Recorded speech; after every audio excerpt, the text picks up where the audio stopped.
All right, so we're live. Hey, everybody. I'm the thexssrat. Great seeing you again. I have Christy Vlad with me. How are you doing? Glad to be here. I'd say maybe give yourself a short introduction, but most of the viewers probably know you already. Yeah, well, I kind of hate introductions, as I've already told you. So, Sorry. in short, there's not much to say. I'm just the average guy who got into cybersecurity penetration testing and most recently into bug bounty hunting. I would say from an unconventional perspective or standpoint, because by profession or by schooling, I'm a constructions engineer. I have a master's in constructions engineering, and a couple of years ago, I started teaching myself Python.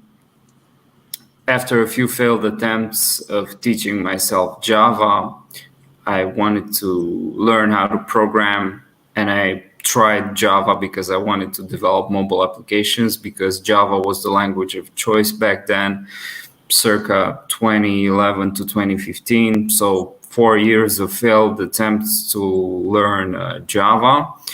And then I started, I said that I'm gonna give it one last final shot. And I said I'm gonna try a different approach, and I started with Python, and I was able to teach myself Python over the course of a few years. I'm always learning. I'm still learning, and as I began getting to know Python a little bit better, I don't know, it was kind of an natural progression into cybersecurity and ethical hacking. I started playing around with Kali Linux, doing all sorts of CTFs. I mean, not CTFs, but machines from Hack the Box and Vulnhub, which I don't do most of these days because they are CTF-ish, and I kind of want to stay away from CTF-like stuff. I hate CTFs. I don't do CTFs. Some people swear by them. Some people love them. It's just that they aren't for me. And as I got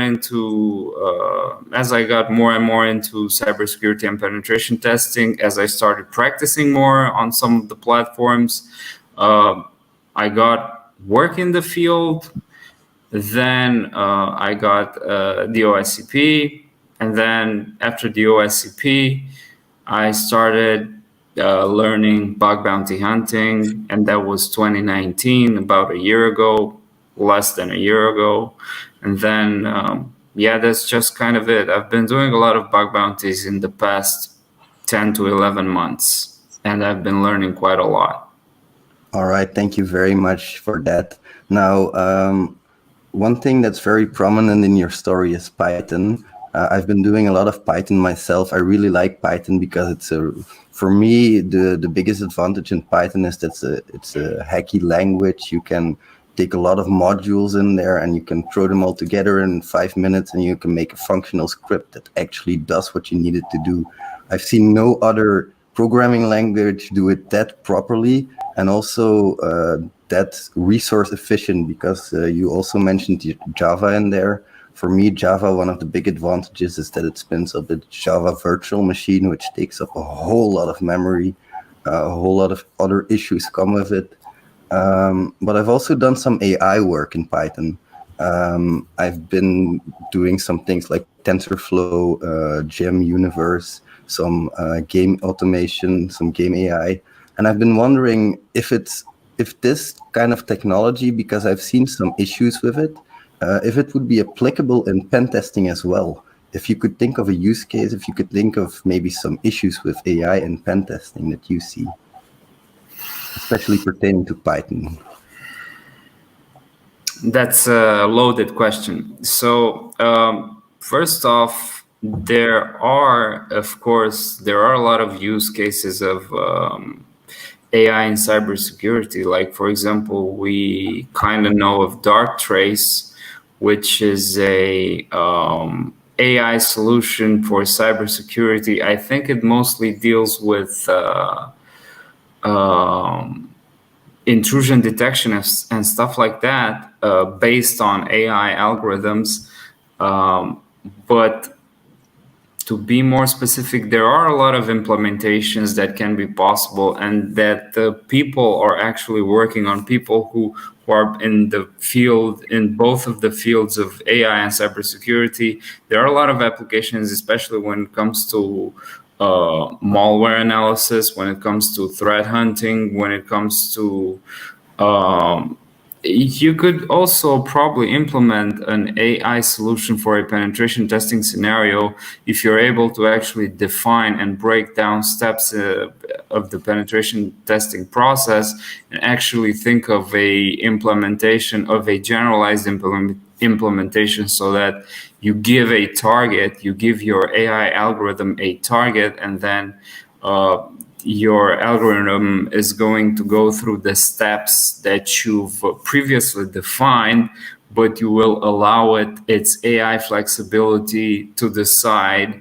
when to pivot and when to move horizontally, or you will actually give it flexibility in decision making, which is otherwise it would just simply be an automated approach. Yeah, exactly. So the difference between an automated approach and an AI implemented approach is that when it comes to AI approaches, you don't actually hard code stuff, but you give the system flexibility, and you don't know the outcome. You don't know what type of decision making it's going to go into. So yeah, to get back to the question, I think there are a lot of use cases when it comes to cybersecurity and AI, and I think that we're going to see many solutions being implemented, not only as we speak, but as the time progresses. I wouldn't be so sure of a full-blown end-to-end solution when it comes to AI and cybersecurity, because I think that there might be some steps. I couldn't tell them from the top of my mind right now, but I think that there might be some steps in whatever process, whatever cybersecurity process you will be looking for, when there is the need of a human intervention.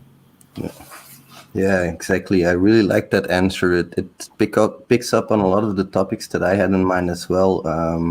One of the issues I was thinking about when it comes to AI and penetration testing is I've seen a lot of companies come up with hype recently regarding automated penetration testing and AI, which when I download the program and I try it out, it seems more like a glorified automation program, like you said, than it does an AI program.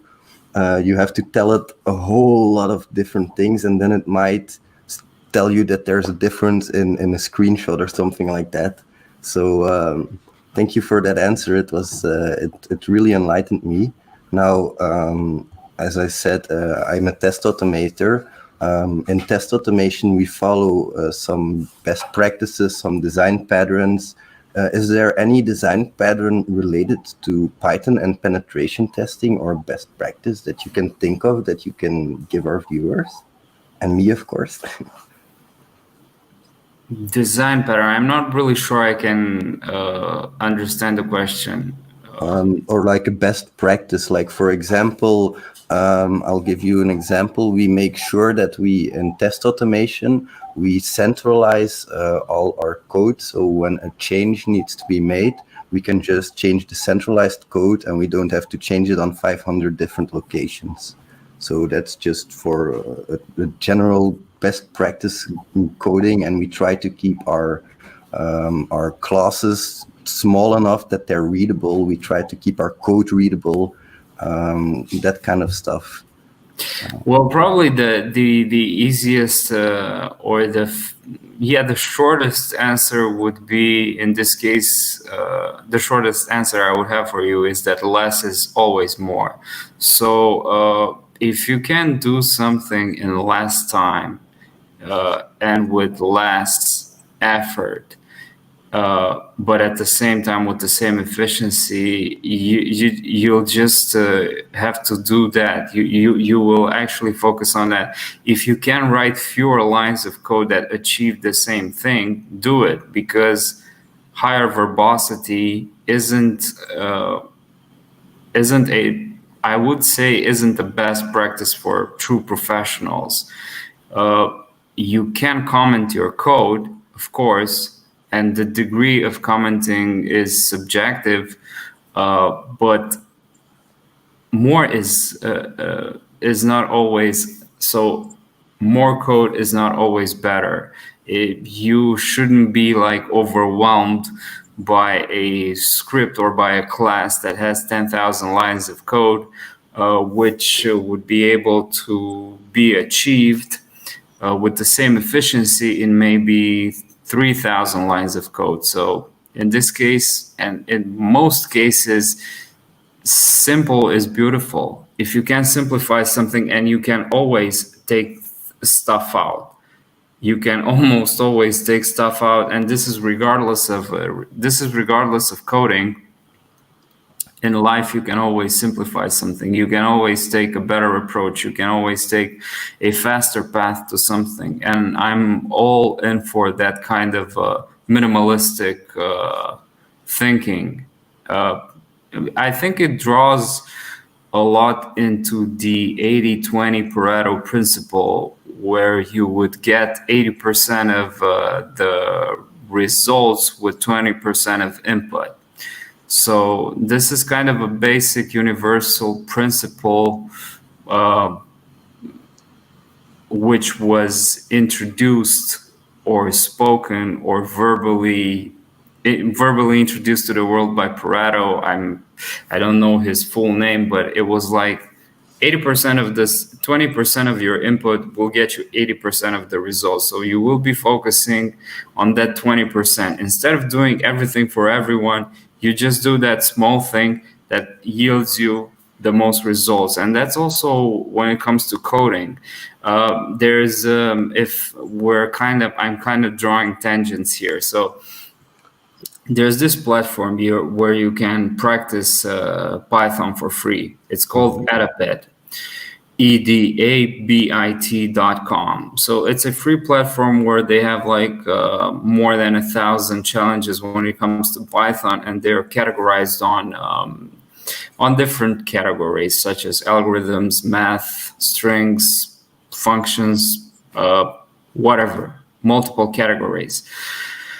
So when you actually solve one of the challenges, one of the coding challenges, you are able to, so after you solve it, you're able to actually look into other people's solutions. That's interesting. And I actually find that I can improve my coding because my tendency is, I don't consider myself a good programmer. Even though I've been doing 5 years of Python as of now, I've developed a lot of intuition when it comes to Python. I kind of feel when I'm doing mistakes and stuff like that because I've done hundreds of hours of debugging, and that actually helped me a lot in learning aspects of the language. But when it comes, I don't consider myself a developer.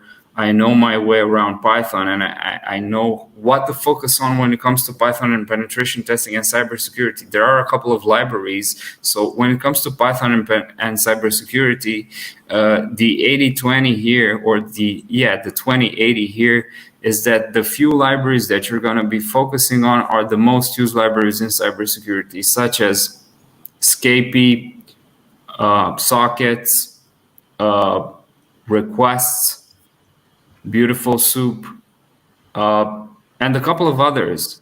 These are the most frequently used libraries when it comes to Python and cybersecurity. So I was saying that after I solve a challenge on Edabit, a Python challenge, I look into other people's solution, and I can see that my 5 lines of code were actually solvable in 1 line of code. So that's how you would actually learn. That's one of the best practices that you were actually asking me for. And of course, there's also the PEP8 when it comes to Python, PEP8. It's a standard for writing efficient Python code. So PEP8. Okay, thank you very much for that insightful answer. I took a few things away from that as well. The 2080 explanation you did was really helpful for me on a number of different other subjects as well. Because when I write something, when I do something like create this video, for me it's never complete. It's never enough, and it's really interesting because I have to learn to be content with that 80% that's finished with by putting in that little effort, because I know that if I want that 20% extra, I'm going to need to put in 80% extra effort. And that's not always required for every task. Like you say, maybe I'm not required to comment every line in my Python script. If I'm the only one who reads it anyway and I only use it once, why should I comment it all? That's So right, yeah. thank you very much for that answer. Really insightful. So it's a basic principle for life, the 80-20 Pareto principle. Yeah, it's something I struggle with on anything. Like you say, when is something done? It's really hard for me to define when my work is actually done. It's especially in pen testing, I notice, because you can test so much stuff. You can test anything under the sun, and the client asks you to pen test your system, and maybe what's your definition of done? It has to be talked over with your client very well, of course. But then again, you're talking to a human being that doesn't completely understand hacking, and you have to explain to them, I can check cross-site scripting, server-side template injection. Again, how much time do you take to define your definition of done as well? So you can put your 80-20% rule on the 80-20% rule recursively. It's actually gonna help you. So I've been a perfectionist. I consider myself a recovering perfectionist, and I've learned that perfection doesn't lead me anywhere.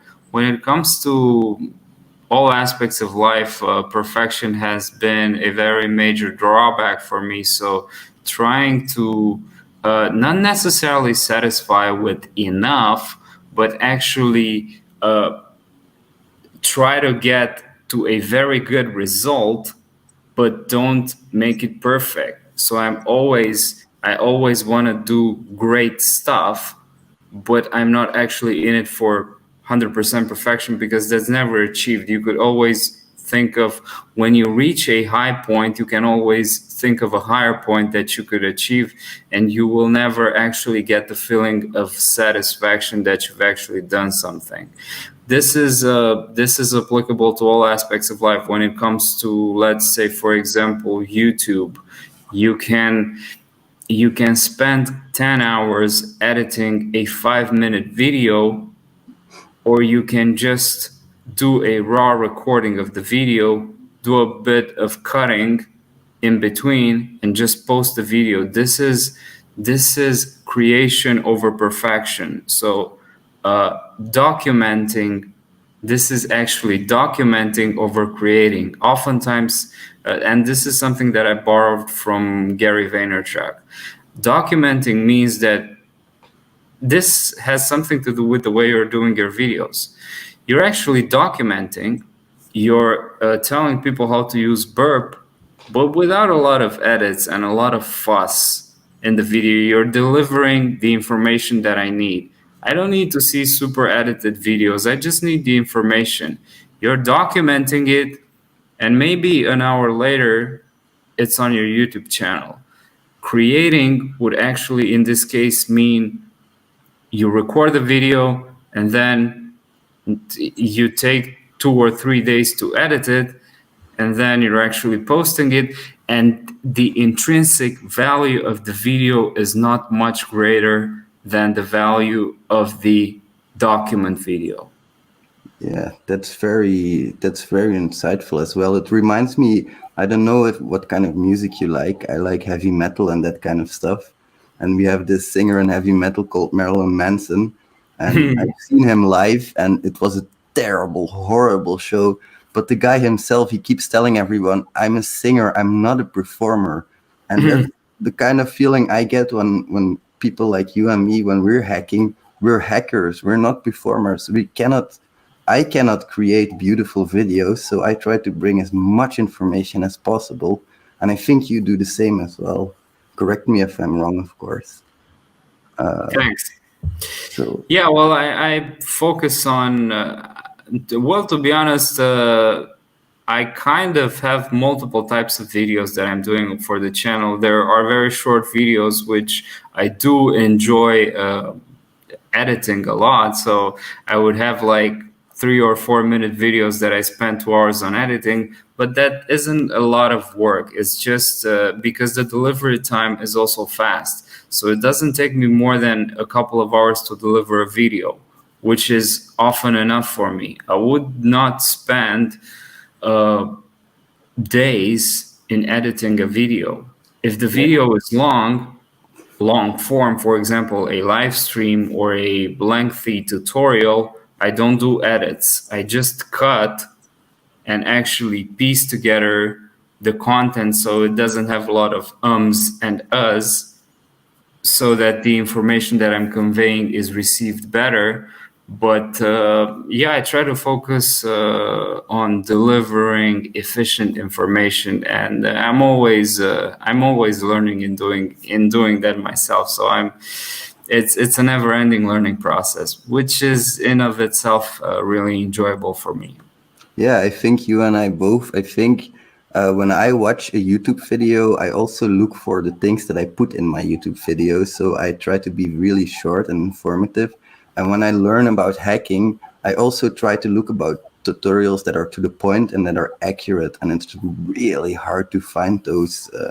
So that's for me. It was a real issue when I started doing my OSCP because I wanted to learn a lot more, but I'm not really good with reading. I have ADHD, so I have some attention problems, but I do learn fast. So what I did was I just started creating my own videos for OSCP and I started playing them back for myself. And I did that in a short, concise way, and other people liked them as well. So I thought, why not make videos like this on YouTube? So, Well, if someone watching this video is kind of confused or thinks that there is way too late for someone to actually start a YouTube channel, it's not. There's a lot of need for information in cybersecurity, so we need a lot of other people out there to teach cybersecurity and to speak about bug bounty hunting on YouTube. And you don't need anything. You just need a laptop and maybe a recording software, a free recording software. So the only requirement is your willingness to do it. So if you're inclined to actually start a YouTube channel, by all means do it, because we need it. We need more people to actually teach on YouTube, and you don't have to be great. I personally, if you look at my videos from 5 years ago, they are fucking horrible.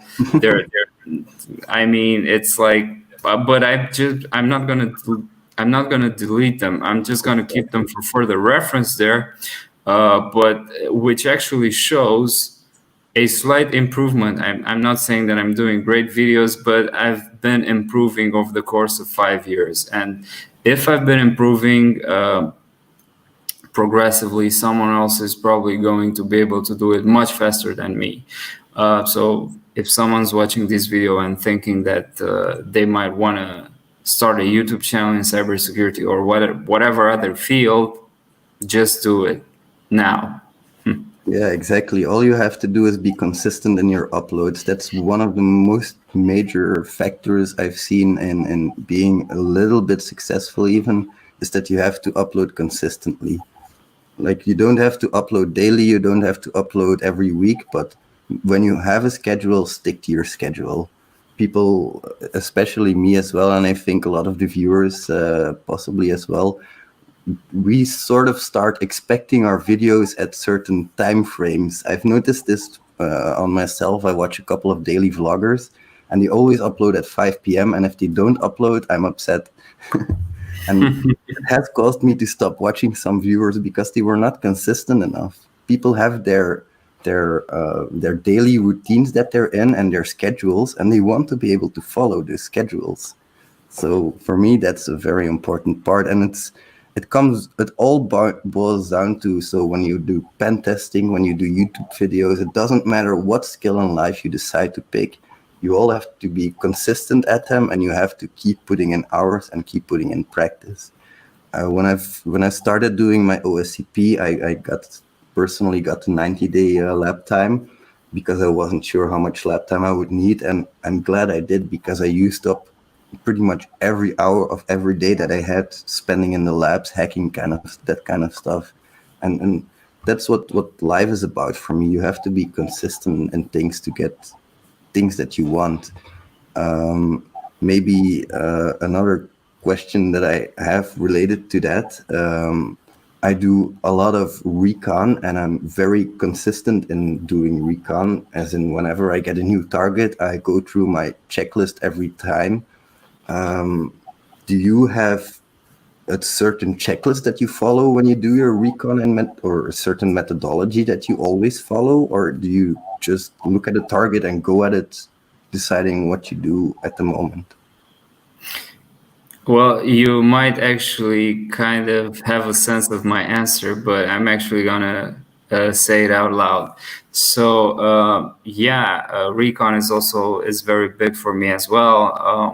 It's something that I enjoy doing a lot aside of mobile bug bounty hunting and penetration testing, and my personal opinion is that doing things chaotically is not going to leave you anywhere. So having a written methodology, as a matter of fact, I'm actually working on a course for recon in security research and bug bounty hunting, and it's going to go into the details, pretty much a lot of the details of what I'm doing. So one of the very big and one of the very most important aspects of my recon is to actually follow my methodology. So I started by looking at what other people do, and then I created my own methodology. I've written my own methodology, which right now is maybe more than 20 pages long, of tactics and tools that I'm using, and it's always expanding. I'm always taking stuff out, always putting tools in, always writing notes with every target that I'm actually doing recon on. So it's kind of an never-ending expanding methodology. And I do follow. So the short answer is that I do follow a certain methodology when I do recon on a target. Thank you very much. That's really insightful, because I always say to my family, like, I took the path least walked, and I want you to do the same when they come ask me for advice. That's what I usually tell people. I usually, like you say, I also started writing my own methodology only after I took other people's methodology and saw what they were looking for. Also, maybe this is an impromptu question, by the way, so sorry if you're not really prepared, please say it. But I was looking at OWASP the other day, and I had some insights about OWASP. I don't really like people. They come to me and they tell me, what would you recommend me? Should I go to the OWASP top 10, and should I look at those things and start a checklist there, or what should I do? And I was looking at the OWASP top 10, and for me, all of those bugs, they are completely out of date. That's the first thing. Okay, maybe they're very prevalent on the web, but if you want to be a bug bounty hunter, you can be sure that those bugs are going to be fixed when they come to the production to the target stage of their bug bounty program. That's one of the things I've noticed. And sorry. Well, I have mixed feelings about OWASP. When it comes to OWASP Web Top 10, it could be a let's say, for example, that you're a penetration tester and someone asks you to do a penetration test on their web application, and you'll be following the penetration test according to the OWASP top 10 and maybe some other methodologies. And that's simple enough. If you don't find anything, if you find something, you report it, and you actually recommend fixes based on the recommendations or based on the guidelines that you find in the OWASP top 10. However, the OWASP testing guide, especially the one just released in 2020, I think there is a web app testing guide from the OWASP that was released in 2020. It's quite extensive, but it's not as, of course, it's not as extensive as a bug bounty hunter would be when it comes to testing for specific vulnerabilities, because OWASP, let's say for example injection, and let's say for example XSS, OWASP might give you a couple of tools or a couple of filters that you could be used when it comes to, and they might actually give you quite a few good filters that you would be looking for or you would be applying when it comes to testing for XSS. However, someone who specializes in XSS will know much more than that when it comes to bug bounty hunting and will be much more successful. So we'll have to go beyond that. It might be, so in this case, I guess my short answer would be OWASP is a good starting point, but you would have to definitely do your own work and actually do your own personal exploration of what you're interested in. Because if you start participating in a bug bounty program, for example, on whatever platform you are part of or whatever external program you found yourself, if you're just going to test for the generic OWASP top 10, the chances are that you won't be very successful. So it'll take a long time for you to actually go in depth with a specific thing. So when it comes to being a good bug bounty hunter, in my personal case and my personal current thinking right now, I would say that you would have to actually specialize on a certain bug, flaw, or vulnerability. Even though some people say that specialization is for ants right now, that's not the case. I mean, you can see most of the very successful security researchers have their own thing. For example, you would be focusing on XSS or some sort of input validation, or you could be focusing on a couple, maybe 2 or 3 flaws that you're really good at finding, but you won't be focusing on 10 and be good at all of them.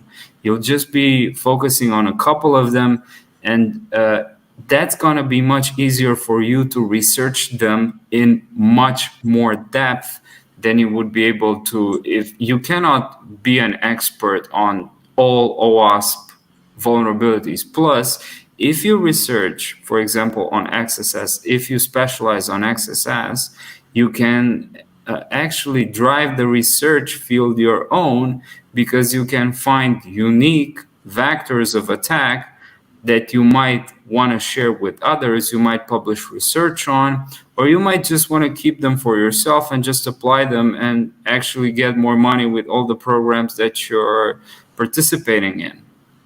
Yeah, exactly. That's a really good answer, because, like you say, specialization is really important right now. And I completely agree with that, because even when you specialize, you have such a broad field of knowledge that you will never get all of it absorbed in time.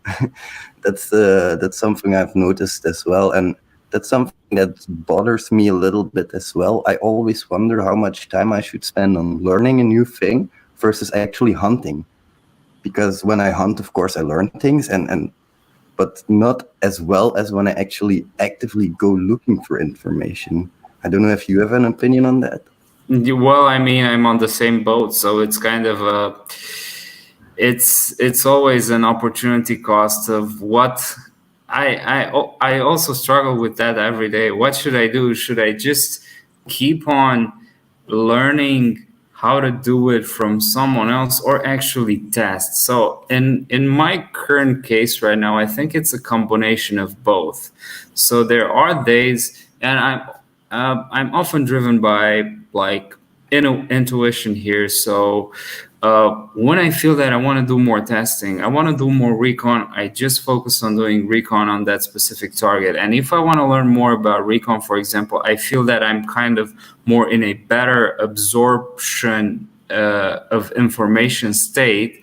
When I feel that I want to absorb more information, I just take a book that I have or some tutorial or some video. And there's, of course, right now there's a vast ocean of information that we can learn from, and your only skill should be to be able to differentiate between good information and mediocre information. So the kind of information that you focus on is really important right now. To give you an answer to the question, I'm always struggling with what should I do? Should I test? Because if I test, I learn, or should I actually learn conventionally from a book or not unconventionally from someone else's report? And it's a combination of there are days when I do all of them, when I actually read reports, when I actually look through a testing guide from OWASP. Maybe OWASP, I haven't actually looked too much into the new OWASP top 10 for web, but I've spent quite some time looking into the OWASP mobile testing guide, which is really, really good. So yeah. I would actually say that's one very extensive, good resource when it comes to testing for mobile bugs. And of course, then there's the actual testing. There are times when I spend a lot of time testing and I feel that I'm not advancing. And when I feel that I'm not advancing in my testing, and when I feel that I don't learn something, then I try to expand my knowledge through the testing guide, because the testing guide will give me some new stuff to look into. Since it's a testing guide, it's very practical, it's not theoretical, it doesn't actually define or explain stuff theoretically. It actually tells you what to look for, what tool to use, what to consider a vulnerability, how to report, what to report, and it's super practical. So yeah, I guess to get back to the question, it's a combination of finding or actually acting on what I personally feel that I want to do at the moment. Either testing, hacking, looking for bugs, learning, looking for other people's reports, or a combination of all of them. Thank you very much for that insightful answer. I got a couple of things from that really remind me of myself when I'm hunting. One of the things that I heard was feeling. It really bothers me as well that I am completely driven by my feelings when it comes to my penetration testing. I have certain days that I feel on top of the world, and those are the days that I hack and make YouTube videos and do that kind of stuff. And I have days that I feel a little bit down and I don't feel right, or something went wrong in my life. So those are the days for me when I start studying and take some material up. And I try to get something done to feel better about myself, because the goal in life for me is just to improve myself a little bit every day from yesterday. And if that's a way for me to achieve my goal on that moment and get some pleasure out of hunting still. I have maybe one more question for you, and then I have to go. I talked about feelings a little bit. For me, when I have it's hard for hackers to talk about their feelings, right? Yeah, exactly. I've seen a lot of hackers talk about smoking weed, but not a lot of hackers talk about their feelings yet. So for me, when I've exhausted my target, I have to go look for a new target, and I always have this feeling of, oh my God, I have to start all over again. I have to start from scratch. On my previous target, at least I had some points which I felt comfortable with. I know that application. Do you have those feelings as well, and how do you deal with them? Yeah, of course. Similar to what I've said earlier, yeah, I kind of always I'm struggling with that as well. So you get to think of when it's time to actually move on. And I usually base my decision on feeling here. not on logic, not on rationale, but on feeling. Like, for example, I was working on this target up until yesterday, that I've reported like maybe 4 or 5 bugs in the past 2 weeks, and this is a private program. And I was working on that target, and of course, I've only scratched the surface with the target. Maybe I've only looked at 1 or 2% of its assets. It's a very big target, and I could have decided last night to move on to another asset or to other assets or to other aspect of my methodology for that specific target, or to kind of give myself some novelty by looking onto another target that I've been working on in the past. So I decided to actually take a break from my number one target, say, and actually move on to the second target to kind of get an inflow of excitement and new information, and to actually get myself excited about the whole hacking process. So I've looked into the new target, and it actually felt really good. It felt really refreshing, and I'm actually going to look onto that target, which I've had a valid submission like a week or so ago. It was submission in cryptos. So I'm actually gonna look into the assets of this target for the next couple of days. Then I'm going to go back with a lot of excitement to my previous target, because there's a lot of testing that has to be done on it, and I don't want to jump around from target to target. What I've learned through experience, I would say, is that when I first started, I used to move from target to target, and it was really frustrating. It was extremely frustrating to never actually feel that it's enough, that you leave a lot of stuff on the table, especially if you don't find anything on a target and you spend 2 or 3 days on it. It's really frustrating. And especially if you hack on programs that are public on platforms, because a lot of stuff, a lot of surface level stuff has already been found by other people that are better than you. Exactly. So the idea was to move. My current idea is to actually first focus on a program that doesn't have a lot of eyes on it. You can do that if you're invited on private programs, on platforms, or if you're part of private platforms. So I'm talking, in this case, if you get invited to private programs on HackerOne and Backrowd, or if you're part of private platforms such as Cobalt or Synac, or you can find external programs your own. This might be a little bit tricky, but there are thousands of external programs out there waiting for security researchers to jump on, and it might take a little bit of time until you find a good target. When you find a good target, you can stick to it, and when you do that, you will not feel the urgency to move on, because you will be in contact with the security team. You will kind of develop some sort of a relationship with that team, and that actually is in my case, that actually makes me, even though I get a little bit bored after maybe 2 or 3 weeks of testing on the same target, I'm just going to go to a target that I've previously hacked on, and then I'm going to come back with new resources. So the idea is,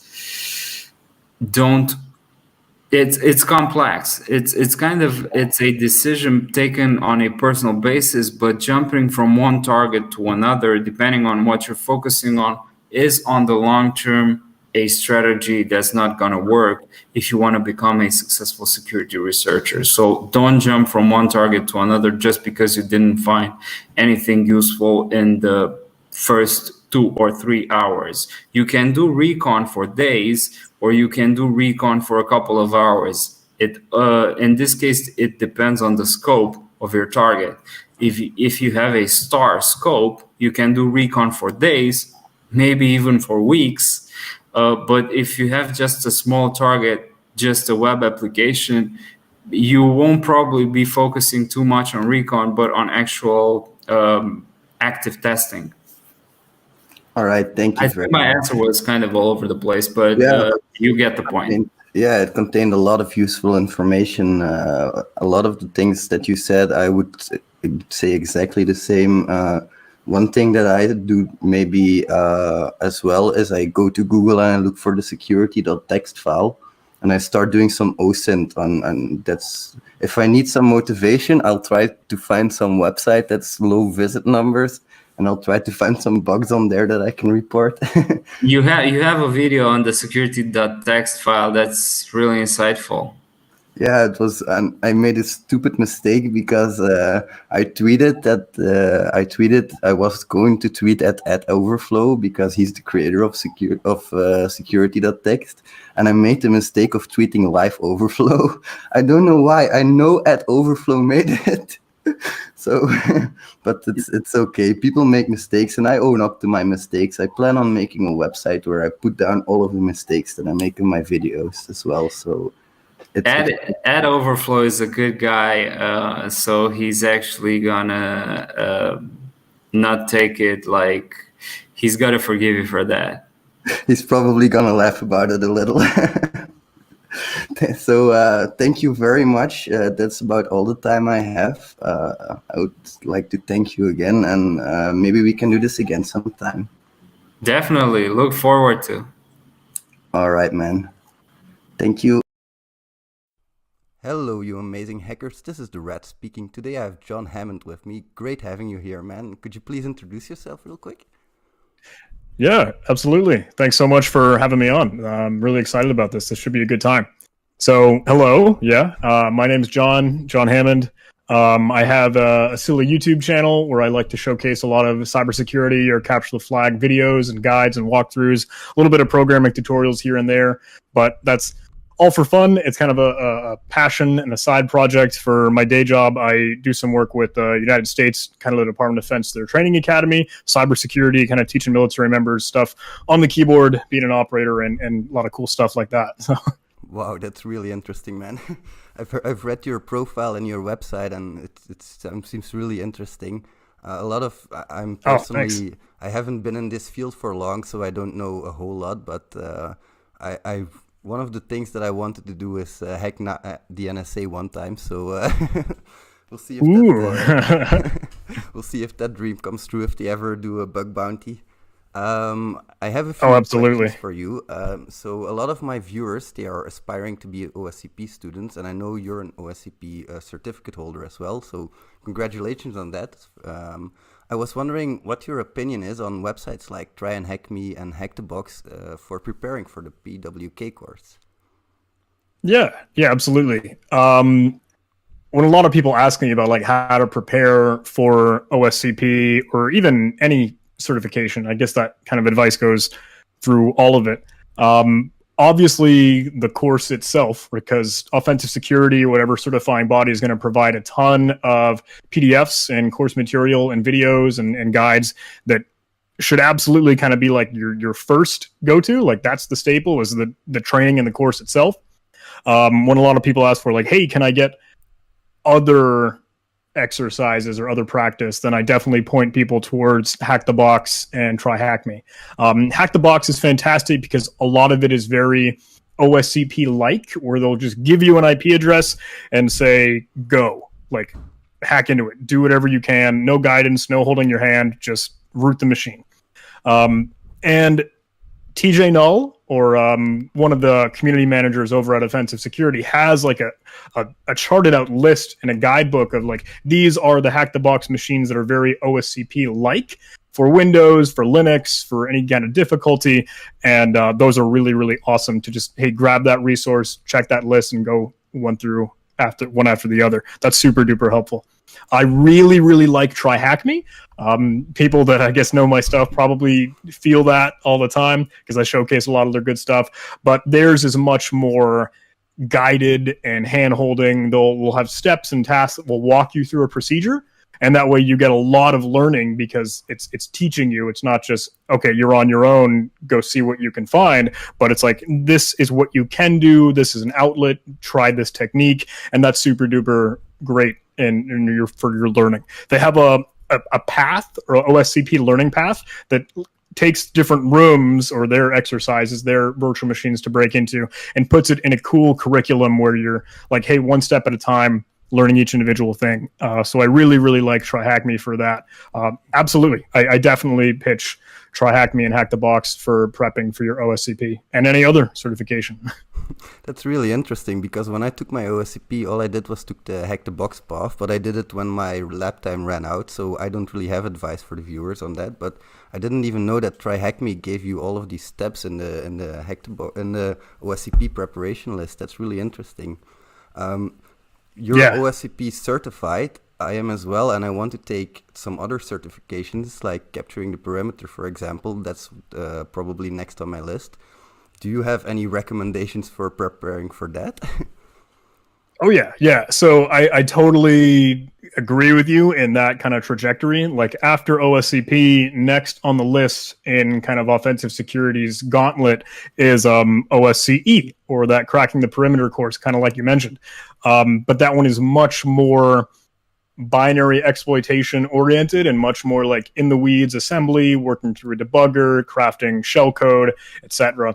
So the course for that one is good, but their lab environment is a little lackluster. They kind of just give you some machines and don't set a whole lot up for you to beat up against. They just give you the tools that you might work with. So what I used for practice for OSCE and cracking the perimeter is Vuln server. And you can find that on GitHub, but it's a Windows executable that'll act as kind of like a network service. It'll open up a socket and you can connect on that port, and there'll be a lot of like command line functions that you can call or commands that you can run. But each of them has their own vulnerability in that command. So it's not an actual program. It's just for the case of learning and sharpening your skill in that Windows binary exploitation, but it'll get into doing an SEH or a structured exception handler override and exploit. It'll get into using an egg hunter. It'll get into if you want to do some encoded or sub-encoded shellcode, you can do that. And that's awesome because if you work through a lot of the Vuln server functions, then you pretty much like you're building out your toolkit and your whole arsenal for OSCE when you take the CTP exam. So I would absolutely advocate for checking out Vuln server and trying to automate some of your techniques for sub-encoding your shellcode. Yeah. Okay, that's really interesting. That's one of the things I'm most afraid of, actually. It's writing your own shellcode. That sounds so intimidating to me. It's one of the things what they'll throw at you for writing your own shellcode isn't extremely like bewildering and mind-blowing, as long as you kind of understand setting up a stack frame, like getting the function prologue and epilogue in place, and then being able to set up arguments so you have regular calling conventions so you can call a function. That is kind of the bare bone basics that you'll ask you to do, but they'll ask for like, can you do this XOR like bypass to get rid of antivirus evasion, stuff like that, or trying to mix in for just alphanumeric characters because there'll be limitations on the bytes for the characters you can use. But Vuln server will do a great job showcasing some of those tricks and stretching you and how you can mitigate and evade those. So it's cool. It's really cool. That's really interesting. I was really doubting between capturing the perimeter and OSWE. So because I'm mostly a bug bounty hunter as well, and that's why I would like to do the web stuff. But I was thinking maybe capturing parameter is more interesting to get a more in-depth knowledge of the shell coding and that kind of stuff. But in bug bounty hunting, I've noticed that you don't really use all of that stuff. You just try to find a vulnerability, and if you have like foothold, you don't go for privilege escalation. So I'm still on the fence about that, but we'll see. And one of the things I've noticed about OSWE as well, OSWE, sorry, is a lot of programming, a lot of automation is very useful, especially if you keep trying to look for the same vulnerabilities. I use Python to automate all of my stuff. I really enjoy Python. I read on your website that you enjoy Python as well. It's your weapon of choice. What modules would you recommend for hacking with Python? Do you have any that you... Yeah. Oh, absolutely. This is cool because there's a lot of stuff to kind of unpack there, and I want to touch on kind of a lot of the stuff that you said. I ran through OSWE as well, so I want to tackle that first, just to kind of touch on it for a little bit. It's great. It is kind of pigeonholed into two different kind of technologies though, because they focus a lot on .NET assemblies like ASPX and ASP websites. So kind of the Windows stuff. And there's nothing wrong with that, but the code that they'll give you and the stuff that you do with OSWE is that it's a different like mindset, right? Normally you're doing like a very black box penetration testing stuff for all of the OS on offensive security certifications. This one kind of turns out on its head. With OSWE, they give you the source code. They give you everything that website is using to work with. And okay, now you've got like a white box problem, and it's a giant code review and source code audit. It's a whole different game. So it's like trying to find a needle in a haystack, trying to find the vulnerability and then be able to exploit it. But .NET is a big one. They talk a lot about Node, some of the JavaScript stuff, Node.js and getting an Express server set up. But those are kind of the real big focus points for OSWE. And I mean, like you said, Python or whatever your scripting language of choice is absolutely like going to be like your sword, your weapon to go ahead and work through it. So when I use Python, and that is, yeah, my weapon of choice, that's like my knee-jerk reaction when I want to whip something up, that I'm always using the requests module. I'm always using, so like web requests, right? HTTP post and get and all that. And that's awesome for automating my interaction with a web page or trying to craft some specific SQL injection or cross-site scripting attack. Binasky and Base64 for regular, okay, just encoding and decoding of stuff. And obviously like Pwn tools, right? Whenever you're trying to automate connecting to a network socket or a service, Pwn template, just the command line thing to quick whip up a little, let me interact with this service. I've got a local copy of the binary. If it's a binary thing, that is fantastic. And Pwn tools is definitely one of the ones that I use. There are a lot of others, I guess. It's super duper niche depending on the stuff that you want to do, because I like to use PyEnchant, which is like a good English dictionary or kind of natural language processing thing. What else is there? Yeah, requests, so much, right? Pwn tools are the absolute big ones. Yeah, Python's huge. And I want to get into other languages that do that really well as well, like Go, one of the Google languages. Like it sounds like it has as much support and as much libraries and module use cases as Python, and it's even like faster. Yeah, so I want to get into some of that. The GoBuster tool, it's amazing for brute forcing directories. Oh yeah, I've never seen something do it so fast. Before I used to do dirbuster and that kind of stuff, but GoBuster is super fast, and I was really surprised at how fast Golang is. Really. I wanted to ask you a question about OSWE as well. Do you think it reflects reality since you have some actual pen testing experience? Because one of the comments that I get a lot is that OSCP and all of the OffSec courses are a little bit out of date compared to what's out there in the wild. Yeah.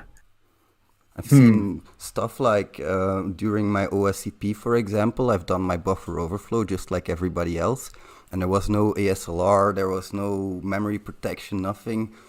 I know that that's not going to happen in the wild. And I understand that it's good to get the basics, of course, right. That's why they teach you, of course, and to get you into the field. But I would have liked some more like they're doing right now with the OSCP course. They're renewing the Active Directory modules and that kind of stuff. They're putting them into the syllabus. And I don't know if OSWE has the same problem, because the web technologies these days, like you said, Node.js and that kind of stuff is emerging more and more, Angular. I don't know if they represent it enough to make it actually representative of reality? Do you have any thoughts about that? Yeah. It's funny. It's like a dangerous question for me, right? So like as a content creator, or whatever stupid persona I have on the internet or whatever, obviously I feel like there are a lot of people that will kind of look at me and question and think about what am I thinking. And when I look at all the different certifications that are out there, I try to have as unbiased and as non-discriminatory. I'm not pointing fingers at anyone or saying one sucks or one is good or one's great. So it's funny, when I went through the OSCP 2020 review, when I saw the email that this new thing is out, I'm really, really excited about it. The whole update that a ton of people have been asking for. I remember I got a message that said like, hey, our offensive security executives are watching your video right now, and I'm like, oh geez, I hope I don't say anything bad. Yeah, and I mean, I love it. It's fantastic. It's super cool to get that visibility, but I also don't want to be throwing shade one way or the other. And I have tried to put out the stance. I'm just a surveyor. I'm just a dude. I'm a guy in the community, and I want to be learning and growing as much as everyone else does. So I really, really like to look at all the different certifications and kind of weigh and I don't know, find the pros and cons of each. So to actually answer your question, sorry, with that disclaimer out of the way, what they did with OSCP, updating it, is awesome. I love the fact they put some Active Directory stuff in there, a little bit more into Bash and scripting.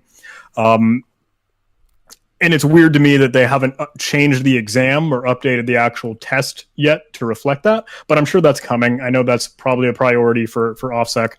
OSCE, cracking the perimeter, you hear all the time. People are saying like, man, this course is ancient, it's archaic, it's almost dead and long gone, because it still ships with Backtrack, not even Kali. And yeah, the XOR stub to bypass antivirus or some of the SEH or egg hunter techniques would not work in real world modern stuff. I'm okay with that, because they say like, hey, you gotta learn to walk before you can run. And just like you said, man, we got to start with the foundations. And I think that is absolutely correct and totally on point.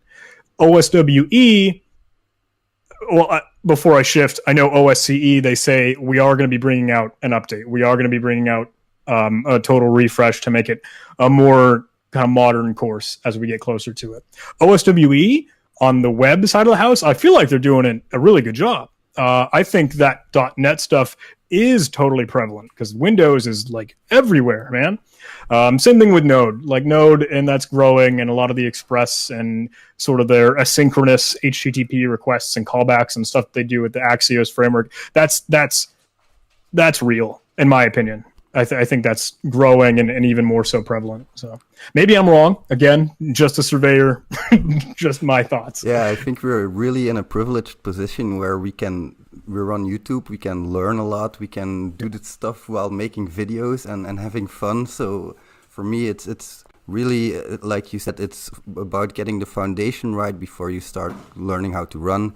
And I also, I was wondering, how much time do you actually spend learning new things versus putting them into practice? Because of course you can do it in your job. You're privileged enough to do this as your job. I'm not at the moment. I'm a software tester by day job, so I have to balance my time really well. Do you have any recommendations for people like me that don't get to spend their day pen testing? Yeah, maybe. Oh, it's a tough question, right? Because how much time do I spend learning new things versus putting them into practice? I feel like a lot of it's tough. It's a crappy answer, but it's like you learn as you go. Because if you see some new technology, if you find some software or some endpoint that you've never kind of heard of that software before, you don't know that version number, you don't know if that's vulnerable, you don't know the inner working kinks of it and all. A lot of times that's just quick Googling, quick Stack Overflow, quick research. And that means maybe the time that you spend learning versus to actually putting into practice is like 3 or 4 hours, maybe, if that's what you're doing. if you're trying to learn a new skill, or if you're trying to just get smart on something that's a super duper broad topic, like, okay, Active Directory, LDAP, and Windows oriented stuff. Holy cow, man. If you want to get smart on that, that could take you maybe a week, maybe a month, maybe 2 months. It's totally your call. And if you kind of have the flexibility to, I don't know, get smart on it before you start to go do something with it, before you're performing a Windows pen test or before you're doing whatever bug bounty target that you'd like, you can choose. How much do I spend? A lot of my learning, truth be told, a lot of my learning comes from Capture the Flag, because it's the gamified like exercises and play that I get to do.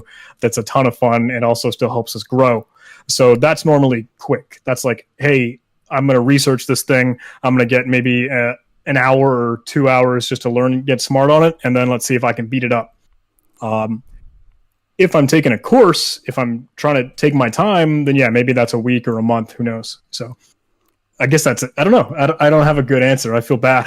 No, it's a really good answer, actually, because like you said, you divide people up into groups of people that it really depends on your knowledge as well. How deeply do you want to go into a topic? How much do you want to learn about that specific topic?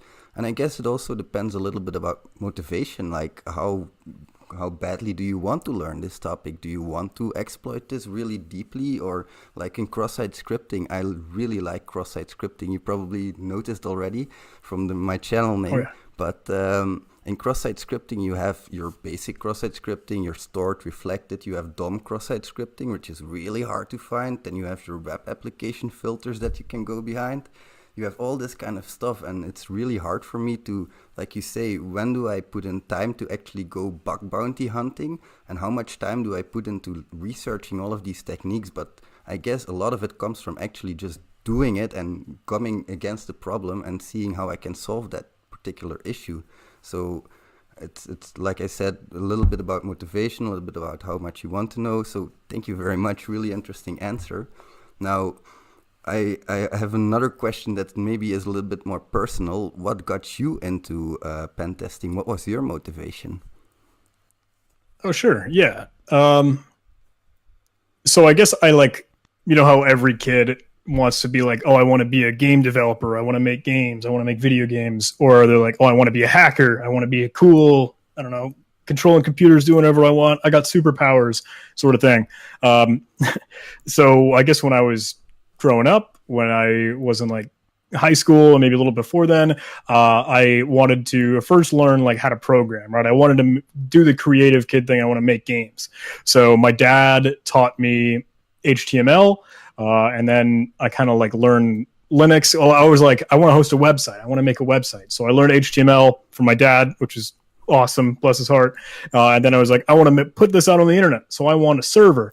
And he got me like a brick of a computer, like an old Dell Optiplex or something. I have no idea if that's the old model or not.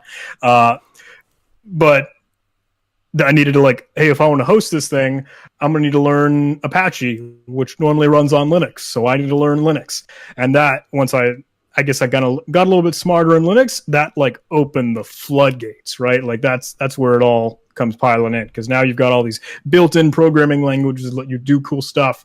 And then I was like, well, if I'm learning Linux, I guess I can learn a little bit more. So I found Eric S. Raymond's blog. You know, when you're like learning about the beginnings of Linux, you look at like Richard Stallman and Linus Torvalds and Eric S. Raymond and all that. So I found Eric S. Raymond's blog that said like, if you want to be a hacker, you need to know Python. Maybe that's still out there. And that was what I did. I found the New Boston YouTube channel, and that had a ton of tutorials on learning Python. And I really just kind of used that for development and for creation and for making things. It wasn't until I kind of got into like the college military side where there was a competition that was, hey, it's all cyber stakes. It's all the different service academies over in the United States putting together kind of some of their cadets and their midshipmen to test some cybersecurity skills.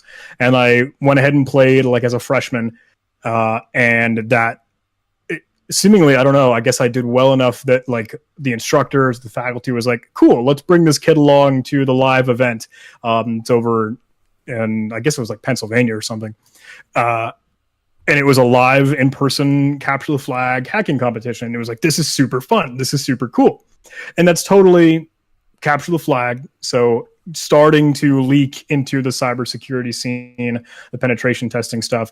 And a lot of it, yes, you can couple capture the flag with pen testing, and sometimes yes, sometimes no, but they can go hand in hand, right? Because it's all about learning technology and different software and vulnerabilities and stuff like that.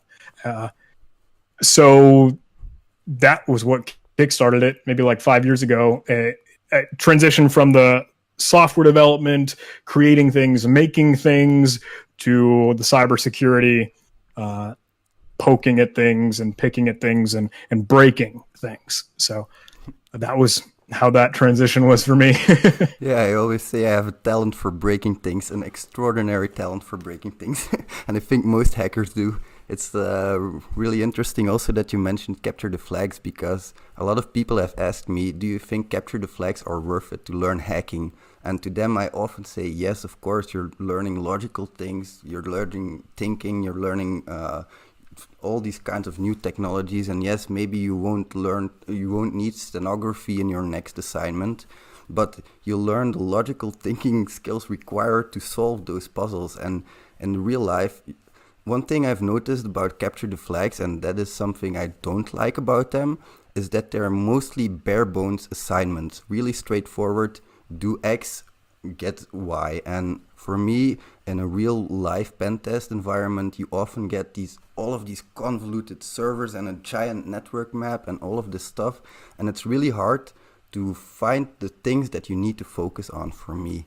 Do you have any tips regarding how when you have this giant Nmap scan with 60 ports open, how do you select one to start? Yeah, okay. Some cool things to touch on and all that. I'll if I can, I could talk about the CTF stuff first, how it compares to real, and then move into the giant rabbit hole. How do you avoid rabbit holes? Yeah, so it's funny. Live Overflow, another YouTube channel, put out a video some time ago. 2 videos. It was like one that's CTFs are terrible, and the other one was CTFs are awesome. Just these juxtaposing, like contrasting ideas, because both are totally right. Sometimes, maybe. If the CTF is very, like you said, steganography or guessing or just trying to figure out whatever the challenge author was thinking, it's a nerd puzzle, right?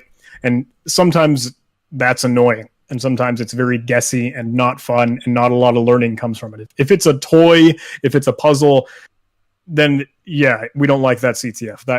That's not as cool. If it's more real world, like, hey, we're going to showcase a real vulnerability and a real exploit, and you're going to get, it's almost maybe the boot to root or some of the hack quest capture flags that are much more fun, where you're doing real stuff on the command line or throwing some privilege escalation technique or throwing some real CVE and exploit vulnerability out there. That is very cool. And I think that ties really well into real life, real world stuff. So you can choose what CTFs do you like and fit well to the work that you do, or if it's a cheesy, stupid puzzle, maybe not so much. Your greater question, how do you avoid, or what do you do when you have Nmap results with like 600 lines of ports, whatever, a giant thing to be up against? Yeah. That, I think, is when you want to step back and work slow, like move slowly. They say, enumerate. People hate that answer, but it's totally kind of the most common and actual answer. Is it like, if you were to dive real deep on this thing, you might have found, hey, there's some authenticated access to one of the Samba shares that was visible, or there's some weird thing that LDAP will let you in, or maybe there's anonymous access on some FTP thing, or who knows? Those are all stupid, cheesy examples, but it's good to have a checklist. I think I've seen the 0 Day Security blog has an awesome, like line by line, here's every single port that we know of, and that you can do some enumeration, some testing on that. And how do you go and choose one? How do you go? What do you start with? That's totally your call. Like that's if you are more comfortable, like let me see what this FTP server has, what tricks is that holding, or maybe LDAP or some of the other examples that I listed. Where do you start? It's totally where do you want to start and how much time do you want to invest in that first? Because if you're super sharp on this, wow, I can mount all these NFS shares for days, go do that. Or if it's something you aren't so smart on, you need to learn a little bit more and do some research. If you want to save that time investment for later or do that right now, totally your call, but you got to be knowing like, okay, this is going to take a little bit of time because I have so much to work through. Go slow. There's nothing wrong with that. Enumerate. Yeah, exactly. I think that's why I also gravitate towards port 80 always. When I see it open, port 80, I always go for port 80, partly because there's a giant attack surface. You can have a lot of things on there. But also because, of course, it's my preference. I really like web application hacking, so that's one of the things I'll go for first. Speaking of vulnerabilities, have you found any 0 days that you can disclose with us? Oh, geez. No, like full disclaimer, I have not. I haven't spent as much time doing cool cutting edge research as I really should be. Like I'd love to have a CVE to my name or something cool. I haven't done it yet. From what I understand, like chatting with other people, they say like literally just go to GitHub and type in like something that runs on Node. And they say like there's tons of bugs there. You could find them if you wanted to. I'd like to make time for that. Right now, I still am focusing on training and growing kind of the content that I put out there and helping other people learn and grow too. So I'd love to do it. I want to make more time for it. One thing that I am excited about, I signed up for OSEE, you know, the high tier advanced Windows exploitation from offensive security, like one of their big flagship tests and courses that's only kind of put on at Black Hat over in Las Vegas alongside DEF CON and B-Sides Las Vegas and Hacker Summer Camp. But hey, the state of the world right now, that kind of got canceled. They were going to go online, but they can't do that course online. So they'll do that, I think, next year. And hopefully I've got a seat slotted for that next year. But that gets into much more, Windows kernel fuzzing and kind of exploits in that realm. I need to get a lot smarter on that. But I think when I look at some of the smart people that are working in that, Hombre, I think, I don't know if I pronounce his name right. He has a blog and a ton of stuff for OSCE for cracking the perimeter. But now that him and some of the others in the Twitterverse are looking at OSCE and like these Windows kernel exploits, they're finding like 0 days, like one after another, actual security exploits. I'm like, that looks super cool. I want to get smart on that too. Yeah, exactly. Just a matter of making time for it. Life gets in the way. It's time. Yeah, I've been trying to get into some HTML5 research with cross-site scripting, with the canvas and all the animations and that kind of stuff. It's all brand new kind of That's cool stuff, but it's not easy, like you say. You have to make time, and growing the YouTube channel is almost a full-time job in and of itself. So, Oh yeah. one more question I have for you, a little bit technical. Do you hack behind a VPN? A lot of people have asked me this. Do you hack behind a VPN? And I have sometimes I don't know what I should tell them. Yeah. Oh man. My answer kind of sucks. Because a lot of the stuff that I do is very academia and education oriented, right? So obviously Hack the Box or Try Hack Me is going to give you a VPN key to move into, to get into their network. For some of the real world stuff that I did, and another job, a red team like cyber operator thing, it was a lot of talk, which was kind of a bummer. It wasn't as many real cool, like high flying ops or cool stuff that I would have liked. And it would kind of vary on what the customer wanted or like what the client wanted. If I'm doing a real bug bounty thing, and admittedly, I haven't done as much bug bounty because I'm just not in that world yet. But the web and mobile stuff all looks super cool. I think I would probably, if given the if I had some smarter infrastructure and something set up, I wouldn't want to use like a NordVPN or ExpressVPN and not to badger them or anything, but I would probably try and get a little, maybe a DigitalOcean or an AWS instance that I'll just use this as kind of a redirector or some anonymizer. Maybe even that would, I don't know, maybe that would put me in like that DigitalOcean account's probably going to be tied to an account. So maybe that wouldn't put the anonymity that I want. Who knows? I guess I could, if I would, I could, but I don't know. I don't have a good answer for that one either. No, it's a really good answer actually, because you're tying it to anonymity, and that's really interesting because I would when I use a VPN, I usually tie it to not being IP banned. I hack all kinds of stuff, and there are all kinds of web application filters that love to IP ban me. So I just use a VPN to avoid that kind of stuff. That's a good call. That's a really good call. Yeah. And I mean, I know there's a lot of talk about Tor and the dark web and the dark net and all that. I right now, I just tend to kind of avoid that, like personally. Yeah. Maybe if I kind of get into another role or another position that needs to go in those weird crevices of the internet, for the stuff I'm doing kind of at the moment, I just don't touch it. So yeah. All right. Thank you very much. So that's about all I have time for. I would like to thank you very much for your time. This was truly a pleasure to meet you. You've been my hero for a long time, so now I finally get to talk to you. All right. I hope I'll see you sometime soon, and see you later. Bye. Absolutely. Thank you so much. Take care, guys. Appreciate it. Hello, you amazing hackers. Hope you're all doing well today. I have Chris Dale with me, which is also an amazing hacker. Thank you very much for joining me. For the people who haven't seen you before, could you introduce yourself real quick, please?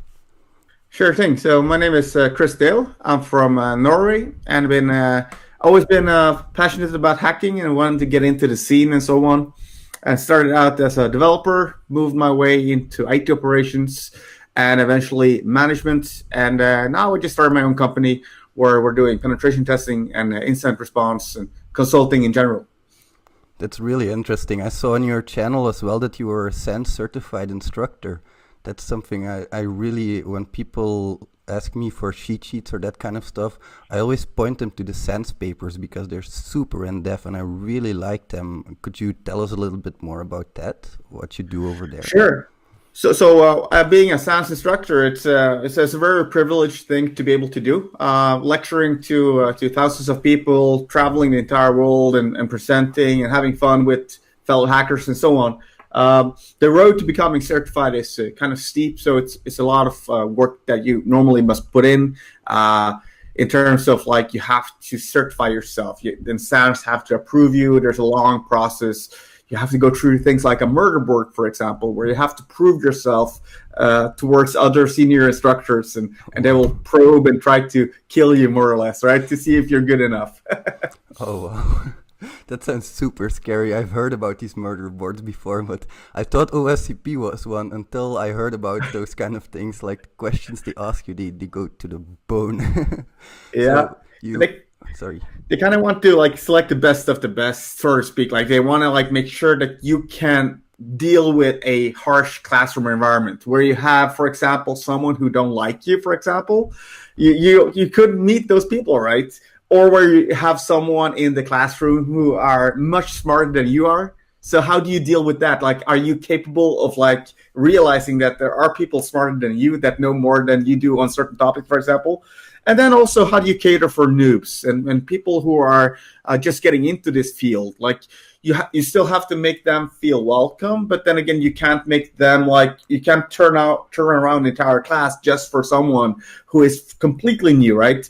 So there's a good balance you have to find there and make sure that you can cover all the bases in the classroom. And if you can do all of those things and you're good technical and all of that stuff, that's when you start looking into becoming certified. Yeah, that's really interesting. I always wanted to become a teacher myself, so I also have some expert certifications on performance testing. I also went to Paris to do that kind of stuff, and It's the fact that you are able to help others so much. It really draws me to this field. Can you tell us a little bit about what makes you want to teach for people? So it started out. I didn't really have a need to be presenting or anything, but it started out. I started out like having ideas and concepts that I felt other people didn't either understand, or I could teach them something. Like I wanted at least to be heard.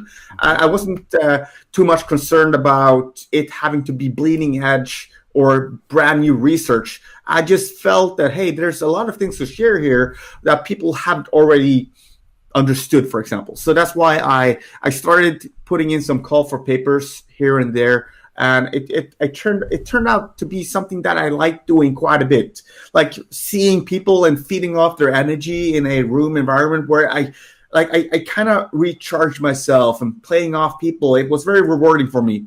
And also in preparation of teaching, I tend to study quite a bit to prepare myself to all of the different kinds of questions that you might receive. So say, for example, I'm going to talk about cross-site scripting, and I go through my slides, and there's something that I'm curious about myself. You can be sure that someone in the room is going to ask about that thing. So you're going to dig, you're going to research, and you're going to figure out what's up before you do that teach. And that essentially makes you a lot smarter. Yeah, exactly. The reason I asked is exactly the reason you gave, is because like whenever I release a video, I have to make sure that my topic is researched very, very properly, because number one, you cannot say anything wrong about it, because you know there's somebody out there who's going to know the answer. And I think that's even worse for YouTube than for a classroom, because you have the whole world can watch your video. For life. It's recorded for life, right? Yeah, exactly. I've only had my YouTube channel for like maybe 2 or 3 months, and I've said some crazy dumb things on there. I've said some stupid mistakes, and I'm setting up a website to rectify them all. Now, the dumbest mistake I said was that Docker was running in a virtual machine instead of a container, and I got smacked for that. Rightly so, of course, because it's absolutely not that. Now, that was a bit more for my entertainment, that question, so sorry, because I also have very much interest in becoming a teacher. If we go back a little bit more into pen testing, you have a whole lot of experience, both in teaching, and you learn a lot there, and in doing pen testing, of course. What would be your number one advice you would give for people who want to get into the hacking scene? So, number one advice for me, I think, would be to seek to understand before you seek to solve something. So look for the why this is happening, not how do I break this stuff, right?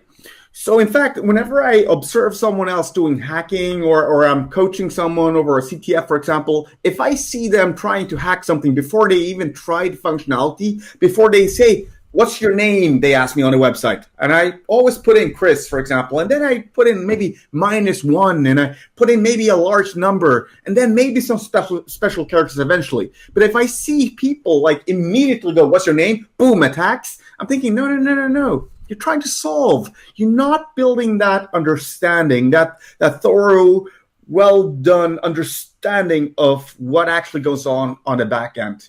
So, I think if you can shift your mindset into wanting to understand and make sure that you really want it, that's when you will just go autopilot, and more things will become clear for you. I really like that advice, because that's something I've been struggling with myself as well, especially in the beginning. I looked at everything like something I could attack, but hacking is a puzzle, and it's really interesting if you can lay all those pieces together, especially when it comes for me. I have a very unique approach to penetration testing. Most hackers, most attackers, they go for a known top 10 vulnerability like cross-site scripting, SSTI, that kind of stuff. I exclusively look for logic flaws. And when you look for logic flaws, it's really, well, first of all, you need to have a program that allows you to do that. So you need to have full functionality, which is something I want to talk about a little bit later. But second of all, if you really want to get to know your logic flaws, you have to get to know your application. So my first advice that I always give people is, when everybody else is firing up their tools, you should be just reading the manual for a couple of hours and getting to know the application. That's something. RTFM goes a long way to RTFM.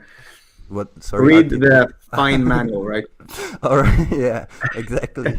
That's the advice I got from Inti. He's a really good hacker in Belgium. I read it somewhere. He does a lot of email hacking as well, and that's also probably a question I would like to ask you. If you're approaching a target and you see like maybe 50 different ports open with all different functionality, is there like a priority you put on those ports, or do you just go with the one that feels right? So of course, like which service that you're going to attack will depend on where you're comfortable in, like your skill sets are. If you have a ton of open ports, you probably want to start off with a place where you feel that, hey, I can contribute. Like say, for example, HTTP web applications, for example, or maybe you have a lot of background into SIP, for example, or you know how, say, for example, spool work, whatever. But with that many ports, you might also seek some guidance from a vulnerability scanner to check for CVEs. So do some banner grabbing and see if there's like anything that you might find in terms of banners and weaknesses. But at least what I see, a lot of companies these days, like from their external facades or their external front of the company, a lot of times things are patched and decently robust. And if you find like weaknesses, like say a CVE for something, often it's not just going to be like Eternal Blue or Heartbleed or Shell Shock. It's not going to be that big of a deal anymore, right? You're not just going to pop a shell. In fact, if you're going to take advantage of something, sometimes you would have to actually chain exploits and make things work together. But logic flows, yeah, that's really cool. And I really love seeing and reading those bug reports for logic flaws, because some of them are just dang brilliant, you know? It's like, that's so clever, you know? You fooled the system, you fooled the developers, that's awesome. Yeah, and that stems pretty much from my day job. I'm a software tester, and I know all the software testing methodologies. I work with SAFe, I work with Agile, work with V-model, waterfall, all of that kind of stuff. So for me, one of the advices I always give as well when you want to become a pen tester is that you should read up a little bit about all of the different dev methodologies and all of the things that developers do. Because one of the things I find really interesting is that you see a lot of hackers, they go for a target and they only attack it once and they never return to it. Whereas I know that release cycles happen once every 2 weeks, especially these days. So if you go for a target, are you one of those people that will go for it once, or will you go back to the target sometimes? So why don't you just, like, say you have a target of a web application. What you could do is that you could like SHA-1 the different pieces of the website and just like every day pull the website and see if there's any changes of JavaScript or functions, whatever. And if there's a change, you can go investigate, right? So like you're almost like monitoring for changes and alerted when something is changed, and you can start attacking those changes. That's really interesting. Automation is a really big part of pen testing for me, especially if you automate the right parts. It's also really what a lot of people do, and I've seen that happen, and I say a lot because I have a Slack group as well and a Discord group as well.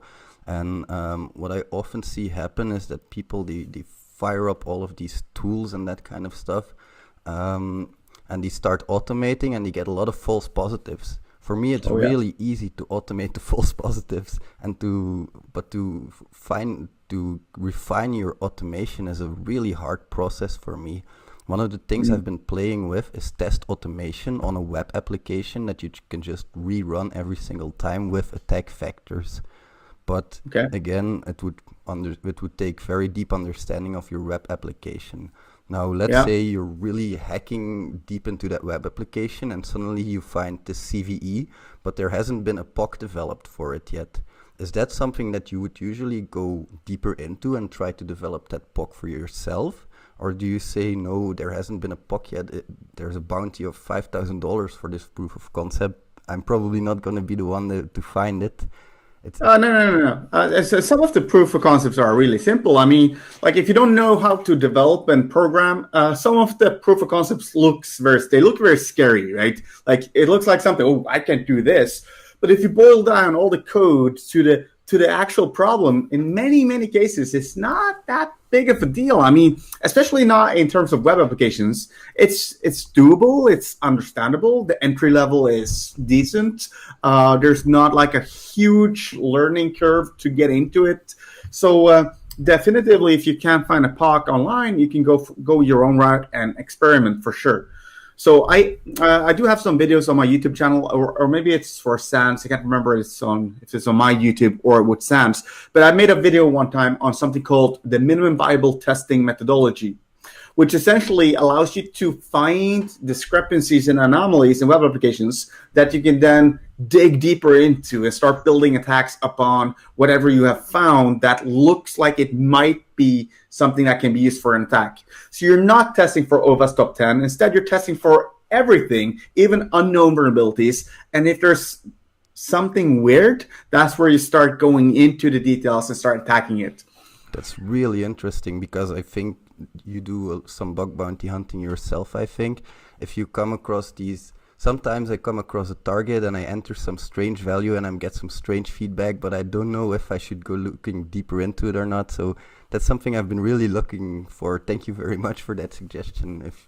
Yeah, no problem. And when you find something, so that's how you collaborate on penetration tests or even bug bounty programs, because collaboration can be hard. Yeah. How would me and you split a pen test, for example, or split up an engagement?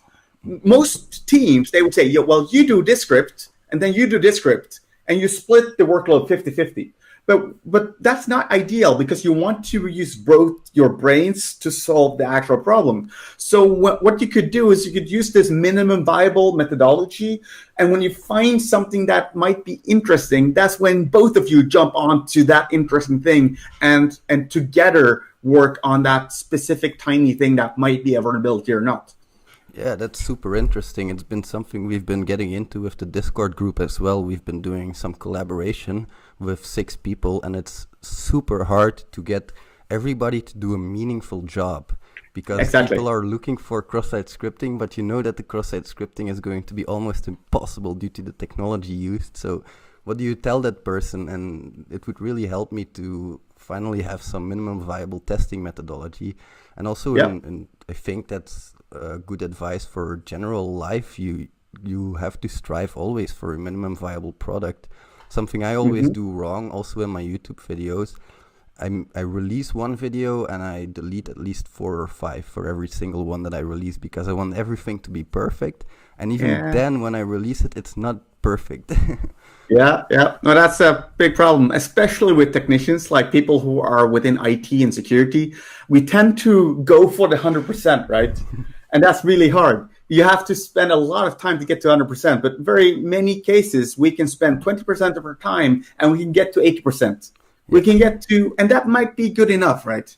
Exactly. That's actually the reason why I changed jobs from development into IT operations, because I had a passion to become a hacker. I wanted to hack. That was the dream. I've been doing the reading and studying of hacker culture and all of that stuff. I was like sold on the concept.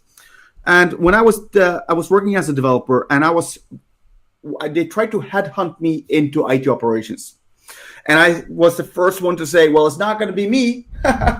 Get out of there. I'm going to become the lead hacker. So, of course, I'm going to be doing development.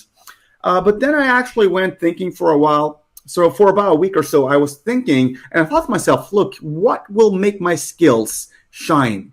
So I can develop now in Java Enterprise. I can do Java Beans, Java Server Faces. I've developed skills over the past 2-3 years to develop these technologies. What's the next 2-3 years going to look like? Am I going to learn a lot of new things within Java Enterprise, for example? Probably not too much, right? But if I went to go into IT operations, what would that do to my hacker aspirations and career? Well, I would learn about middleware. I would learn about application servers, load balancers, networks, databases. I would see that stack of technology from a completely different light. So I said, look, I want that job. Give it me. I'm on board. That's exactly. And unfortunately, then what happened was quite unfortunate, actually. You know what happens to some people who are, if you do your job well, right? If you're a good technician, for example, at one point in your career, you're probably going to get promoted to a manager. And that's what happened. And it sucked, managing people is not for me. I like to be on the keyboard doing technology, not talking with people all day, which is fine. Like I do like people, but I think people deserve a lot more than I can give them in terms of management. Yeah, exactly.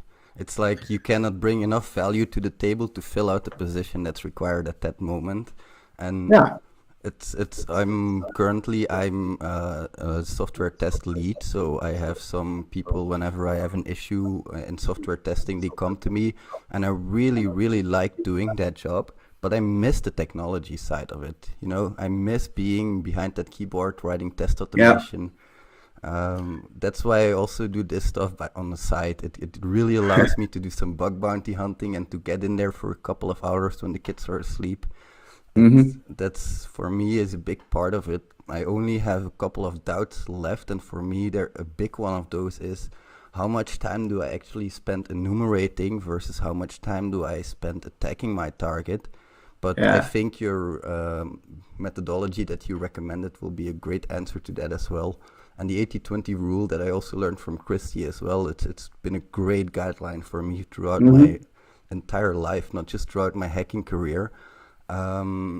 One thing I have a little bit of trouble with still is people, they sometimes come to me and they ask, or they tell me I'm a noob, I'm not good, I'm still a beginner. When did you stop feeling like a script kiddie and start feeling like a hacker? Right. So I don't know when it was, but I do know the difference I'm feeling now. So I remember back when I was a script kiddie, I would look at, for example, a cheat sheet, say a cheat sheet for hacking, and I would say, ooh, wow. These things, if I run these things, they're probably going to give me some shell or something. It's going to give me some access, right?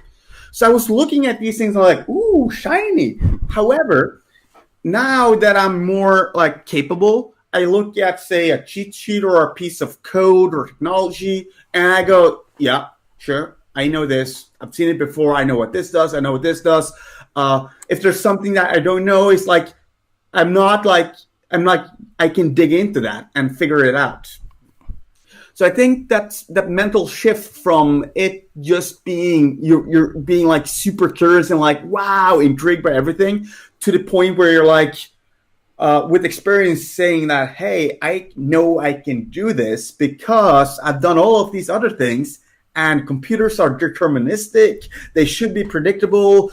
The backend might be a bit like in a black box, but I'm sure if I enumerate enough, I can learn more about it and tailor my attacks better. So for me, it was just that shift sometime during my career when I was finally like independent in my own mind. I can do this.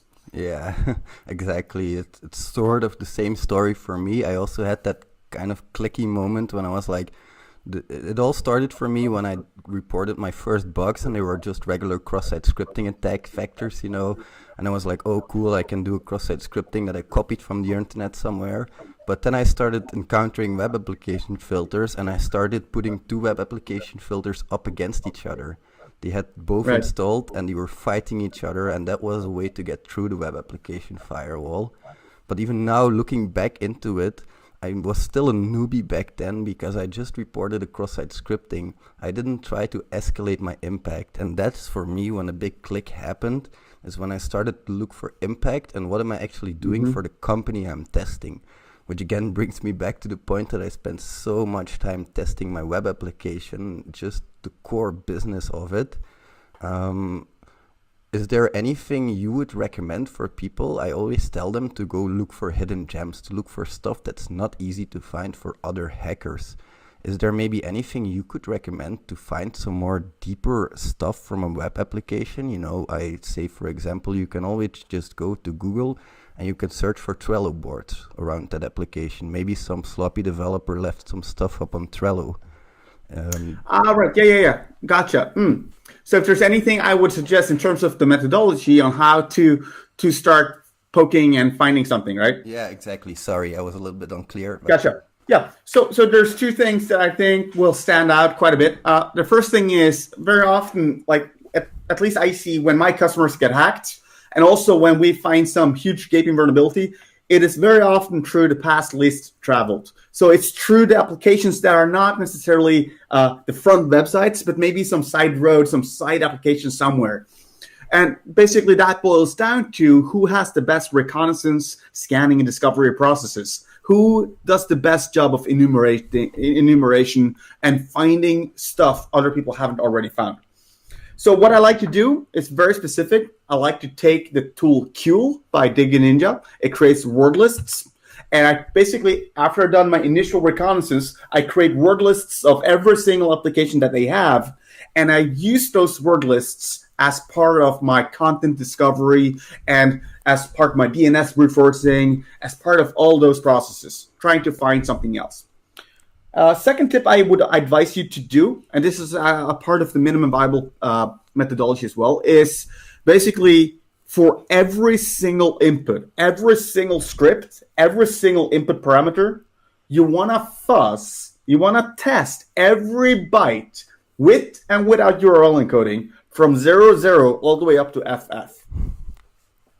That's a really nice way to get some insights on which characters are blacklisted, filtered, that might cause the middleware to break, that might cause the application to break, and so on, so that you can basically change your methodology or your process when you see, for example, a tick causing some kind of difference. That tick or double quote might lead you into an SQL injection, for example. So you will change into maybe more SQL-like approach of your attacks. That's a really good one. Thank you very much for that. There's also a third one that I don't see. I don't see people doing this, and I've only presented on it a couple of times, but I can share it with you guys as well. But it has to, these URL shorteners, so bit.ly and so on. There is a team out there that specializes in brute forcing URL shorteners. So they're every day brute forcing URLs for more than 100 different URL shorteners out there. So I wrote a blog post along with a buddy of mine, and it's on the Sans Pen Testing blog, where basically I take all of their brute force material and we index it in Elasticsearch. And with Kibana, we can now query for basically URL shortened URLs. Wow. So I will look in those brute force results for anyone who is a part of my bug bounty program, for example, or any of my customers. And sometimes you will find all kinds of really weird stuff. You will see that admins have URL shortened internal links that expose functionality. You will see booking codes and hotel reservations. You will see ongoing attacks like SQL, command injection, all kinds of stuff where attackers are sharing links with one another, and those links have been brute forced, and you can actually see attacks in progress. Wow. So it's pretty fun. That's super cool. That's really awesome, man. So thank you very much for that. Those are some really cool tips. About Qul, I made a video about that. Funny thing is, it's my least watched video, and it's by far my most valuable because Qul is such an amazing tool. And you can it's a nice one. I also just use John to randomize the word lists that I gain, and then I just make some password word lists as well for some other parts of the application. I cannot tell you how many bugs I found doing that. It's unbelievable. All exactly. Right. To finish off, could you maybe tell us a little bit more about your company? Because that sounds really interesting. What's your main focus? Right. So first of all, it's called River Security, and a river is actually just like a river floating water, right? So a river made of water. That's what the name is based out of. And why would I choose a river? Because it has to do with what we call upstream thinking. So when we have problems, we have, say, vulnerabilities, whatever. You can imagine this being a river floating down a lot of water. You hear someone calling for help down by the riverbed. You go down there and you see a man rescuing up a child floating downstream. So you're helping this man get the child up on land. And eventually, once you've rescued the child, there's another child coming downstream. And there's another one. And there's another one. And after several hours, you're there rescuing children. And that's when you say, hey, dude, I'm done. I got to go. And he said, what, you can't leave? Well, I'm not leaving. I'm going upstream to kick that guy who is kicking out all the kids in the river. I'm going to find that guy who keeps putting children in the river. It's upstream thinking, and it's really important in cybersecurity to try to find those long-term fixes for organizations so they don't introduce more weaknesses and vulnerabilities in the long term. Short term, you can patch, but long term, there's patch management, there's software development life cycles, and so much more that we can focus on to build more resilient organizations. So basically, it's I just had a job posting out. So we're going to basically be working with a third guy in September, I think. So it's a company reserved only for what I would call specialists or principal consultants, senior consultants within offensive services. So primarily pen testing, reconnaissance, basically the digital footprint, continuously mapping out organizations, red teaming, so physical break-ins and the whole shebang, covering all of that stuff. As in general, very fun. Thank you very much. That's really interesting. I really like that analogy. It's really something you can apply to anything in life, really. Also in my software testing, we try shift left testing as much. So we try to put as much on unit testing as possible. Exactly, yeah. Now, maybe just one more question to finish off.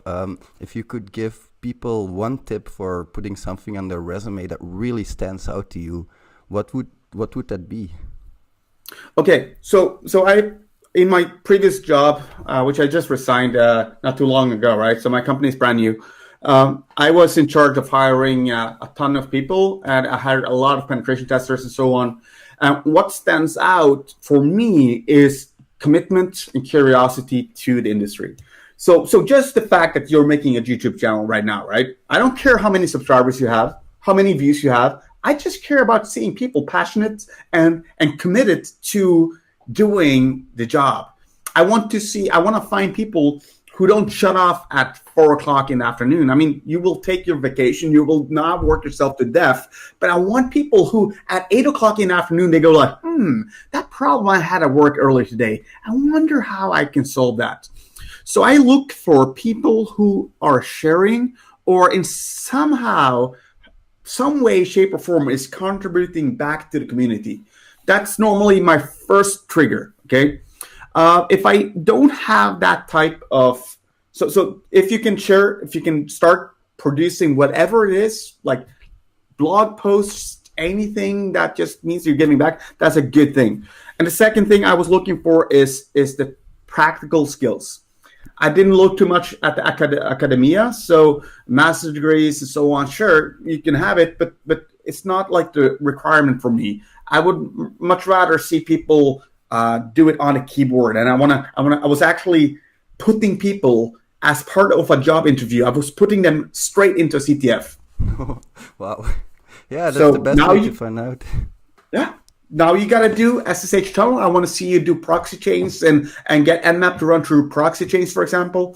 If you are at least a bit like advanced or at least a bit like work with this stuff, that's something that you've done on several occasions. So I expect you to be able to solve that. And I want to see you read the manual. I want to see you Google. I want to see how you work. So with the right ideas and passion, I think you can get really far, but there are very few times there are shortcuts, right? Exactly. And just accept the fact that some people are faster than you. Some people, they click faster, they get things faster. That's fine. Don't become discouraged because some people just have this talent made for something like cybersecurity, right? Myself, people think that Chris been doing this since he was born, so of course he's got a lot of talent. But the truth is that I haven't. I was actually, I was working as a service electrician. I've been a tire repair guy. I've been working at hotels, cleaning sheets and doing all kind of stuff. So only when I was like 21, 22, I actually started working full time within IT, right? So it's not like I've had all of this previous experience, and it's not like I'm super smart either. It's just that I like to work hard and commit myself to finding out why problems happen and what actually goes on. Yeah, exactly. That's really important to understand because not everybody gets an equal opportunity either. So I always tell people, compare yourself to yesterday, not to somebody else. Yeah, that's a good one. advice I live by. So I would like to thank you very much for your time, Chris. I would like to also thank Sparch for connecting us, because he's the one who got this interview arranged. Thank you. Cool. Yeah, he's very a cool much. guy. Yeah, I really like him as well. So I would like to thank you very much, and I hope I'll see you soon. I'm going to put those resources that we mentioned in the description below as well, so people can watch them. And Sure. I'll see you next time. Bye. See you next time, man. Nice chatting with you. Bye. 3, 2, 1. Hello, you amazing hackers. Hope you're doing well today. I have Pranav with me today. He was one of the participants in the Eno Wars Capture the Flag that a lot of people participated in from our group. And he was the person who was there from the beginning, and he really helped us with some setting up and all of that kind of stuff. So how was your experience? Can you tell us a bit about that? Hey, you amazing hackers. I hope you are doing well today. So I got the privilege of participating in the CTF with the Rat Pack. It was officially my first CTF, let alone a team challenge. So it was very new to me. I didn't make much contribution, but I really got to learn a lot. It was fun. People were coming, people were going. Rat was pulling really amazing, cool pop-ups, and yeah, it was a good learning experience. That's really good to hear, because that's exactly why we did the CTF and why we started. Everybody was going Yeah. in. It was a learning experience for everybody, because it was kind of a different CTF. I don't know if you'd have done some CTFs in the past. No, I have not. Well, for the people It who was have, really awesome. so normally a CTF is like a series of challenges, and you solve those challenges to get flags, and then you enter those flags to get points. But this was like a Yeah. completely different competition, and I really enjoyed Yeah, it. I was blown. We were blue teaming, we were red teaming. I mean, blue team is completely foreign to me, and seeing you people running scripts, defending, hardening the system, it was really cool. I was seeing what goes behind the scene. It was really awesome. Yeah, at a certain moment we even had to start up like this Docker containers to start up our services, and that's really cool, because it's Yeah. stuff that I haven't done before in a CTF. I have done it before live, of course, like when I tried to do some stuff with my own Docker containers. But we even ran into a problem, like I don't know if you were there at that moment, but we tried to start some of the services and some of the ports were taken. The script said port 9001 is taken, and we were like, oh my god, how do we solve this? It was cool because everybody was working Yeah. together, but it was not really a Yeah. problem because we just had to restart the box. I mean, it was pretty funny and ironic that, well, when we were unable to find the password, we were going to hack our own machine to get to the root privilege when the password was sitting right there in the downloads. Oh my god, yeah. What can I say? Pretty fool of us, but pretty cool of me.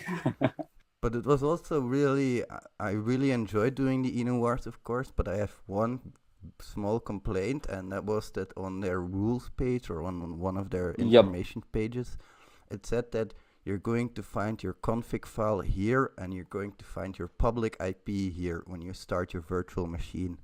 But there was nothing on the page. Later on, they did tweet out you can find your public IPs here, but still it took us a lot of time and we wasted that time because you got what? Yeah, I don't we know. wasted a lot of time just setting up our machine, let alone hardening it. I mean, it was bad from their part. I mean, but no problem. Mistakes happens. Yeah, exactly. And I've done a lot of CTFs and I probably haven't gotten through one CTF without finding one of those bugs. So it always happens. It's no big issue.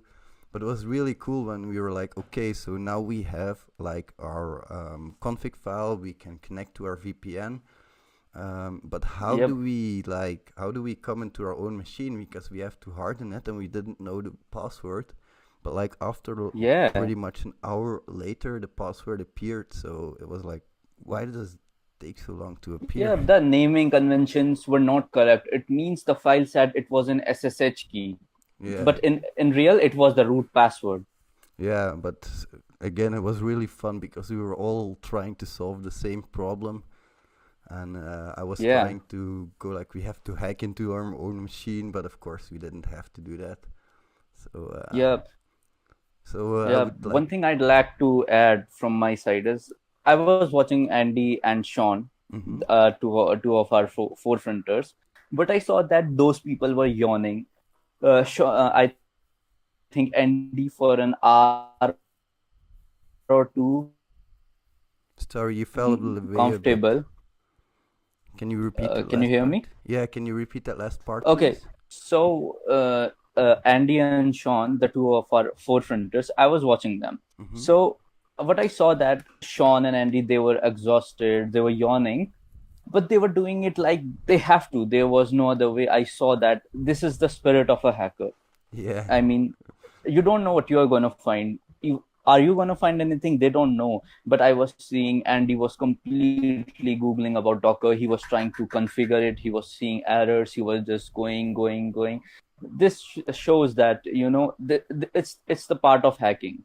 Yeah, You are not, there's no guarantee that you are going to find anything, but you have to give it your all. exactly. And we even ranked 78 out of 150 Yeah. participants or something like that. So, I mean, yeah. I never Well, a huge thanks to you that you scored a couple from our side, but still, I mean, the Russian hackers were at top. Yeah, exactly. And it was like Yep, everybody helped so it's a much reserved space. Yeah, at a I pers. mean, it's the small thing. Means if I wouldn't have found the password, there was no start, and it was just building blocks. Somebody do something, and yep, we just climbed the Exactly. board. Great experience. Yeah, just like you said, like if we didn't have you, we wouldn't have found the password. If we didn't have Uh, Sean, our services wouldn't be secure. Sean built like this amazing well, whitelist. yeah, At a certain yeah. point, we had to pass our IP addresses to Sean because he built like I this mean, amazing whitelist. And I mean, the guy is so it young. was completely, yeah. I'm It not was going. completely new to me, but it was so clever. I mean, hats off. That was really clever. The script he ran, where he blacklisted all the IPs from scanning our network, that was clever. Yeah, I would have never thought about that. I was thinking, how do you harden our services? Should we upgrade them to like something that's no longer vulnerable, or what should we do? But he was like, no, let's just build a shield, and that's like Yeah. amazing, man. He Hats was off to you. technically shutting down our machine. Yeah. He was making it inaccessible. Yeah, that was really clever. Loved it. All right, man. So thank you very much for this. I really appreciate you coming on the show, and I really would like to thank you for your amazing performance at the CTF. It was like mostly a learning experience for all of us, and I think mission accomplished, at least for me, and I hope so for you as Thank well. you, Red. Thank you, Red Pack. It was an amazing learning experience. I hope to go on more ventures with you guys and every hacker out there. There are flags for all of us. And yeah, it was awesome. Just learn, and we'll get there. Thank you so much, Rat. Thank you so much for having me. No problem. Thank you very much for your opinion on the CTF. It was really. I would like to finish off with telling you guys that if you like this video, you know what to do, and I'll see you in the next one. Bye, everybody. Hello, you amazing hackers. Hope you're doing well today. So I have with me Coffee Junkie, who joined us in the InnoWar CTF. Thank you very much for joining us. First of all, really good performance. I really enjoyed having you in the team. It was most of all a learning experience for all of us. Could you introduce yourself real quick, please? Oh yeah, definitely. Thank you so much for the invitation, by the way. Actually, that was pretty fun. My name is Sam, and I go usually by the handle Coffee Junkie. I got started in CTFs and different stuff from the community around like 2 years ago in CTFs and maybe 2 months and a half in book brownies. And yeah, I have enjoyed actually. It's like a lot of fun. And the CTFs, have you done like regular CTFs or have you done the attack and defense style CTFs before? Mostly of the CTFs that I have done before, it's been like just attack and try to gather flags to earn points with different kind of teams. Mostly for my college, for different kind of conferences here in the city where I live, and hack the box mostly. But actually, this one was the first time that I do a defense and attack.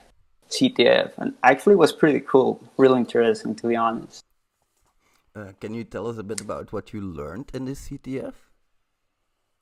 Yes, the first thing that I saw that actually seemed really interesting was how Sean actually kept all the services running and also the importance of defense. Besides that, all the information that people were gathering just to try to get the flags. So in some of the servers that we were having, we were finding like a bunch of stuff, like you said, a couple hashes, different kind of things that we didn't really know if that was like buffer overflow. What do you really have to do? So you really have to put your mind working on it. You gotta be curious. And also a bunch of websites in different kind of ports. I mean, when you're doing like CTFs, you usually find, oh no, maybe some IIS services from Windows, Apache, Tomcat. But this time was like simple HTTP servers running on Python, just with couple tricks. Yeah, simple HTTP servers. It was really cool to see that as well. I was really surprised when I saw that. It was like, okay, so I cannot enumerate versions. It's probably not going to be vulnerable, this simple HTTP server. So you really had to find like the vulnerabilities in the website. And like you said, Sean was like a freaking hero. Amazing how he kept everything up and running. Yeah, so I agree. That's one thing I learned from him as well. He kept everything up and running by putting up like a firewall and a whitelist. And that's what I really like as well in security. Whitelists, they are usually the most secure and they are a bother to set up, but I really like them. And you talked a bit about Hack the Box. Can you tell us a bit about your experience on Hack the Box? Did you like it there or? Oh yeah, actually I love it. So I did a lot of Hack the Box before completing my OSCP certification. I actually spent like maybe 2 months between January and February hacking in Hack the Box every single day prior to the exam. And it was a great experience in the terms of, gathering knowledge on enumeration for SMB services, even for active enumeration directory. That was so cool as well. Besides that, opening your mind to different attack vectors, filters in restricted file uploads. For example, if you cannot upload like PHP, try to upload like PHP 5. Also injecting some PHP code in different JPG pictures just to get a shell. Those kind of things are very interesting that if you're interested to take the OSCP exam, it's like a must. Actually, I really enjoy that. But when you're going to translate, maybe if you're going to do some kind of bug hunting, and you come from that background where you're always are going to get a shell, it's not going to be like that. Yeah, exactly. So that's a really good.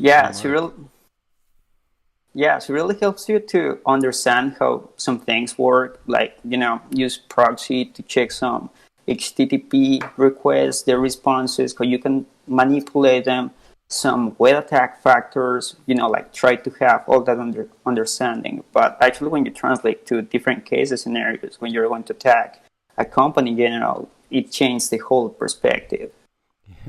Yeah, I really enjoy it. That's a really actually I got the first place for my country in Colombia, like for maybe 1 month, straight in February. That was pretty cool. So we have a record holder among us. That's really awesome, man. Like, one of the things I always wanted to get is first blood, but of course I'm not going to get first blood now anymore because I don't do Hack the Box. Or first, like in your country. That's amazing, man. That's really cool. I mean, it depends the country. In Colombia, fortunately, there were not many people who were competing in Hack the Box, so it was fine. But I mean, if we're talking like worldwide, I was like maybe 400 and something. So actually, really depends the country. Yeah. As well. And you also talked a little bit about your bug bounty hunting. Can you tell us a bit about your transition to bug bounty hunting? How did that go? Actually, I mean, the first time I really wanted to give it a shot because it seemed interesting to get, more experience prior getting into the field, maybe with that full-time pen testing job. And the first week actually was pretty interesting because, like I'm telling you, if you come like from Hack the Box after doing OSP, you're always expect to get a shell.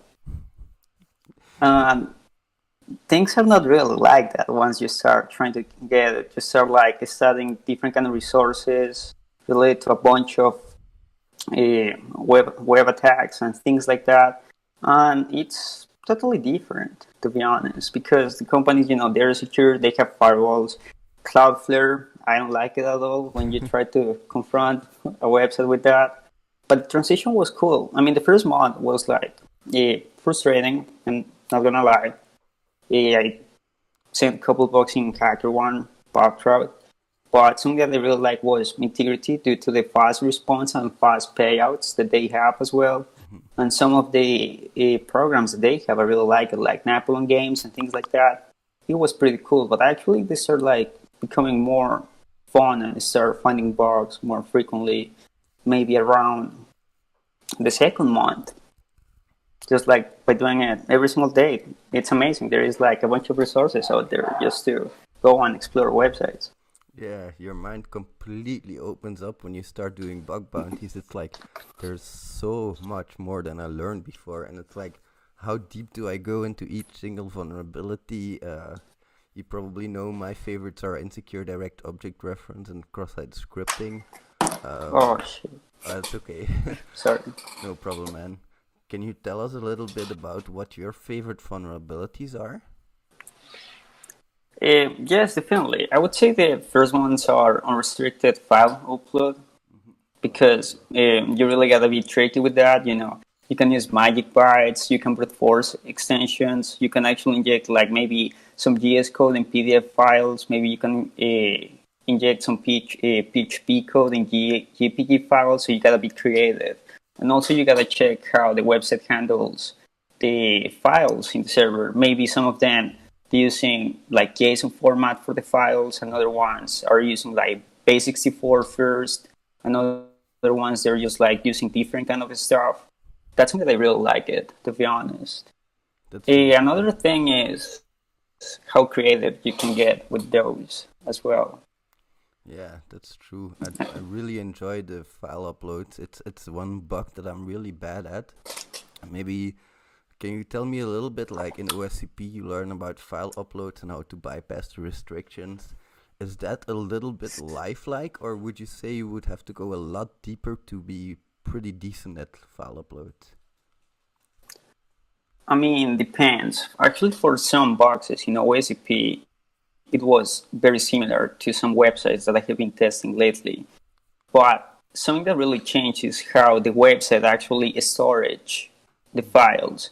So, for example, once I was so excited to get maybe remote code execution in a site because it was accepting PHP files. And I was like really excited. But the only problem that I had, it was that when you send a PHP file, the website was converting the PHP in JPG. Ah, shit. So, so that really depends how the website handles the files. I think. And besides that, yeah. Go ahead, sorry. I think I know exactly what program you're talking about, because I tried exactly the same thing, and it happened exactly the same thing to me. It even completely removed the PHP extension, and it was like just like a random string and then .jpeg for me.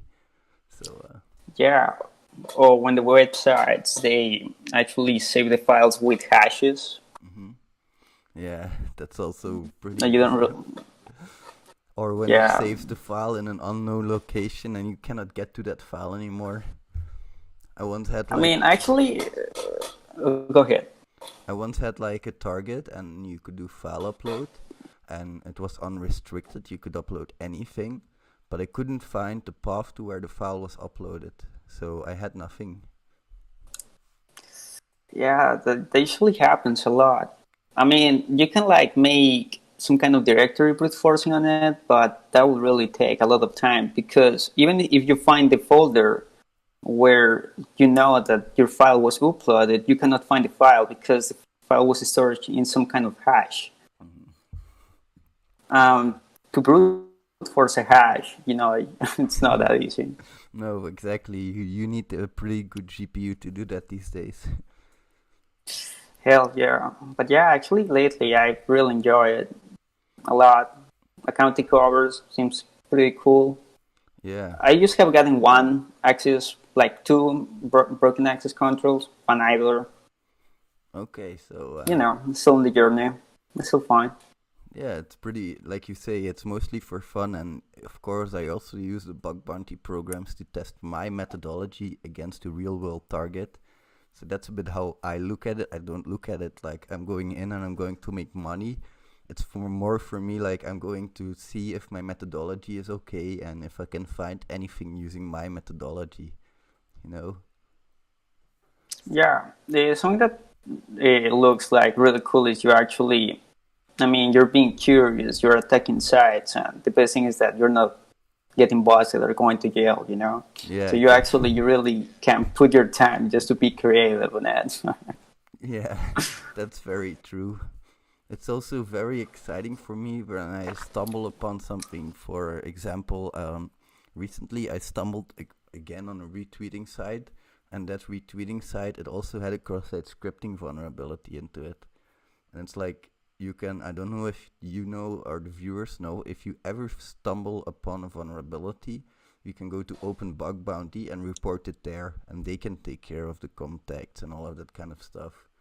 And actually the guy, I reported the cross-site scripting, and the guy contacted me, and he's going to try to fix it. So if you ever find anything, you have a way to report it as well. Yeah, actually that's pretty cool as well. It's something that actually I would say that I would love to improve lately is basically reading ES files. Besides finding maybe another endpoints or API keys in it, it actually seems like really cool just how people read ES files and actually they can find DOM XSS over there or reflected XSS like the one in Glassdoor. Yeah, that you were explaining about. I really like that's that one as well. Yeah, that's a great example of the importance of reading ES files. Yeah, exactly. He would have never done that if he hadn't used that strange accent. He would have never been able to accomplish that cross-site scripting. And also, you can use your JS files to find front-end validations and bypass them. Sometimes, you have some stored values and they get changed. Say, for example, you have a stored cross-site scripting, and it gets stored completely like it should, like your attack vector. But then when you load it into your website, there is some JavaScript that replaces the less than and greater than sign or something like that. And you can also read that in the JavaScript and bypass that kind of stuff that way. So JavaScript is like a gold mine for me. Yeah, you were saying that. And I don't know if maybe it have happened to you, but I have heard even some guys that they say that they have found hard-coded credentials in JS comments. That wouldn't surprise me too much. I don't know if I told you this story, but once I was reading a JavaScript file and somebody wrote like a whole part of the Lord of the Rings books in there.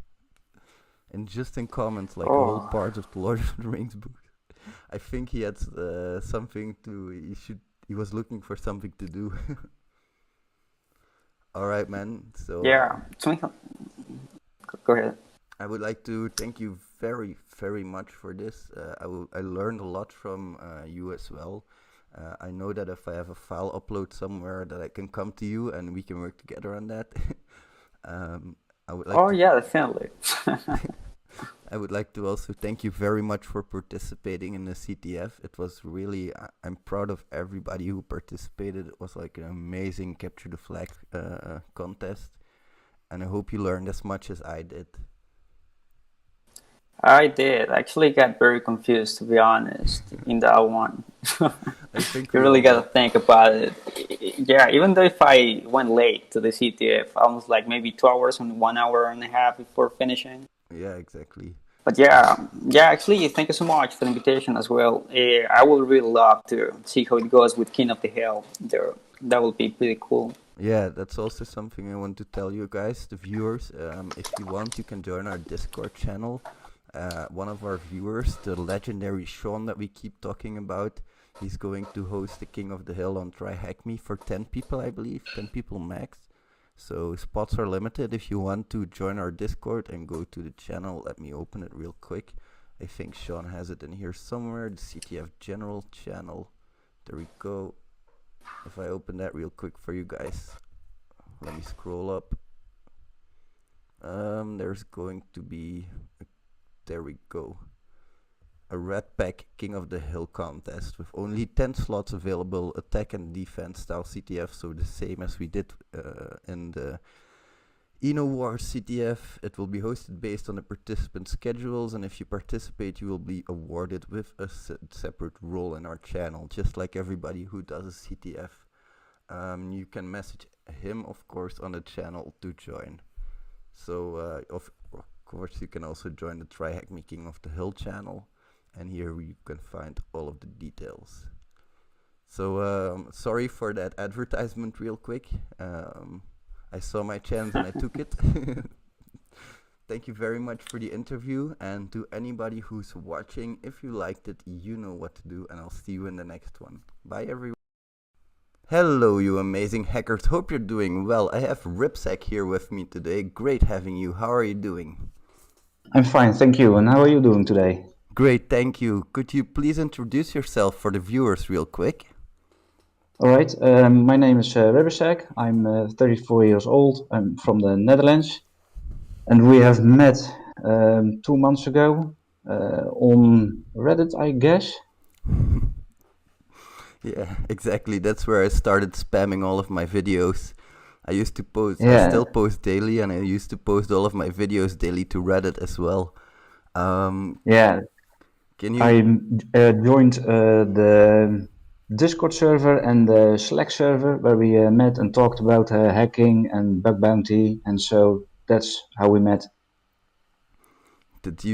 What was the thing that like attracted you to the hacker life? Like, I know that a lot of people that are watching want to become like bug bounty hunters like us. Like, I know that you do a bit of bug bounty as well. We'll get into that later. But what attracted you to become a hacker in general? Well, it started almost 14 years ago when I started my first job in IT. I did the first 10 years. I was a system administrator / network engineer. So I did both the jobs of them. And after 10 years, I saw HackerOne. And I thought maybe I can do that as a hobby besides the job. But let me see, when did I create my account? I created my account in 2017 on HackerOne, and for more than 2 years I did nothing with it because lack of time.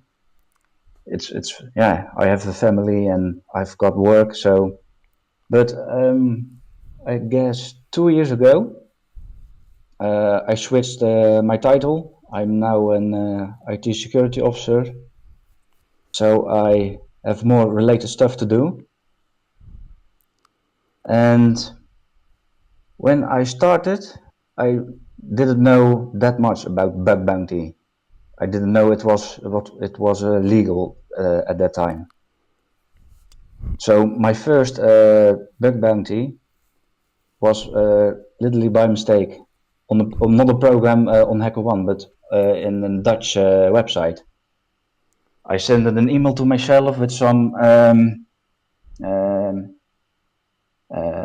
notes. So I just emailed an XSS payload to myself, and after I opened the email, it popped up, and I was like, "What's this? What happened?" So that got my interest. That's really cool. I really like that story. It's completely, it's like something unrelated that you did that got you into hacking. A lot of the people that I know started it this way as well. Like for me, it started one day I was doing some normal, I was ordering some e-liquid for my electronic cigarette.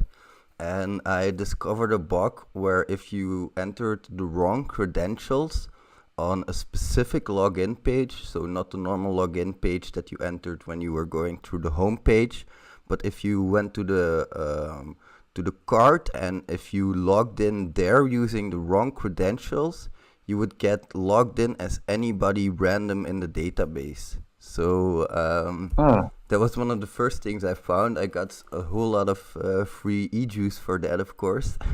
That's what got me into Really hacking nice. a little bit, but it didn't really start until much later for me. I also got some general IT experience like you, and that's something I see a lot of hackers these days having is they have at least some solid grasp of some of the fundamentals of IT, like networking or programming Yeah. or software testing. Do you think it plays a big role in whether or not you want to become a pen tester or not?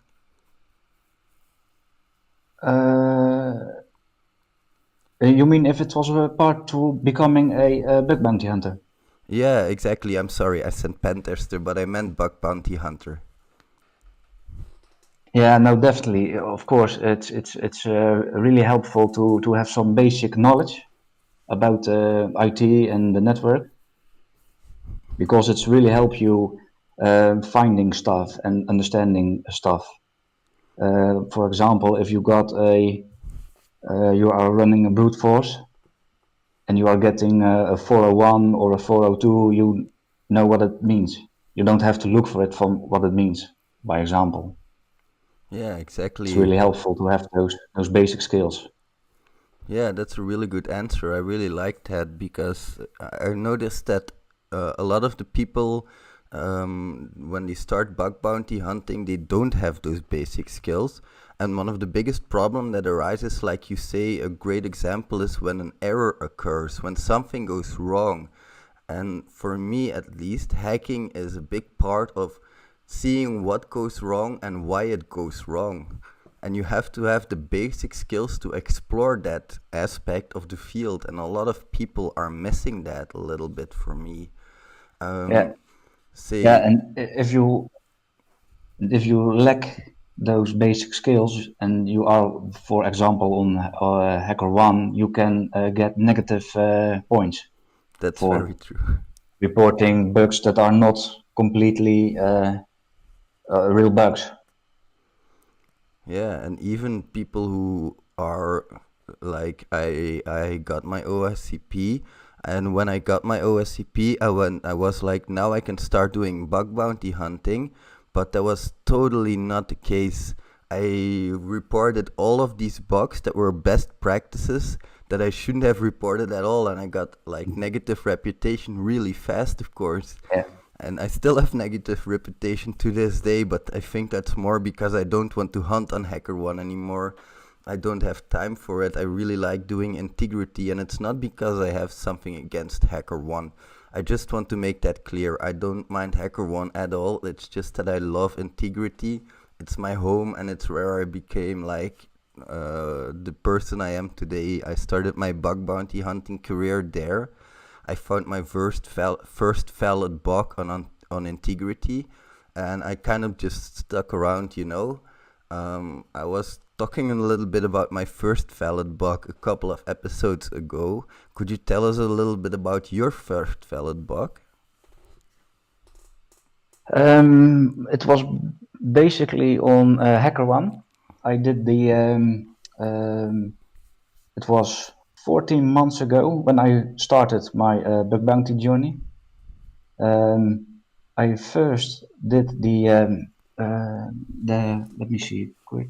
Oh, the Hacker 101 CTF stylish, where they learn you how to do these things, and then you earn points. And with those points, you can get invites. Ah, that's cool. So after I got enough points, I did get some invites, and I accepted one, but I can't talk about it because it's still private. But I reported within 1 hour. I reported 3 XSS, and still they are not resolved until this day. So they are open for 14 months, 15 months, I see. So that's just basically my first 3 valid bug bounties. That's so. I hate it when that happens because it sort of Yeah, For me, it's like either don't start a bug bounty like program at all or do it properly, you know. And I get that maybe I don't know about the severity, but I've also had that happen where like a medium severity has been open for quite a while, and I would rather have them just either close it as non-applicable or as informative or something like that than to be waiting Yeah, I for understand. months without that security, you Yeah. know. And I don't know if Yeah. in your case it was a paid program as well, but in my case I was waiting for a couple of months because it was like my first paid vulnerability that I actually reported. And right now, looking back at it, there could have been some things I could have done differently because I just reported my cross-site scripting attack and I didn't report any extra impact. So I wasn't looking to steal any flags. I wasn't looking to execute JavaScript or anything like that. That's some advice I would give somebody who gets into bug bounties as a beginner. For me, it would be try to raise the severity of your bugs, try to raise the impact as much as possible. Do you have any advice for people who want to get into bug bounty hunting? You should really do it. If you like it, then you really need to do it. But you also have to learn the basics. Just what we discussed a few minutes ago. Really need to learn the basics, especially the networking stuff like the HTTP requests, etc.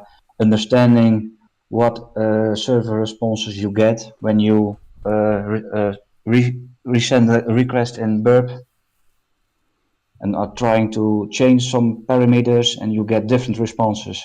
It's really important to understand what they are doing. Like for example, just before our call of our interview, I was hunting on the program and there's this API endpoint, and when I browse to that API endpoint, it changes from port 443 to port 8443, and then it gets me blocked. So you really have to understand what's happening, and I'm still figuring out what it is because I just discovered it. Yeah, that's really cool. That kind of stuff is that's why I love doing bug bounty hunting. It's like a new Yeah, puzzle every time. Yeah. And But another advice is to follow guys on Twitter like you who are giving resources. Also, it's very good to learn from each other in this community because you can't do it all by yourself. You really need to learn, and you definitely should learn how to use Google. That's, I think, by far the best advice. Learn how to Google stuff. yeah, exactly. I think that's also one of the priorities that I'm basing my channel on. I try to give just enough information, but not too much, so that you guys have to look a little bit for yourself, of course. Now, definitely, yeah. That's very important to me, and it's one thing I learned from OSCP. It's that try harder mentality, and it's go look at it yourself. Especially, I don't know, the current OSCP, if you look at the syllabus, you have all of these, and I think it's a bit more like beefy and a bit more substance to the course. But when I took it, a whole lot of the topics were go research this, go research that, go research that. And that's kind of the mentality I'm trying to bring out with these videos that I make as well. I really like doing just like web applications, but there's so much out there. You can do mobile testing, you can do web applications, API testing. What kind of person are you? Do you like somebody who likes mobile testing? Do you like web application, or is it like a mix of all of those? I've never done mobile web test or mobile app testing in my entire life, but I do mostly. I just started Bug Bounty again the last few months, last 2 months, I guess. But I'm trying to set up my own basics and that's I want to automate a lot of stuff. Like I see it. You can go horizontal and you can go vertical. And if you go horizontal, I guess, for my opinion, is that you go want to discover all the assets, do brute forcing, etc. Find maybe host header injections or some other basic stuff or low hangings. But the vertical part is going really deep in the application. That's one thing that I am not doing right now. I'm just started a new project by myself to fully automate the whole discovery of subdomains, the enumeration of it, what software is it running, maybe WordPress or Drupal, or is it hosting on Cloudflare and some stuff like that. I'm doing this fully automated, and I'm have just running it since Friday, I guess. My first test, and I have already reported one bug on integrity, one on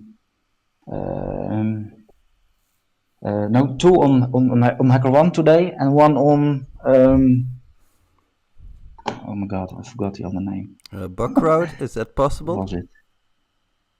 Bugcrowd, yeah, Bugcrowd. Yeah. They already closed it that's- because it was information disclosure on the program.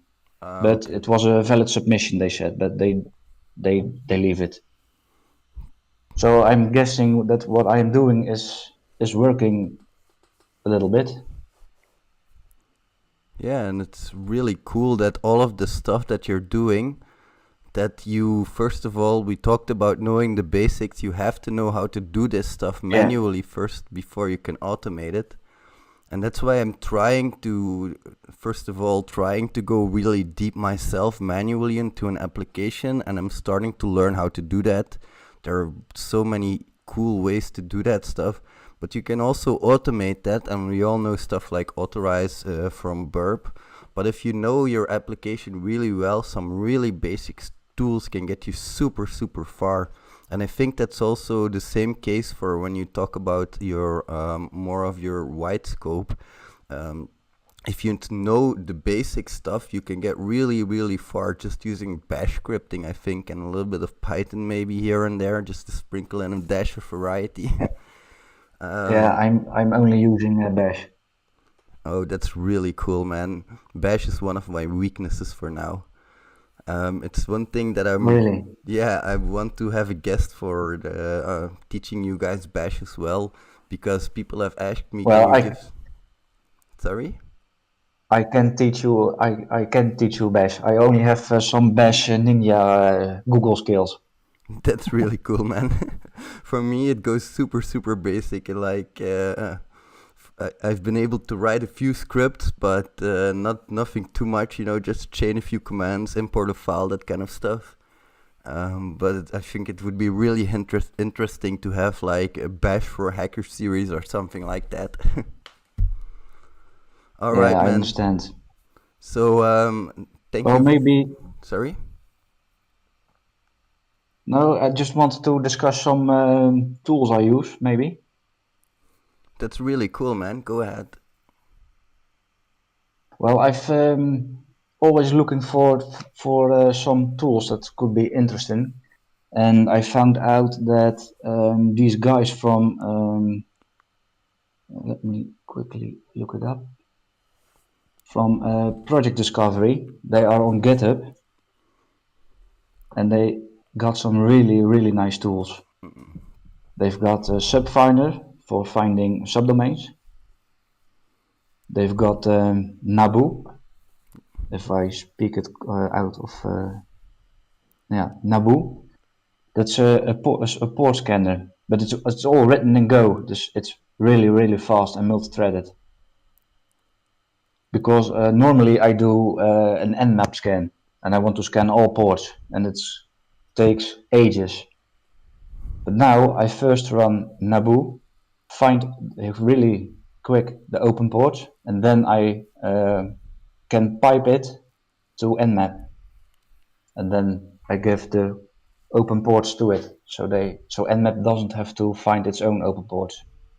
So it saves a lot of time.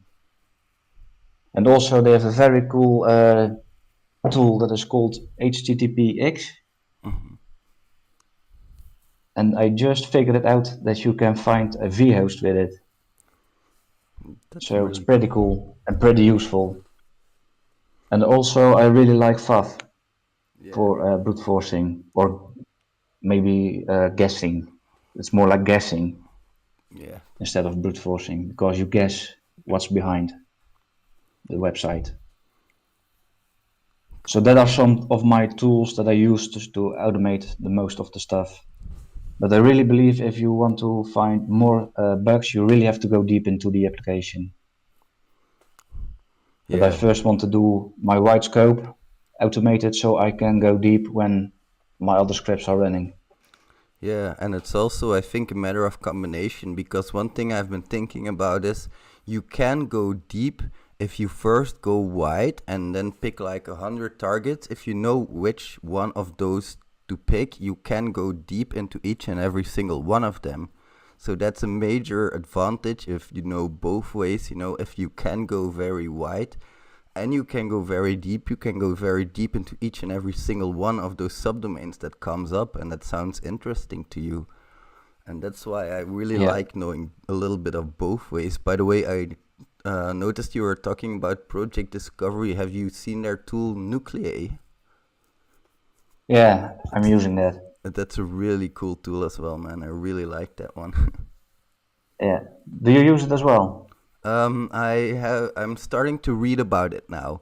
A couple of viewers have brought it to my attention, and it's so cool. It's super extensible. It is. I'm running it definitely. Yeah.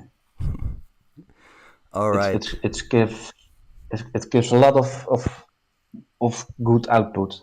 It's not that's all it's useful, but some things are useful. Yeah, definitely. Yeah.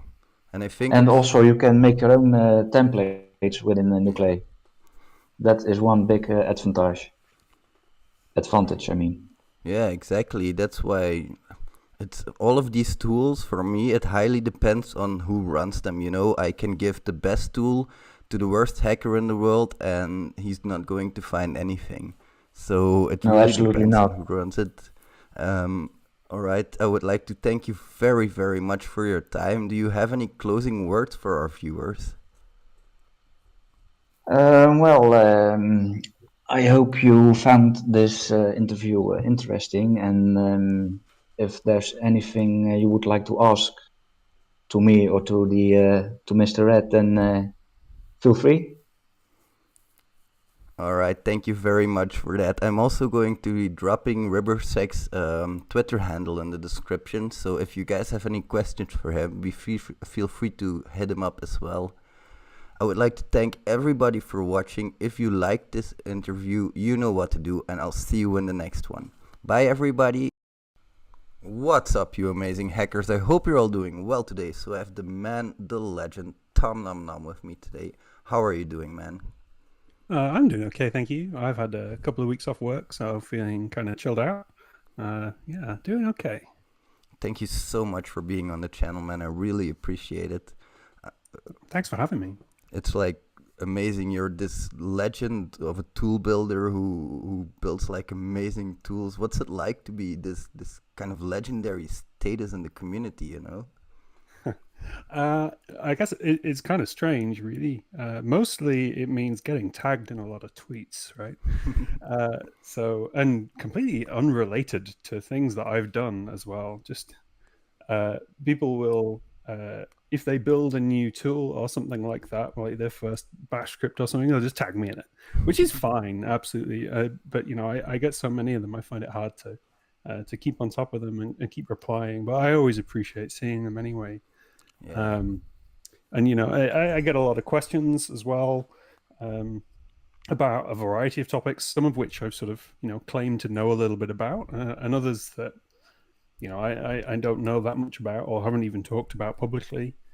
People just sort of go, you know things. You can answer my question for me, and I try to as much as I can. Yeah. They're quite overwhelming sometimes, but otherwise, it's really what's the word?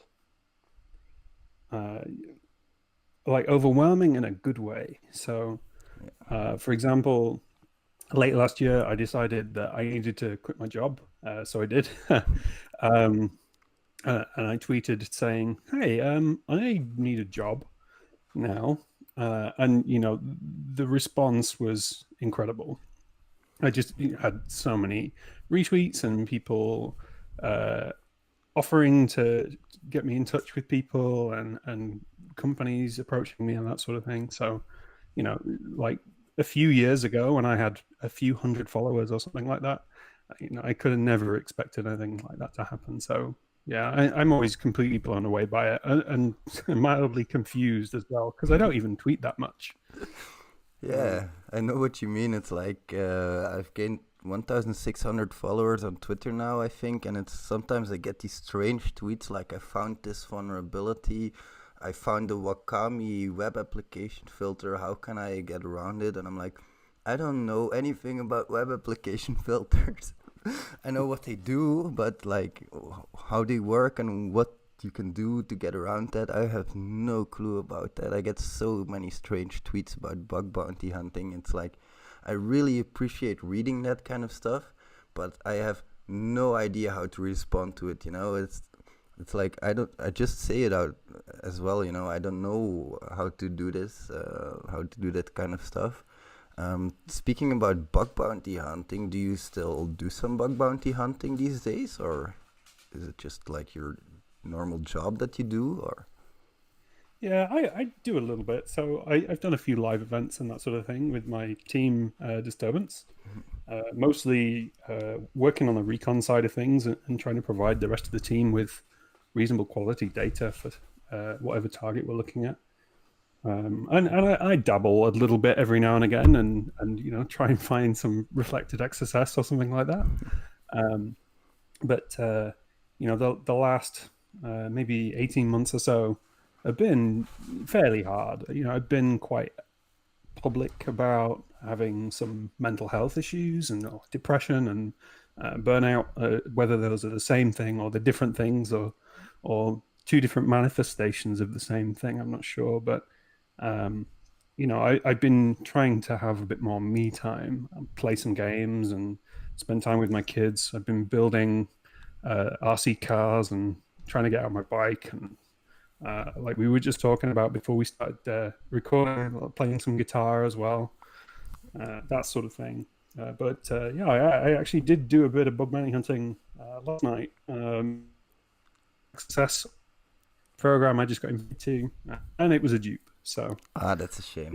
That's the way things go. Yeah, but it felt good to find a bug anyway.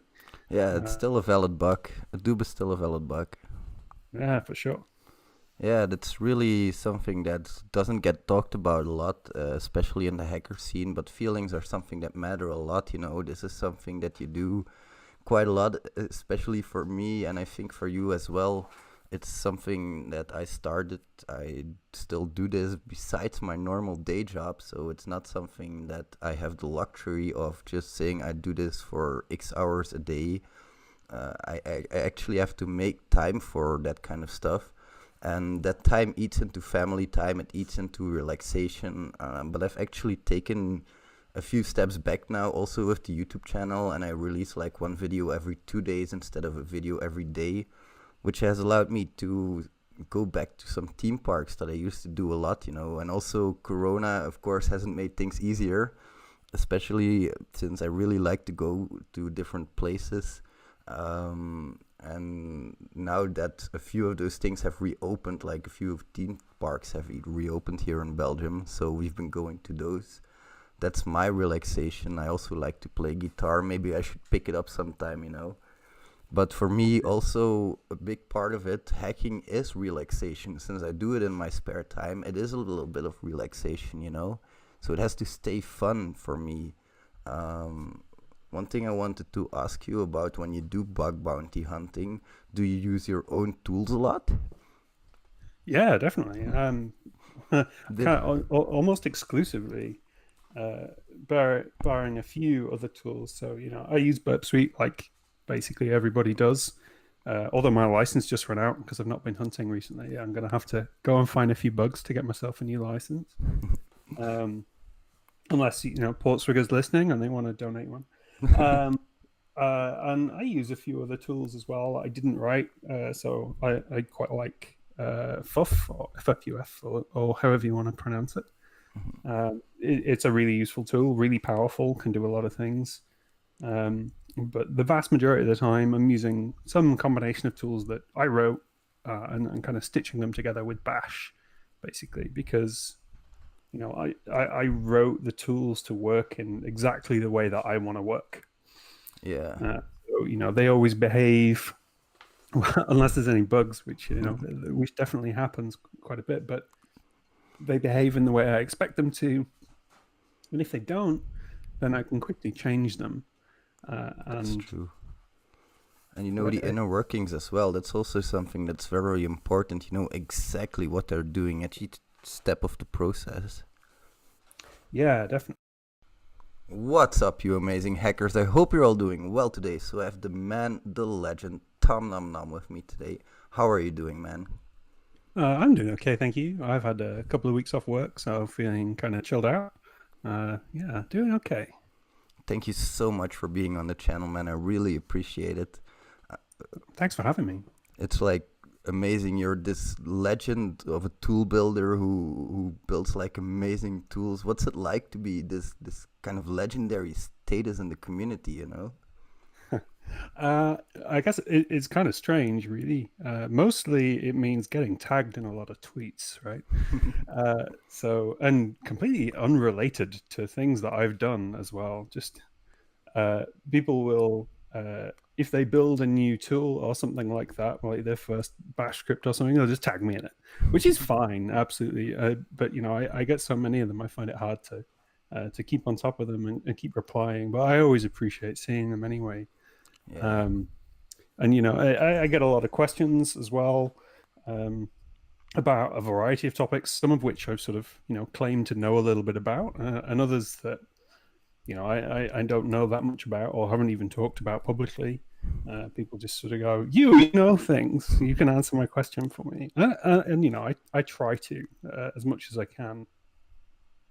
Yeah, it's quite overwhelming sometimes, but otherwise it's really what's the word, like overwhelming in a good way. So for example, late last year I decided that I needed to quit my job, so I did.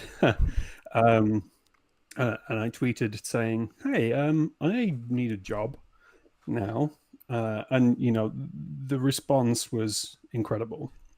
I just had so many retweets and people offering to get me in touch with people and companies approaching me and that sort of thing. So, like a few years ago when I had a few hundred followers or something like that, I could have never expected anything like that to happen. So yeah, I'm always completely blown away by it and mildly confused as well, because I don't even tweet that much.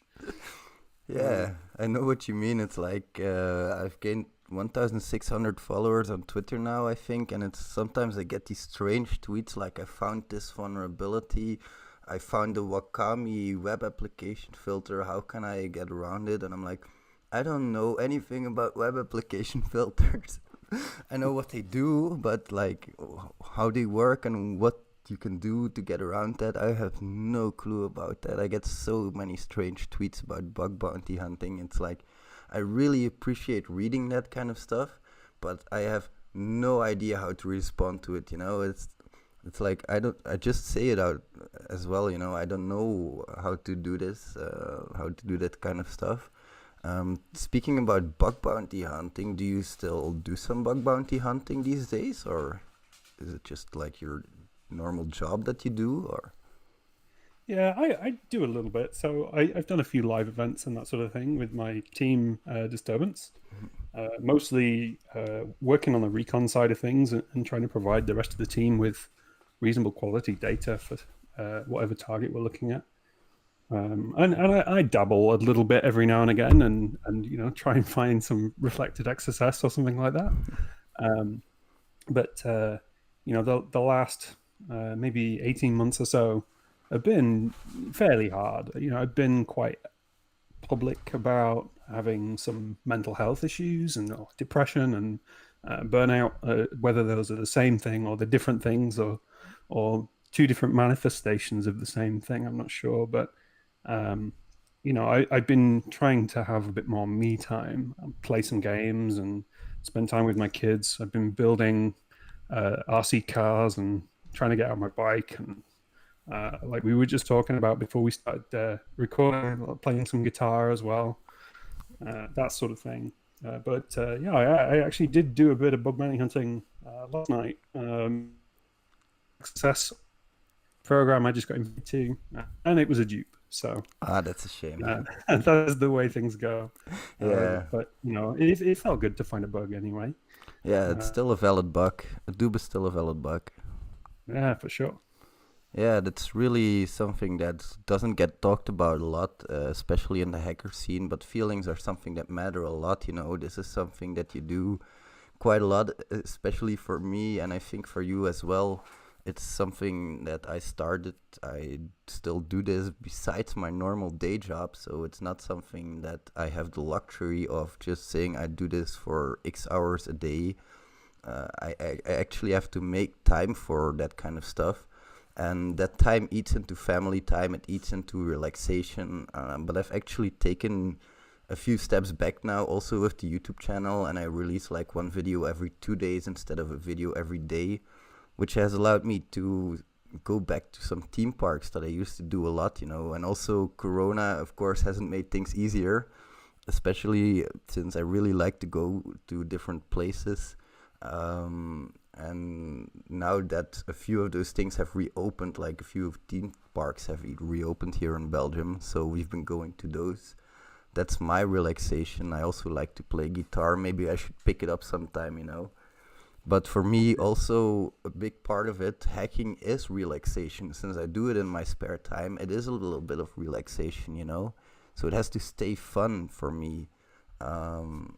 One thing I wanted to ask you about, when you do bug bounty hunting, do you use your own tools a lot? Yeah, definitely.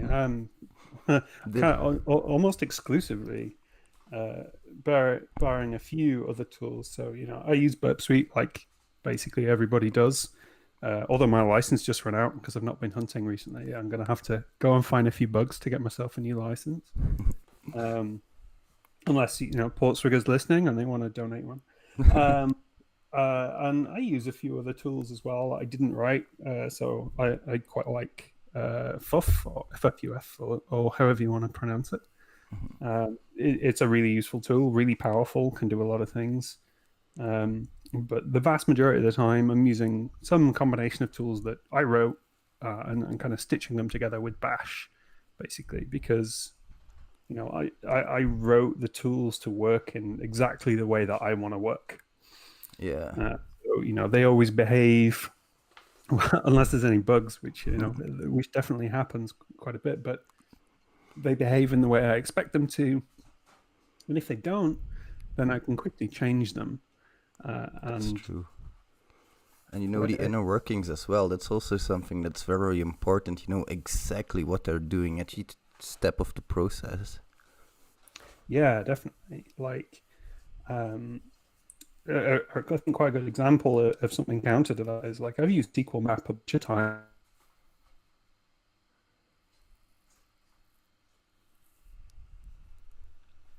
I think the internet is cutting out a little bit on my side there. Are you still able to hear me, Tom?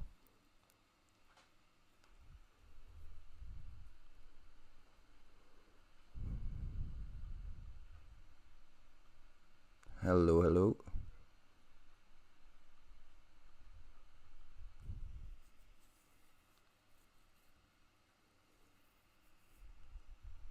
Can you hear me again?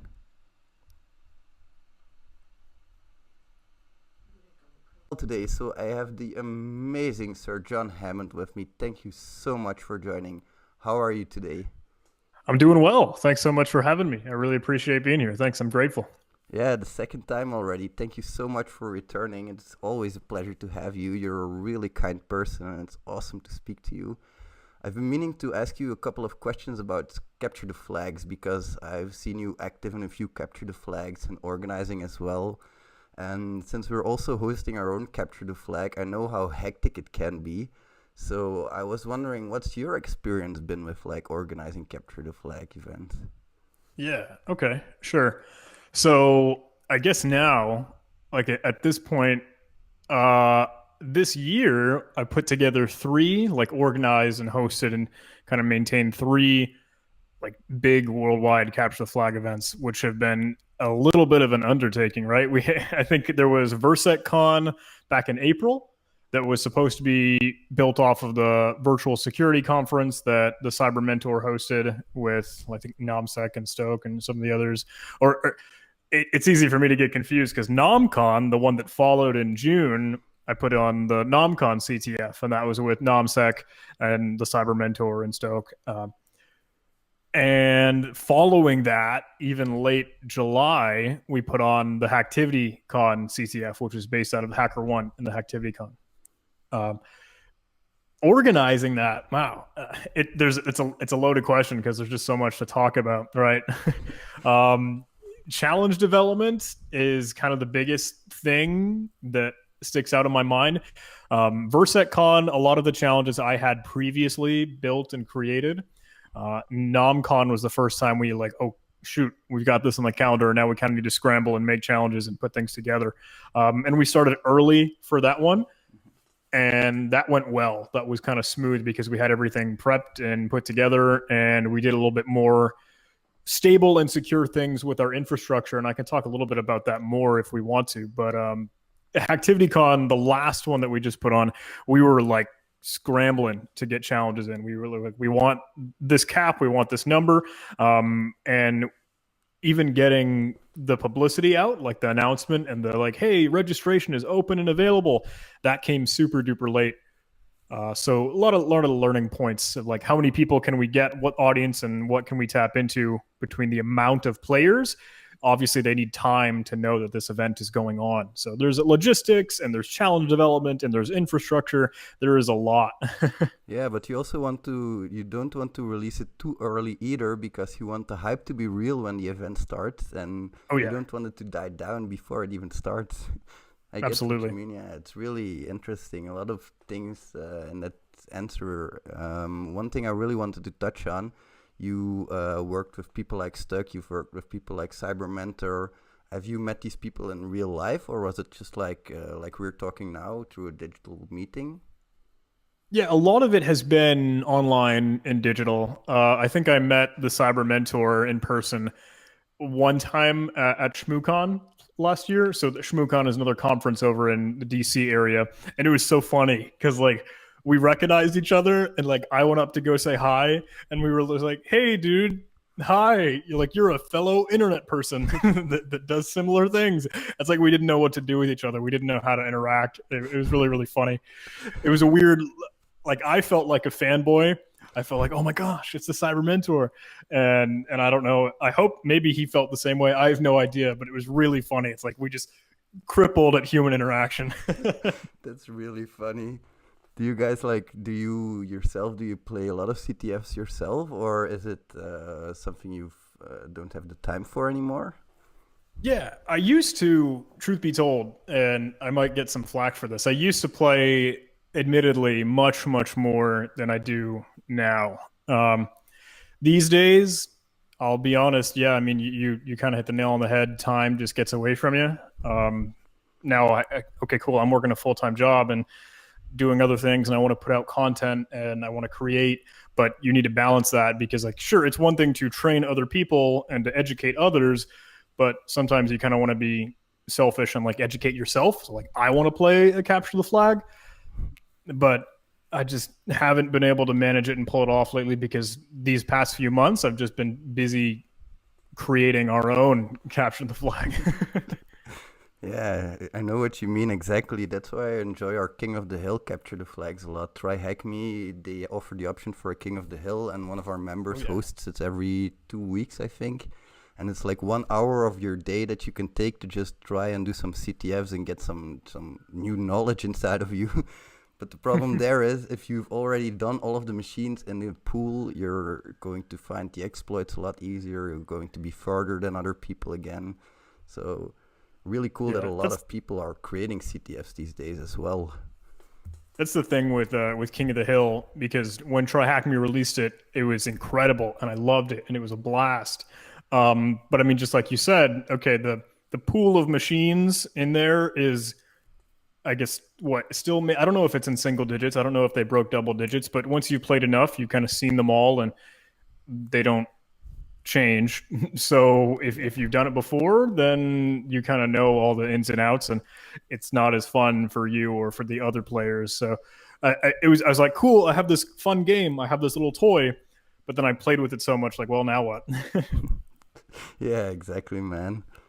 It's like for when you participate in a CTF, there are like we participated in Poseidon CTF, and it was like a team Nice. CTF, and that's what makes it so worth for me, the team effort, playing together, having fun, learning things from each other as well, because after each CTF we do like a debriefing and we go over the things we learned and who solved what challenge in what way.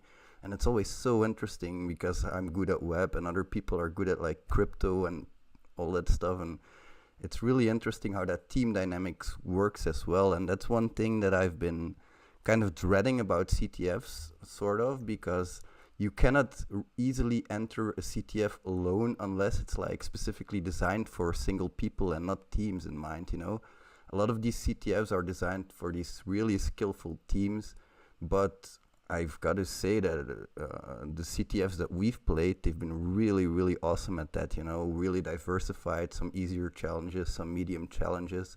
When you organize a CTF, do you do it for like the more advanced players, or do you also keep in mind that there are like multiple people playing this stuff? I've tried to, with a lot of the stuff that I create, kind of put together like a trajectory is the word that I use, or like a gradient, like a scale difficulty that kind of grows and moves as you kind of progress through the game. And everything that I put out, I try to have a warm-ups category that is super simple, super basic. Like, okay, maybe here's a strings challenge with an interesting gimmick or twist to it. Here's a classic Caesar cipher, or a cheesy base 64 string with something else kind of sprinkled in there to make it interesting and not the exact cookie cutter challenge all the time. But and then once we move into the real quote unquote categories, right, between web and binary exploitation and crypto, I do want to kind of like level out, okay, here's a 50-point challenge, here's a 100-point challenge, maybe here's a 125 and a 150, but then let's go to 250 or 300 and really amp stuff up. So I hope that there's a decent, I don't know, walkway and path between the easy, good, beginner-friendly stuff that anyone can handle, even a solo player, and some of the more advanced stuff that might take a team or much more time dedicated to it. Yeah, that's really awesome. And for me, hard to, because you also have these different categories. It's hard to imagine how much time you have to put into each of these categories, and how much time you have to put into your challenges, how much you have to put out. Because for me, if I solve a challenge, it might take me 1 hour. If somebody else solves it, it might take them 4 hours. So for me, we only have one challenge in the CTF, so it's really hard. We were thinking of giving people only 6 hours to hack the box from boot to root. Oh, wow. But it's a super hard box, and that's never going to work. So we gave them like 24 hours, and we're also going to give some auxiliary challenges with that. But for me, one of the questions I wanted to ask is, all of these CTFs that I've participated in, for me, they've really helped me prepare for bug bounty hunting in several ways. Do you think it contributes to your bug bounty skills to play in a CTF, or? Yeah, I guess I'm an interesting take on that, because so I'm not super duper into the bug bounty scene, nowhere near as much as I should be. I haven't found a bug on HackerOne or Bugcrowd. I'll be the first to admit that. I haven't found one yet. Maybe hopefully someday I can track one down, or I can pour time into it. Again, that's the thing. I just haven't made the time to even try or to even start to look. But do I think Capture the Flag helps with bug bounty? I'd say yes. And maybe some people will take a different standpoint on that, because it's different. Like, oh, bug bounty's real world, or the real corporate business applications. And some people will kind of point their finger at Capture the Flag and say, oh, that's just a game. It's not realistic. It's who knows. You could, I don't know, pick and choose the stuff you like or dislike about each of the fields in the community. But I think that Capture the Flag really does, because at the end of the day, it's all about problem solving, and it's all about, I don't know, taking a challenge for what the challenge is and wanting to try against it and work against it and, I don't know, learn something new. And a lot of times I think with Capture the Flag, you'll get into some weird, esoteric, idiosyncratic, like just whatever filtering or evasion or mitigation techniques and bypass stuff that you'll have to do to get something to work. And you might try some of those oddball things in bug bounty, and some of those might work. So I think, yeah, it'll definitely stretch you towards things that you could potentially see in bug bounty. Absolutely. Yeah, that's one of the things we've been really trying to focus on. It's like only one boot to root machine for now, but all of the vulnerabilities are from bug bounties. Every single one is based on like a report that I found in real life. And that's what's so amazing on this box, you know. We've tried to keep it realistic, and also the auxiliary challenges we're going to create are also going to be super realistic.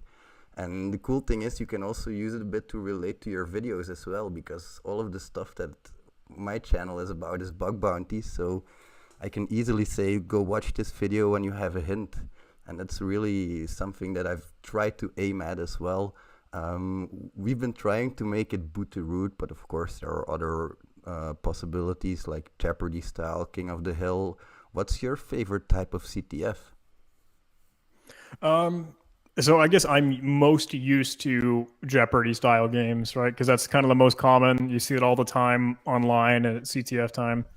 I really do like the more pen testy oriented stuff, like between the red team, like a boot to root game, or like a hack quest. Sometimes I've heard it called, where you're going through like a storyline of a bunch of things to exploit and attack. And you mentioned King of the Hill. I really like that as well, because then it adds a whole nother layer. Like, okay, cool, you've got access, you compromise the machine. Now you really need to sink your teeth in it and wrap your claws around it, so you've got persistence.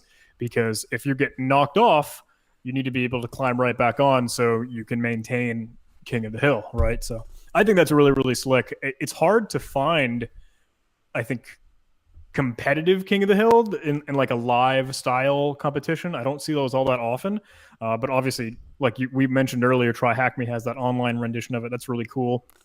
And yeah, boot to root stuff is awesome and great, and I that's probably my favorite. I think that's definitely pen test like stuff is certainly my favorite. The realistic, real world stuff. Yeah, you also pick up a lot of stuff from that kind of CTF. We have this one guy in our Discord group, and he joined us on our first King of the Hill Capture the Flag. And he discovered that he's like an amazing blue teamer. He got on the machine, he blocked off everything due to a whitelist, and it was so cool to see him in action. People flourish in these kinds of events as well, and that's one of the things I wanted to ask you as well, is if you play a CTF, do you do it alone usually, or do you join teams? I have I guess I call it like an IRL cohort, or like my in real life, my friends.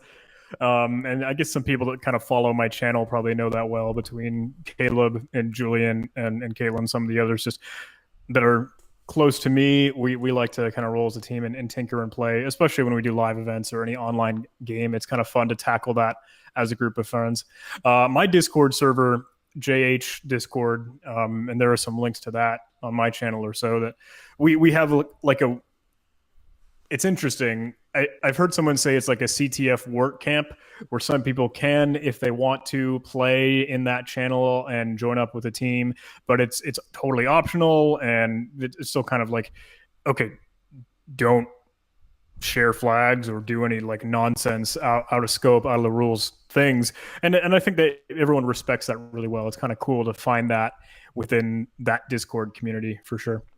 Yeah. I don't play as a team all that often. If I find a game that I want to play and no one else in my friend group is doing it, I'll either go solo or just drop in the Discord and be like, hey, is anyone taking a look at this game? If I have the time to play. Yeah, it all comes back to time in the end.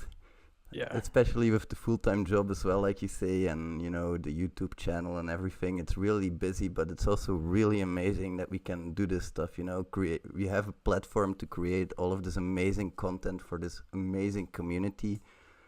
It's amazing. I'll put your Discord link in the description below as well. If people want to join that, you can join John Hammond's Discord link. I'll put your links to the channel and all your social media as well in the channel description, in the video description. One last thing I wanted to ask you: is there any last tips you have for the viewers? Okay, I guess I'll take that sort of in two different parts, because it's cool. A lot of this conversation is coming from like the CTF player perspective and the CTF host and organizer perspective. So as a player, right, as someone learning and wanting to participate and practice and grow, my advice or last tips are every single game that you play, every single capture the flag you take part in, I really, really recommend, and I can't stress it more, to like take notes and document your solutions, like write your own write-ups, and obviously read write-ups after the fact, because even more so during the game, more learning happens after the game, where you can read the solutions from people, the challenges that you didn't solve. So that's one tidbit, that's one aspect of it. But when you take notes and like when you're building out, hopefully a giant checklist, like make your own like arsenal and inventory of things that you need to make sure you hit if you're looking at this specific kind of challenge, or you're looking at this specific port, or you're enumerating this kind of service. And keep building that up. Keep like compiling your own archive of things to do and things to look for when you're at your wit's end and you have no idea what to do. You've hit a wall, you can't get past it. It's always good to just like skim through that list that you have put together yourself. Like you made that. That's all your work, documented and stored and encapsulated for you. So that's my biggest tip for players. That's amazing advice. Yeah, for organizers and for hosts, because now that I've kind of started to put that hat on a little bit, and I've worked with a team, again, some of my friends that help kind of put together these challenges. Never, ever, ever trust the player. Like, obviously, you hosting a capture the flag competition, you're going to be putting out vulnerable services. And it like software and technology that inherently has a flaw and an issue and a misconfiguration. So don't let them remove the flag as a big case. Yeah. Don't let them drop files on the file system. Don't let them fork bomb and completely destroy the service or shut things down. Whatever you can do to have a read-only file system, whatever you can do to limit and capture whatever CPU is in use or however much RAM is being put together inside of a challenge container or service, absolutely put down everything that you can to make sure the students or the players don't vandalize the challenges and ruin the fun for everyone else. Because then you as an organizer are going to be set on fire. You're going to have 5,000 people knocking at your door telling you your stuff's broken, and it's just not a good time. So don't trust the player. As much as we want to, don't ever put yourself in a situation where you're saying, please don't remove the flag. Please don't change words. That doesn't work. You can't trust that. Yeah, that's some really good advice. As a QA tester, I can fully stand behind that. We always say never underestimate the stupidity of the user. It can easily translate to never trust a hacker. Yep, exactly. I would like to thank you very much, John, for this conversation. It was very helpful for me, and I hope as well for the viewers. All your details will be in the description below, so if anybody's looking for John, you'll find it in the description. Thank you very much, and I'll see you in the next one. Bye, Thanks everyone. so much. Take care, everybody. Finally happened. I have the legend with me, Mr. Stuck. How are you doing, sir? Great to have you. I'm so good. And thank you for having me. It's such a pleasure to be here on this show. You're such a legend, man. Everybody looks up to you. What's it like to be this legendary cult status in the bug bounty world, you know? I had no idea, and I didn't even ask for it. That's the thing. I'm quite a crappy hacker, to be honest, but I'm a great storyteller, and you know, I have this talent of being able to break things down so people actually understand it. And I think that's the thing why people just like the content that I do. It's not always super technical, but when it's being delivered, it's something that everybody can resonate with. Yeah, I really like that about your videos. One of the first videos from you that I saw was where you explained that you test for race conditions and that you didn't even have any programming knowledge before you started. And I was like, oh wow, so maybe I can get into bug bounties. And look at us now, we are so far ahead. How did you get interested in hacking? Like, for me, it was of course how I got like you. And how do you mean how I got started in hacking? yeah, like for me, I got really interested because of people like you and Live Overflow. I started watching you guys and was like, wow, Oh, yeah. it's so cool, it's amazing. No, it's for me. It was more like I've always been kind of interested in hacking. I think that's a cool thing. Like people that are hackers are cool people. And of course I want to be one of them. And working is in like IT security. That's or I would say I've been working in the IT space since I don't know, back in I think I started in 95 or 96 and started like building computers, right? And that was like that was my gateway drug into it. And then I did consulting for over 25 years. And what I did is I was working on primarily the defending side, like blue teamer. I was protecting organizations against cyber threats and that kind of stuff. And back in 2014, I was really, really working and investing my time in Azure, a cloud-based solution that Microsoft now has. It's not that popular anymore, but for people that were heavily invested in Microsoft systems, it was a game changer because suddenly you can put servers in somebody else's data center.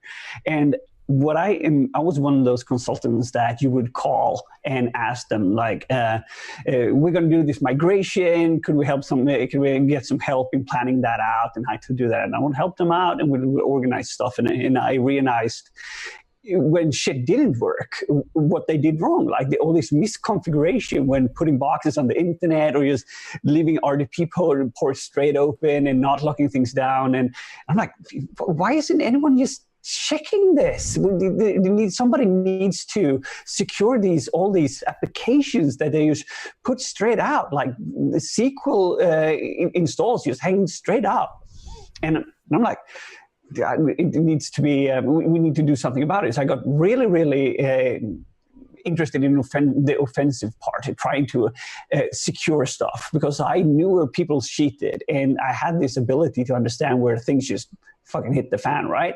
So that way, just gradually, I moved slowly over from just being on purely defending or securing and locking down and hardening stuff to doing the testing of the teams that actually lock the systems down to make sure that they really were secure. Because if you're saying that you're hardening stuff and nobody's testing it, it's kind of like meh. So I did that, and then I fell in love with bug bounties, right? I went to DEF CON. I got invited to a HackerOne live hacking event, primarily as for drinks, right? I social engineered myself in there to be a part of to hang in the bar and have free drinks.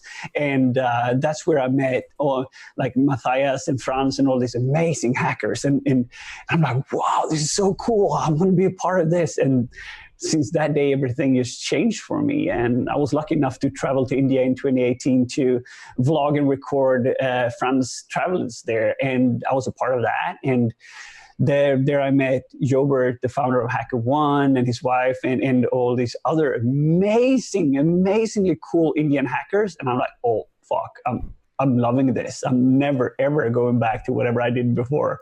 And that's where it all changed for me. I just had to do it. And since that day, I even say it in some of my open commentary that I'm trying to listen to how to, and I'm trying to get code read out to me using a speak sanitizer when I'm mowing my lawn, because I'm so hungry on learning that I'm trying to learn even while I'm doing all this other stuff, because there's not really any audiobooks doing that for you. And I had to do chores. So I did that, and it was terrible, to be honest, but yeah, I was obsessed, and now here I am. Yeah, I remember you told that in a talk a while ago, that you were listening to text-to-speech, and I remember that, and I was like, oh wow, he was so dedicated. I cannot believe he did that. It reminds me of a guy who tried to... I really wanted to know, right? And you need to start somewhere. Yeah, exactly. That's really important. And you also talked about having really in-depth knowledge about the applications that you are trying to attack. As a hacker, I think it's really important to go super in-depth about the technologies that you're attacking, or is a superficial knowledge enough for that? Yeah, no, and that's the thing. I usually talk to Ben about that. How I'm the fusser, the one that loves to just test all the roles and just walk the website and try all the functions and do all that stuff while not doing any real hacking at all. I just have Burp running, right? Collecting data. And then eventually I'm trying to do certain stuff, but I'm trying to use the app as the users the way it's intended, to see all the requests going out, changing profile pictures, changing email addresses and all that stuff. And when I have that map out prepared for me, then that's where I really go deep and do all the other stuff. I even started to do content discovery really, really late in my game. And I even started to do even recon for other subdomains than the ones that I found, because I was an app deep kind of guy. I didn't do any real recon. But of course, mapping out the attack surface of a single app, that's recon too. So yeah, it's just different approaches. Yeah, that's really true. And that's something really important, I think, for me as well. I do very in-depth testing. For the people who want to get started in bug bounty hunting, do you think there is still room for new people, or do you think the market is saturated? Oh, fuck no. Oh, sorry, my French. But no. It's such a huge demand for the things that we do, and you understand that. Most people that do this don't do it full time. It's a very, very small amount of people. Not even. Okay, I'm just picking a number here. Maybe it's wrong, but let's say that it is 100 people, maybe 200 that do this full time. The rest of us, we do it kind of like hobbies or half-assed or on the side, or we're all having our kind of automation running and doing our content discovery, but we're not actively hacking 8 hours every day, like doing seriously full-time work, like 40-hour week. At least I don't do. And what I realized that even though there's a certain amount of people that do that, they tend to stick to certain targets, and because after a while you're falling in love with it. There's certain people that are just really, really, really good at certain targets, and I want to be one of those persons. So I'd rather be loyal to 3 or 4 programs that are constantly just dropping things, and I have a good connection to the security team, and I met them personally at events and all that. So I'd rather invest my time on that. So how many, like if you look at the bounty data, how many subdomains or domains are out there? If each and every one just pick one and say, I'm going to own this for the next 6 months, this is going to be my home, you're going to get a lot of deliveries, right? That because you're dedicating yourself going up deep. So there's so much new code being pushed every day that there's not even room for everyone to test it. I would say, yeah, it's more. It's very, very easy to get self-gatekeeping in the idea that this app is being tested by 600,000 other hackers and they're doing it all the time. That's not really the truth. It's just a small percentage that actually continuously do tests and do that all the time. It's way much more room than you think. Yeah, that's very true. And especially these days, companies keep releasing new updates every so often. So it keeps getting more and more continuous every day, couple of times every day. There's code being pushed. And let's say you start looking for a new target, and you have a few targets in front of you, you have a few technologies, and you have a few targets that have new technologies that you've never seen before. Would you go for those targets over ones that have familiar technology, or are you the kind of person who goes for the technologies that he knows? Oh, it depends. It's all about the mood, right? Sometimes you're hungry to learn something new, and then you'll do that other thing. And sometimes you're lazy and you want to do the other one. It's like, I'm betting you there's a couple of movies that you got on Netflix or pirate download that you get back to. You watch them again and you watch them again because you know what you're going to get. The experience that your body gets, the emotions, the feelings, because it's something that you recognize. Same things goes with any kind of framework or hacking or tool or whatever you're using or target. It's that sense of familiarity that is something that you've done before that sometimes just feels great. But sometimes you want to step out of that secure box and try something else. And yeah, it's all, for me personally, it's all about mood. I really like your view on life, man. It's amazing. Really awesome. If you thanks. decide to pick a new target, if you decide to go for something new, do you learn on the target, or would you go out of your way to pick up that new technology somewhere else and master it before you return to your target? Oh man, no, definitely not. I'm not a person that studies. I don't have any books. That's the thing. I don't read books. I Google stuff. So what I probably would do is that I would just, I don't know, if it was a brand new target and a brand new framework and a brand new technology, I would probably just, I would fuss it and run a couple of flyover discovery lists and see how does it work? How does it communicate? Try to understand that and then just map out my idea of how this technology is working. And then eventually, I'll test for that and try for that. And if I found some certain vulnerabilities that I can make substantial and reproducible POCs on, I'm going to save those from automation. Then I'll just, I will spray it. Just the shotgun technology, bam, go. Yeah, fuck yeah, all over. Love that technology. Yeah, it's also a technique I really like to do is just try to fuss for every possible thing that I can think of. But all this new stuff. Stay in scope. Be gentle. Don't bring systems down. Admin's gonna be sad. I have gone out of scope a couple of times before, and I sincerely regret doing that. I will never do that again. Thank you for it. Happens to me too. I accidentally stepped out of it. Let's say you're fussing something, or let's say you're using the burp content discovery tool, right? And that's just going to pick up certain things inside Java files, and it's going to continue fussing. And let's say that you're doing a pen test, and there's a certain part of that app that it's out of scope. You're not allowed to touch it, and that scanner can just walk over there unless you're very, very making sure that you're setting your scope tight.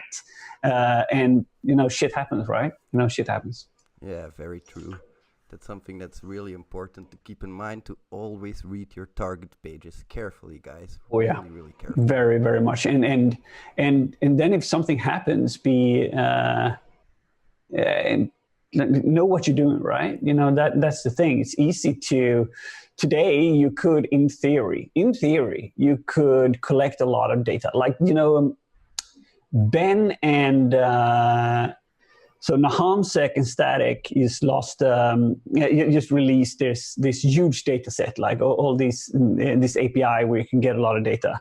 But the thing is that I'm not really sure, but I don't think it's continuously updated. So what could happen is that those IP addresses could change over time. So you have to make sure that you are on your right target, because if somebody changes the IP addresses in AWS or something, like spins down the box and another one or another Cloudflare instance, and you're using that and you're not verifying that you are on the correct target, you could actually be poking at somebody else. And that would be definitely stepping out of scope. That's not cool. Yeah, really important indeed. Google advertisements, if you have your crawler on, it's going to go to those ads. It's all really important that you watch your scope very carefully. Yeah. When I attack a target and it is new, I always take the time to go through that target page really, really carefully, make sure that I look at what's in scope, what's not in scope.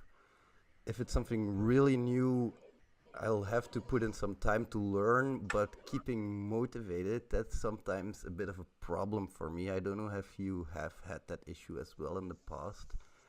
Just trying. Not being motivated? Yeah. Oh, yeah, no, that's seriously, that happens all the time. I get demotivated. You know, I'm having to take, my life is defined in that way currently, that it has to be on a day-to-day basis. It seems like super luxurious, but that's how it is. So what I do now, and what I've been doing lately, is that I start my morning with just simply getting out of bed and saying, fuck yeah, what an amazing day. I'm just going to get some coffee and go for a walk. That's the first thing that I do in the morning. When I've done that, I get back and I have these lists of things where I write down ideas or things that I want to do and things that I need to do and all that. And I just look at those and I decide, what do I want to do today? Is there anything that's in higher priority, like paying the bills? That's a good thing. Maybe I should do that first before I wanted to play this new Borderlands download that I really want to play around with. Or maybe, you know, before I had done something else. Or maybe what happened during the night is that I just got a new fresh alert, like in my Slack, right? Ooh, new target, looks juicy. Then maybe that's going to be prioritized because I feel like I really want to hack that day. So it's all about try and find a work-life balance that suits you. Ron Chan said this once in an interview where he said that if I'm hacking one day and I find something that's good, I'm not hacking anymore that day because you're done. You did great. Celebrate your small wins. Do it in segments. I know, for instance, some of the absolutely best hackers I know hack in increments. They hack for 3 months. They don't hack for 3 months. They hack for 3 months. They don't hack for 3 months. Because this is such an intense industry that we're working in, because you need to watch all the tweets. You need to understand all the CVEs. You need to understand all the things that are going on. You need to be updated on the target and all that. And it's very, very, very easy to get burned out. So mental health and checking in on that, key. Yeah, really, really important moments, really important things that you touched on there. Really, like the mental health is one of the most important things ever, because you only have one brain, you only have one soul, so take care of it. But like, the one thing that you told me was just go for a walk in the morning, just get up and have a positive attitude. Attitude for me determines everything. How I get up and how I get into my day determines the rest of it for me. When I'm looking for these targets, I always have my specific checklist that I'm looking for. I'm always looking for business-to-business applications, things that I can create users on. Do you have certain things that you always look for in the targets that you attack, or is it just a general, I feel like doing this today? I would say, yeah, more the later, right? And there's certain things that I have in my methodology, of course. You know, I hate static web pages, so I don't do that. It needs to be adept. It needs to be something that has multiple user levels. There needs to be more things actually happening in the site. Does it have any exports, imports? Is there any XML involved? Is there any parsers? I love XXEs and race conditions, so I'll look for those kind of things and see if there's something that at least goes hand in hand with that, and or if there's file uploads or certain things that I know that I can manipulate on its way to whatever goes on. I don't do any XSS at all. I don't do CSRF. I never do that kind of stuff. The occasional SQLi if it's needed, but I primarily look at the other things. And then I love business logic, errors. And if you fuss something and you get some stack trace out of it, and that's going to lead you on a path something else. And there's always some information inside those crashes that's going to pivot you over to new adventure. Yeah, I think hackers are like the only people that are happy when they see an internal server error. You mentioned you mentioned that you hunt for race conditions. Is that still a thing in the wild? Does it still occur? Yeah, for sure. For sure. It's happening all the time, to be honest. Like it's getting harder and harder to test for, but here's a nugget for you. Most applications are raceable sooner or later. It all depends on how close you get to the target. Because if you're bypassing the CDN, if you're bypassing all the Cloudflare, and you have this, let's say somebody's spinning up this server in AWS, right? They have it here. And what it does is that it's going to take communications from the other parts of the app, maybe like a web service. And you get as close as possible, maybe in the same data center. You spin up your box there, and you do a couple of let's say headless turbo intruder requests to that.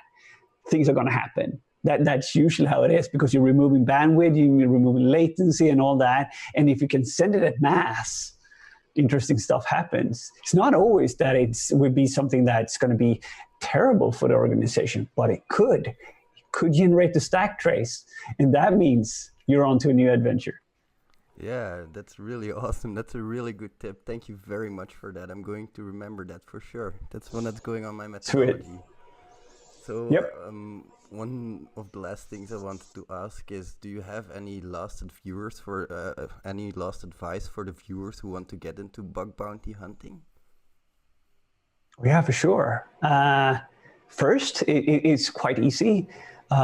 Make sure that you're doing it for the purpose of that it's something that you want to do because you love it, that you're curious, that you want to try something new. Maybe you like the idea of just being able to poke at stuff, right? If we go back a lot of years when I was younger, even if we just go back 10 years, what we're doing right now, would it be possible?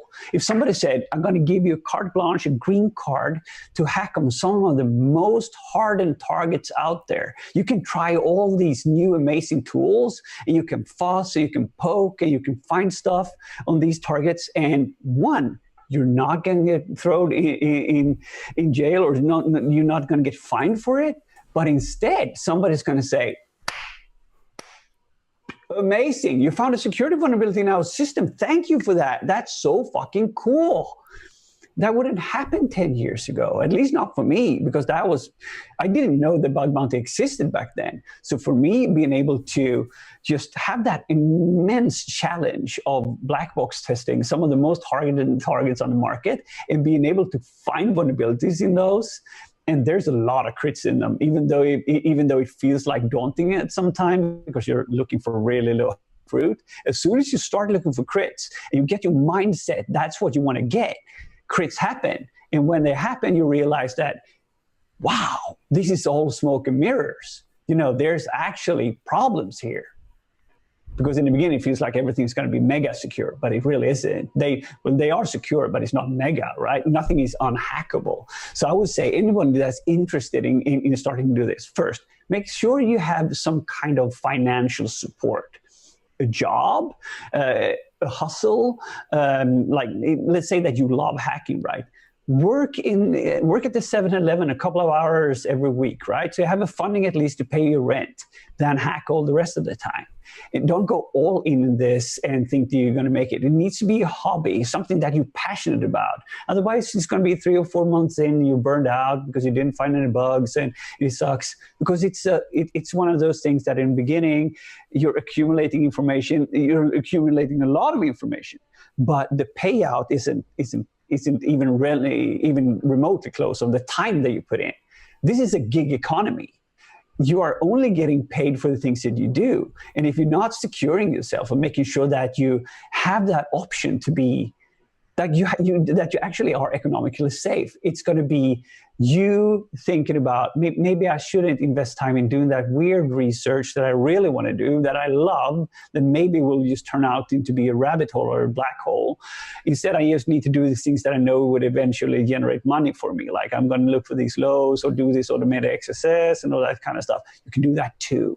But the research and all that fun stuff has to come from the heart. That's where it needs to come from. And that's where the amazing stuff happens. So I would say, if you want to get into this, make sure you have some kind of economical stability first. Keep it as a hobby. Engage with the community. Meet friends. Hack together. Attend OWASP meetups. Do CTFs. Do whatever rocks your boat. But eat, sleep, and hack, right? That's all it is. And be a part of the community. Follow up on Twitter. Communicate with people. And give back. Just like you're doing. It's amazing. You're giving back, you're sharing your knowledge, and people are getting hyped by the things that you do. That's leaving a legacy. It's leaving a legacy. That's what you're doing. And I think this is so cool. So yeah, keep on doing the things that you do. And if there's any new hacker bug hunters out there, just start, man. Just start. Yeah, exactly. Thank you very, very much for appearing here, Mr. Stuck. You were amazing as always. One last thing I would like to ask you, where can we find you on social media? It's twitter.com/StokeFrederick, or on Instagram is also /StokeFrederick. On all the platforms is actually /StokeFrederick, youtube.com/StokeFrederick, or even StokeFrederick.com. You will find me around if you just look for it. You are all hackers. You can find the man. It will be also in the description below. So thank you very much, everybody. Thank you again, Mr. Stoke. Much love from Belgium, and I hope I will see you soon. You will. Later. Bye. Hello, you amazing hackers. I hope you're all doing well today. So I have a special guest with me. This is Inti from Integrity. Nice seeing you, man. How are you doing? Everything okay? I'm doing fine. Yeah, I mean it's challenging times. It's with the whole Corona crisis. It's working from home. I was not really used to do that, but I found my way, and our numbers are up. We're growing quite fast. Sometimes it's even being from home. It's not always easy to share your excitement, let's say. But yeah, I mean, it's I've fully adapted to the situation, and I just look forward now. And being at home, all I got is my girl and my work, so I better make it a good work and a good experience, which it is. I always look out to work every day and to engage with the hacker community. To me, it's one of the best jobs in the world. That's really awesome. I saw you guys got an investment of like, what was it, 4 million euros? Recently? Yeah, 4,133,700 actually. So I really appreciate our investor just putting that extra thought into the number. And to me, it was also a sign that they really appreciated the hacker community for doing that. It's a quirk, but still, I love them being so open about it. And when I told them about the 1337 elite number, associated with hackers, they absolutely love the idea. So that's so cool. Very happy to have them on board. Yeah, and also as a bug bounty hunter myself, a genuine thank you from the whole community for that investment. It strengthens the whole community to make such a beautiful investment. And the fact that you spend a lot of time on your work, does that leave you any room for bug bounty hunting, or is it mostly work now? Yeah, I mean, I have my periods. I would say sometimes I'm very into bug bounty hunting, but I'm still active on other platforms as well. I often participate in live hacking events, and I'm more the kind of hacker that needs to be challenged. And whenever somebody says, "Okay, we're doing a competition," or "I need you to hack this," I'm more motivated than if I'm tired at work, and then after work I go for some sporting, I go for some jogging, and then when I come back, usually I don't find the time to do any more bug bounty. However, since the whole Corona thing, I find myself having a lot of free time in the weekends because, I don't go out, I don't have the occasional hangover, let's say, so I can use that time now to invest in work and in bug bounty, of course. That's really cool that you say challenge, because I'm going to take this opportunity to make a little bit of an advertisement here. Soon we're going to do a red capture the flag competition, and it's going to be a box built by two amazing box builders, Andreas and the Art, and we're going to give away like 4 Pentester Lab Pro subscriptions. So if you want, you're always invited. I'll send you the website soon. It would be really cool to have you. About the topic of bug bounty hunting, often when I go hunting, I try my best to avoid duplicates. Of course, it's not easy, but do you have any tips to avoid duplicates? For me, the best way to avoid duplicates, and nobody can fully avoid duplicates, because when you're a bug bounty hunter, it inevitably happens. You find bugs, others also do. Recently, I had a very painful duplicate. It was at the end of the day, I still got $9,000 for it because it got split, but it was a bug worth $18,000. So that was, it was still a nice bounty, but I was thinking, well, yeah, from a duplicate perspective, it's kind of a painful one. And I've been there before. I was lucky that I still got a split. But my methodology rather, and this depends from target to target, is imagine yourself, first of all, when you see a target, okay, what are the other guys doing? What are the other people looking for? And then just imagine for a sec the inbox of that program and how long they've been around. It's quite logical that the most obvious stuff will have been found, that people will have looked into JS files, that they will have looked for the basic IDORs. So very often when I start, I don't really look for even just basic IDORs, because I just assume, and sometimes I'm wrong and it's still there, but sometimes I just assume, okay, my fellow bug bounty hunters have been here. Let me invest my time into something very complex. So I take the time, I set something up, I read some documents, I say, okay, let me just do this integration, because I know not a lot of people will bother installing it, or not a lot of people will bother paying for this service. And that's kind of the sweet spot for me when I get to find the least amount of duplicates. Yeah, that's really cool. Like you say, when you get that dreaded duplicate label on your bug that's worth $18,000, that's a big stress factor, of course. But it's still, money aside, it still means that you found a valid vulnerability. You were just not the first. I think, of course, from a money aspect, it's not funny to get duplicate, but I would rather get a duplicate than an informative or than not applicable of just getting rejected. It just means that you didn't find it in time, but you will probably have learned something, and if you can find it there, you could also assume that you can find it somewhere else. And for a lot of people starting out with bug bounty, the rate of duplicates you will find eventually will go down, because in the beginning you have the tools everybody uses. You don't have any custom methodologies yet. But if you're reading the same blog articles and tools and whatever everybody is using, then it's just a game of, okay, I want to be first. Whereas if you gain more experience, and you gain experience by getting duplicates, you actually decrease your chance of getting duplicates, because okay, this is what other people are looking for, and here's how I can avoid falling into the same trap again. You will never fully eradicate duplicates, but I don't get them so often, because I only go for weird, complex stuff that not a lot of people bother to look at. Yeah, I think you were one of the examples that I turned to. I think you said it once, like when other people go really starting up their tools and all that stuff, I go digging into the manual, and I really took that to heart. I really liked that saying. For me, it's also a lot about the learning process, of course. I think just like everybody else.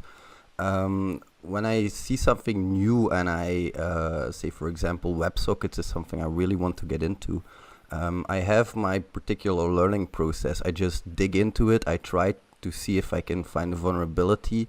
And I think everybody has their learning process. Whenever you encounter something new, how do you go about learning about that that new thing? Yeah, for me, it's and this is where life hacking events greatly help. I think it's about putting yourself into uncomfortable situations.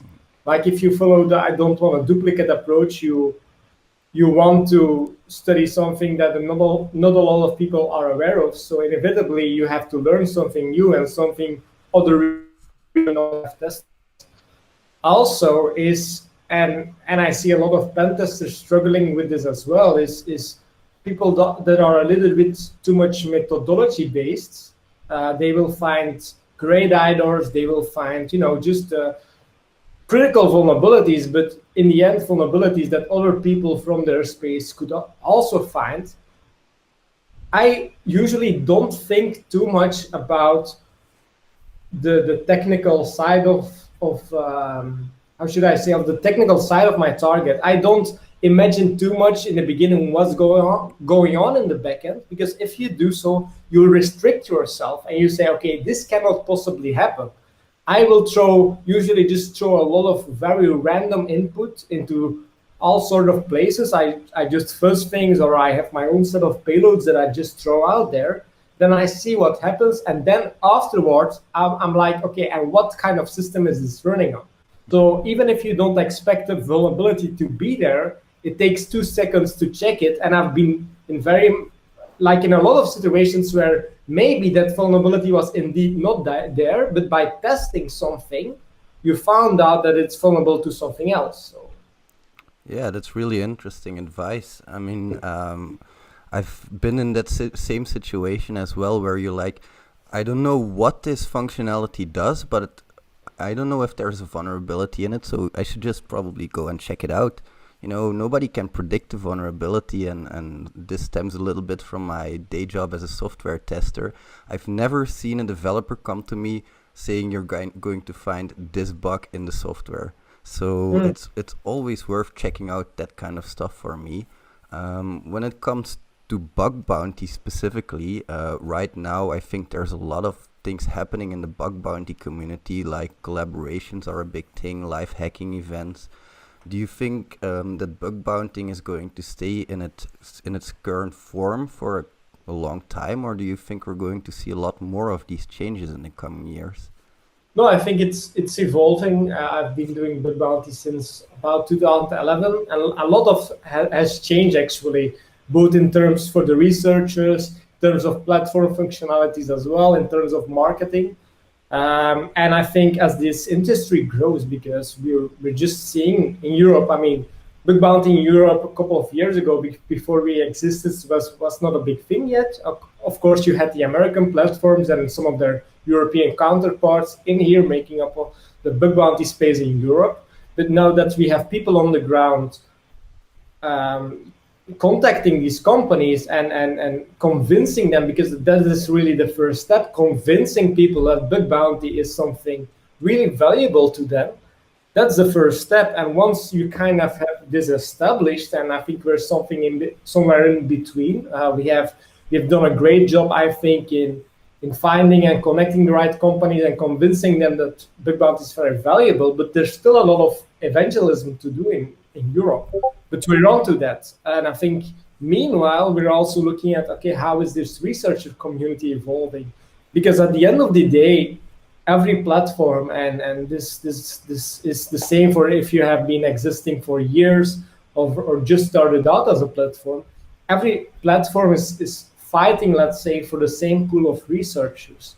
So we don't get to define the expectations very often. That's why we think researcher feedback is so important to us. And we recently did a study with a lot of researchers, did some surveys about, okay, what do you like us to change?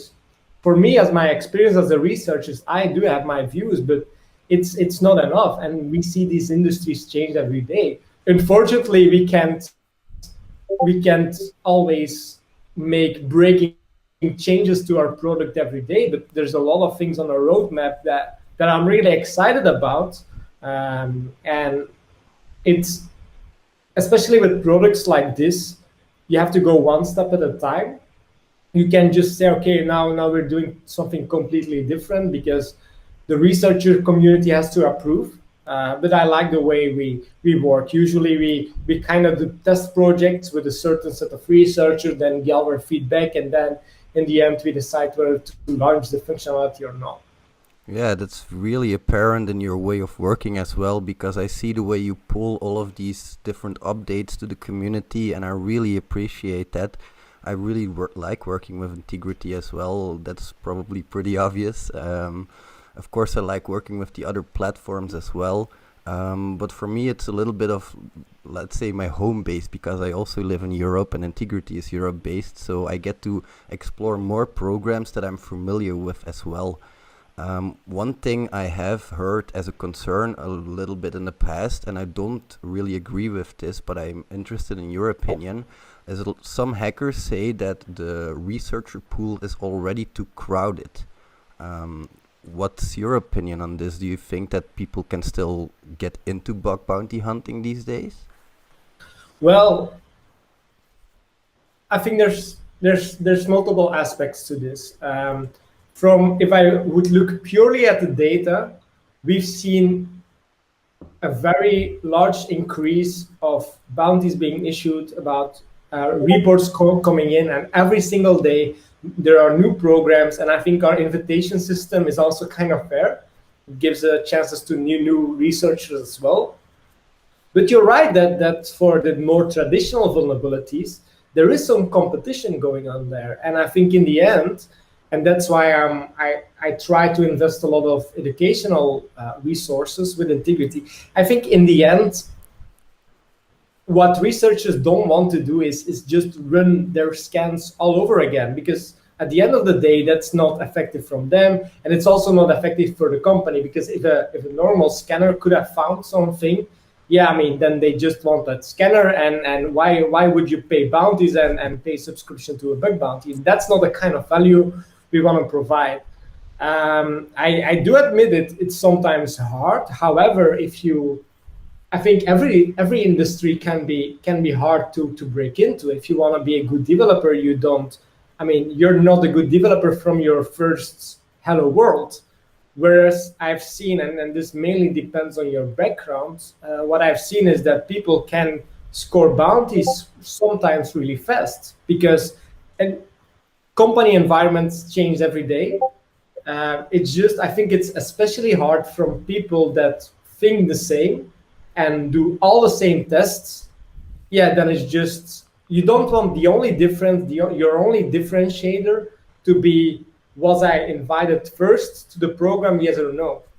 But in terms of data, we've seen a very large increase, but we're also exploring options, and I can't discuss this in detail, but to make it a little bit more, let's say, easier for researchers to follow up and to get into the space. But it's not,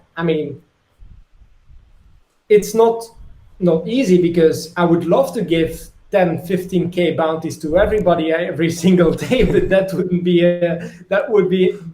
a good business. On the other hand, we want to service as much people as possible, but then the customers have to grow, and it's really a balance. And we're balancing up, and sometimes we have more researchers, sometimes we have more customers, and it's up to me to keep that balance over there. So I think we really do see swings in there.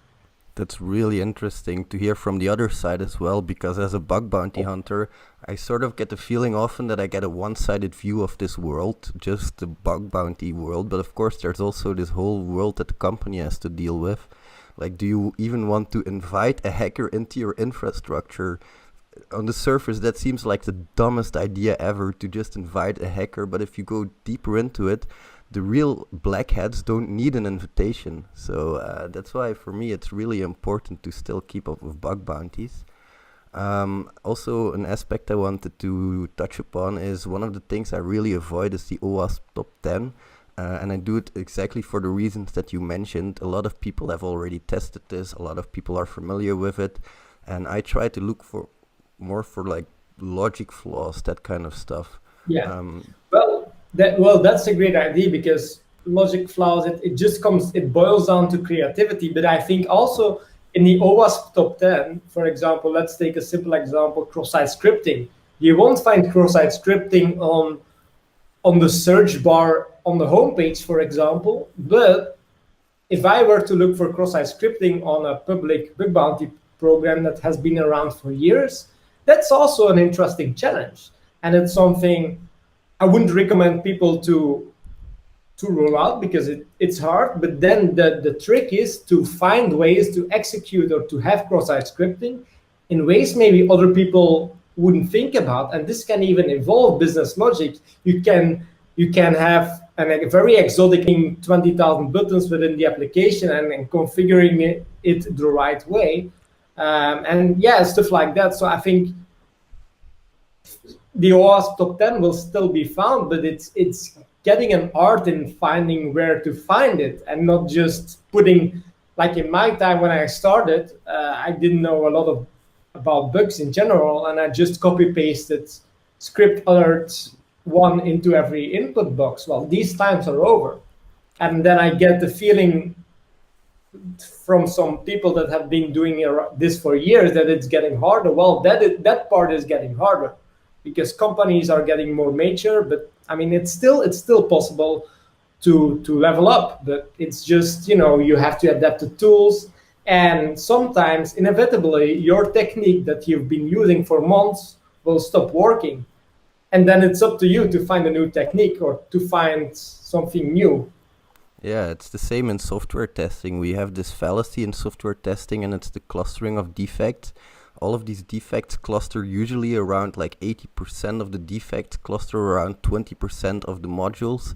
And I think that's the same in bug bounty hunting as well. But then suddenly you get this like, oh, sorry, my screen switch there, got a call.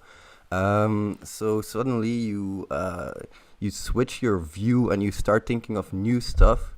And it gets you motivated to find new stuff as well, because when you find this new bug, it for me at least, and you get the bounty, it brings a drive as well, just to look again, to look further, to look more.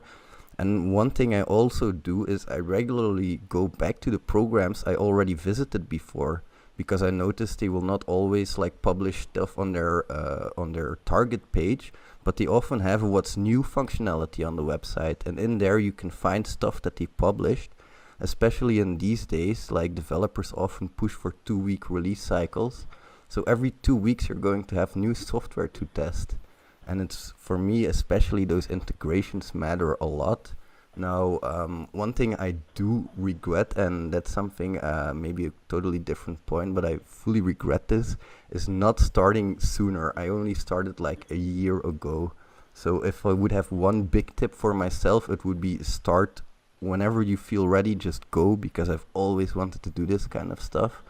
Do you have any tips for your younger self that you would like to give yourself?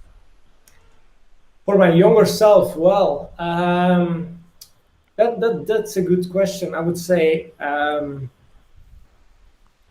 spend your money more wisely. I think my first bounties went to parties, but I started being 16 years old, and then I also forgot to pay taxes on it, but it has all sorted out then. Pay your taxes. Yeah. That's one thing. And also try to see, and joining a bug bounty platform greatly helped, is try to see the side from the company.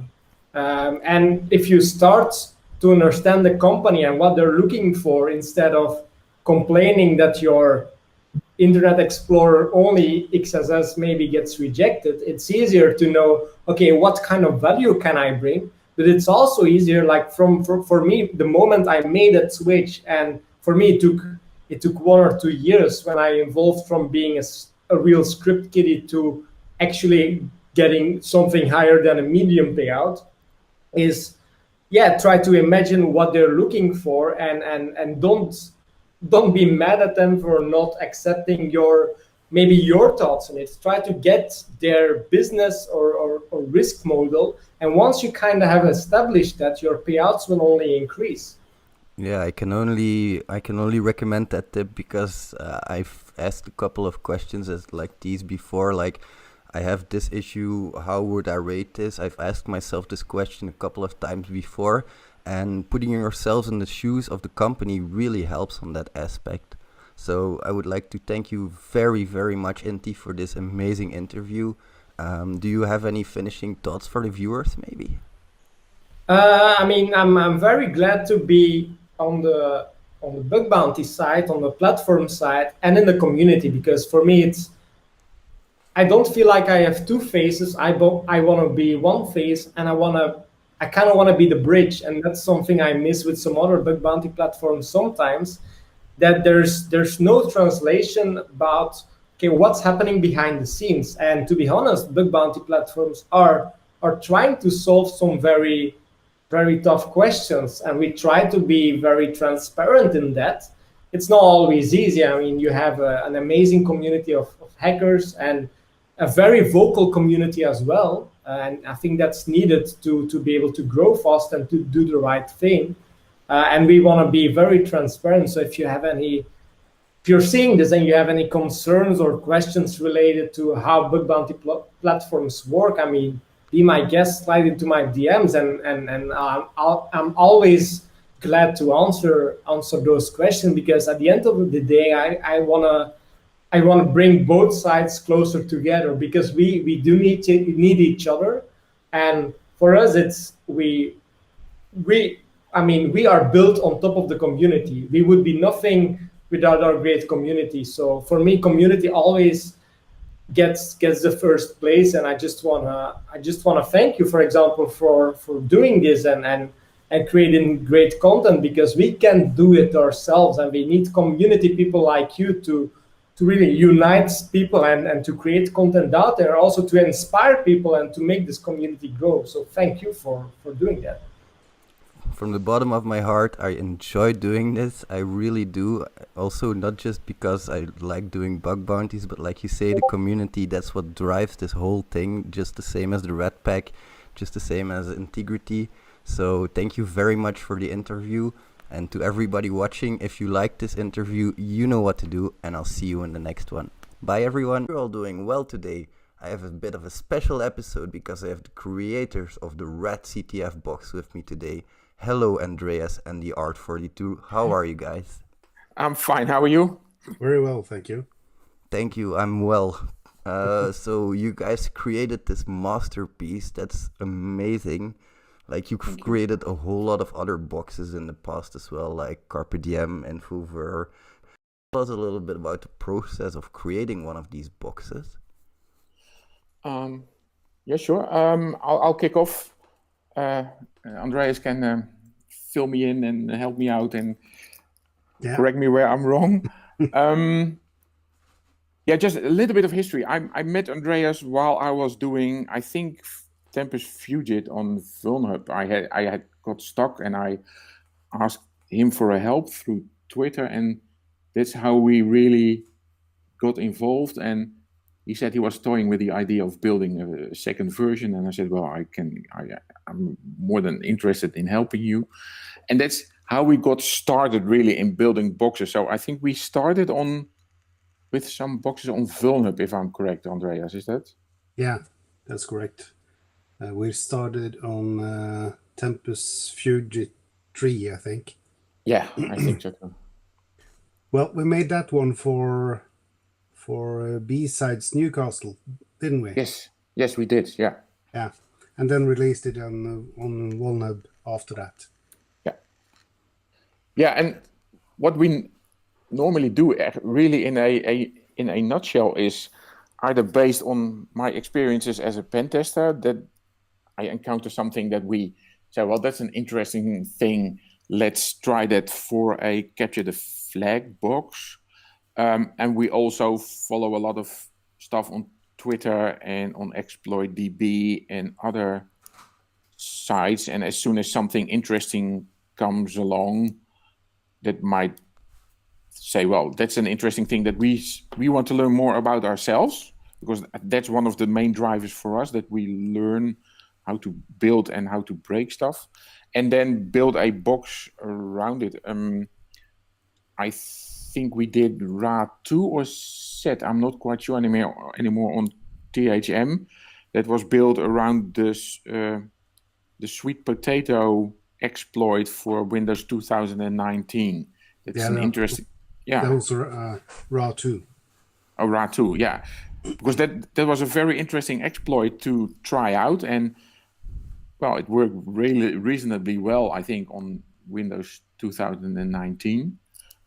And then we said, well, let's build a box around this, and then find an interesting way of getting a foothold, and then do that. And well, it's more or less a very organic process. I think we do a lot of using Discord, and Andreas has a ESXi server where he hosts the development box on, and then we can work on it together. And well, while doing things, we get new ideas and add features or delete features from the box. It's really a natural process, if you know what I mean.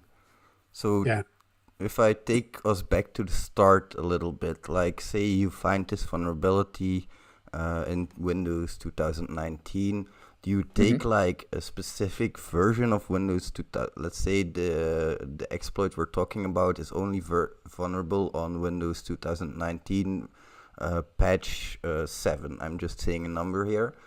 Do you guys take that specific version, or do you take like a patched complete Windows 2019? And do you guys like emulate the vulnerability for that? No, we really do the actual vulnerability. So if this for Sweet Potato, for instance, it was a 2019 version without because when that vulnerability came out, I don't think there was a hotfix available yet. So we just installed a plain 2019, enabled the print servers because that was one of the requirements, and then kept that version for the box. So there will be updates coming out, but we don't install them. So we are just using as plain versions of Linux or Windows or other operating systems as much as possible. And does that play a factor into like the difficulty spike? Like say, for example, you want to implement a certain vulnerability. Do you also implement other rabbit holes on the box to give it like some filler, or is it just a specific vulnerability that you put on the box? Sometimes the rabbit holes they just appear because we start in one ID and then we abandon it and start on another path, and then we have a rabbit hole. Yes. So most of the rabbit holes are there, by history or come naturally. So that's really interesting. Yeah, because I think that might be one of the most frustrating things as a player. Of course, it's like those rabbit holes, and it's really interesting to know that they come naturally. That it's not like planned, that you don't put them in there. Yeah, because we have one rule, Andreas and I. What we normally do is that before we start building a box, we write a little story about 1 or 2 paragraphs, because it has to have a real life feeling for us, if you know what I mean. I think there are a lot of good capture the flag boxes out there, but there are so way of a real life scenario that it doesn't really come natural, if you know what I mean.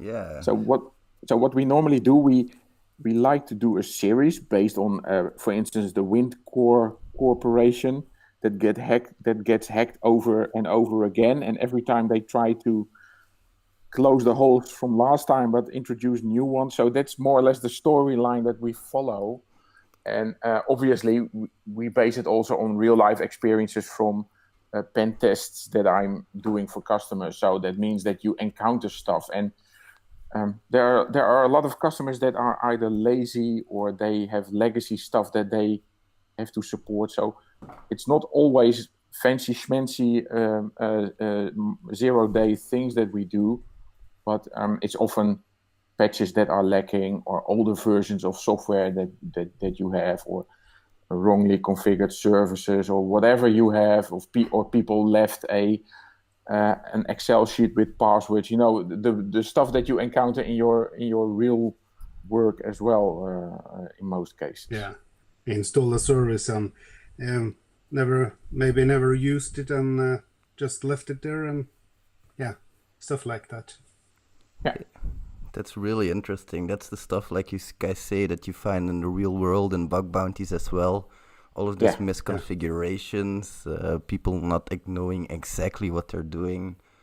I'm sure you guys have gained a lot of technical experience over the years. You have to by doing this stuff.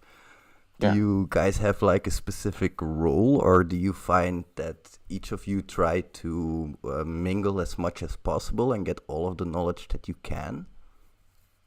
Now we share a lot of stuff as well on Discord, because I follow a lot of things on Twitter. Andreas follows a lot of people on Twitter, and there's so much information. If you have to be careful, because there's a lot of bullshit as well on Twitter. That everybody knows that as well. But you soon find reliable sources for new information, and then you can use that as a starting point for saying, well, that's an interesting thing. I want to learn more about it myself, because that's one of the main reasons that we do it. We want to learn it ourselves, and by building a box, you learn so much stuff.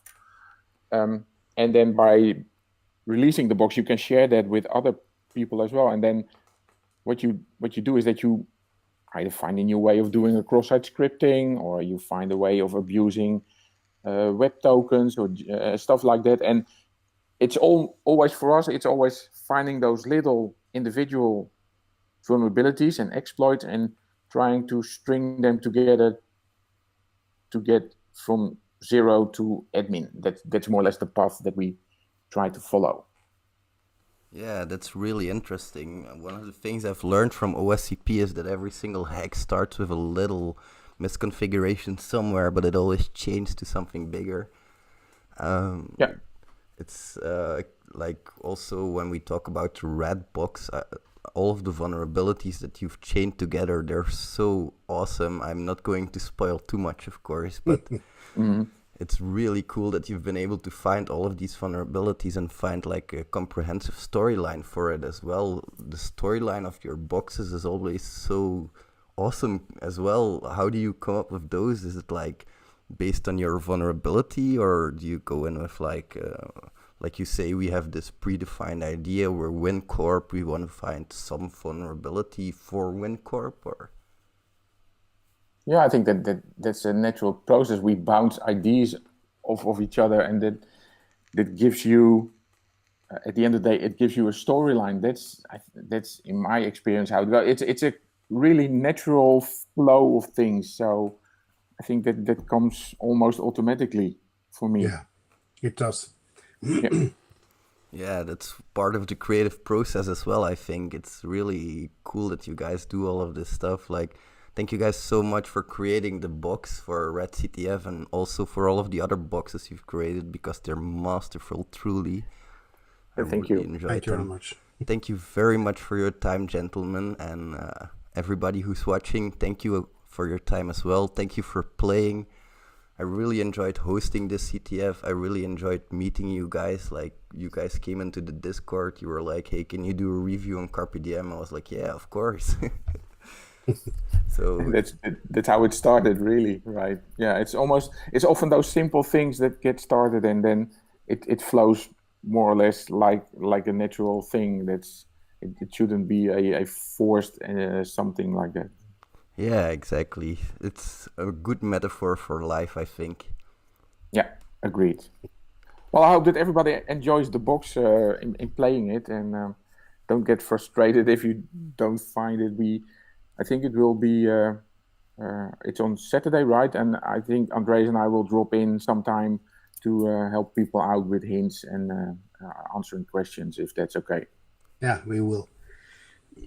For sure. These guys are also in the Discord channel, so if you guys have any questions, feel free to drop some messages in there, and Andreas and the art will answer them if they have time, of course.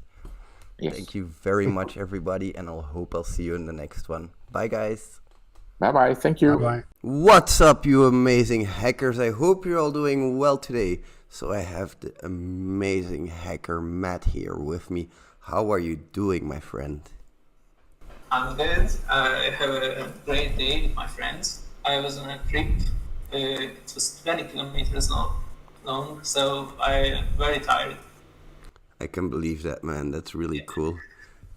So you do a lot of try hack me. I've seen you're pretty good at it. Like, what was the? Do you learn a lot from try hack me? Are you still learning from it? Yeah, sure. So I'm not good. I'm just learning. I'm mainly on Hack the Box. So in the before I watched a lot of Ipsec write-up videos. Yeah. When he does the boxes, you know. I love it. Then I discovered TryHackMe and also Hack the Box. And TryHackMe is a very good platform, in my opinion. Hack the Box is it's a little bit advanced, but I like the both. I like both. Yeah, especially the battlegrounds from Hack the Box, they are really cool as well. But as you say, Try Hack Me is a perfect platform to learn how to hack as well. They have the perfect platform for everything. You know, there are hardware hacking, printer hacking, for example. Exactly. And that's very interesting. That's really cool, man. So, do you spend a lot of time doing this? How much time would you? Sorry? I would say I spend 5 hours a day, maybe. 5 hours a day, every day, or? Not every day, in the weekend. Okay. In weekdays, I would say I spend 2 or 3 hours. Okay, that's really cool, man. Learning and just a little bit of hacking. And this might be a weird question, but what do you do for relaxing? What? Like, if you want to chill a little bit, do you hack, or like if you're completely tired of hacking, do you have any other hobbies? Yeah, sure. I'm playing with my dog, or I'm just listening to music. I'm just lay down the bed. Yeah, because hacking is really stressful. Like, I don't know. Stressful, but it's what did Katie said? Deep work. Yeah, that's deep work. Deep work, and that's really really hard for your brain. So you have to rest a little bit after doing some deep work. Well, I do mostly. Sorry. Just say it. I do mostly bug bounties, of course, and bug bounties is a lot more stressful because you're looking for a needle in a haystack often, and that's very stressful. That's why I like Try Hack Me so much. If you do Try Hack Me, you know that there's a vulnerability, and that's why it's so cool. Do you often play games like King of the Hill as well, or is it? Mainly it's boxes, but sometimes King of the Hill also. And yeah, that's a main point, because I love that option to, there is a flag somewhere and there is a vulnerability for sure. Awesome. And that's the reason why I'm bad with bug bounties. Because I think, in my opinion, I give up very fast, and that's a big problem. Yeah, that's in bug bounties. You really have to be persistent and you really have to push through. But are you planning on getting OSCP maybe? Yeah. When That's- I will have enough money to buy the OSCP. I would really advise you to learn how to push through, you know, how to try harder. Yes. I'm currently doing some challenge. It's a bug bounty for 100 days, so I do learning mainly Portugal labs 5 days a week, and like Hacking said, and 2 hours a day. And I rest on the weekends, and on weekends I usually play Try Hack Me because it's fun and it's easy for easy boxes. I mean. Yeah, exactly, man. That's why I really love doing it as well. You know that you're going to find a vulnerability, of course, so that's why it's so useful.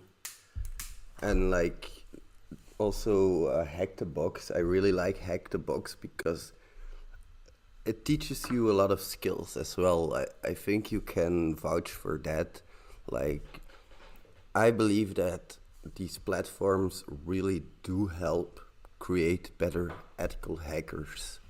Yeah, and the methodology too. So I learned a ton from Hack the Box, and also IPSec videos, as I said before. Exactly, man. IPSec is like amazing.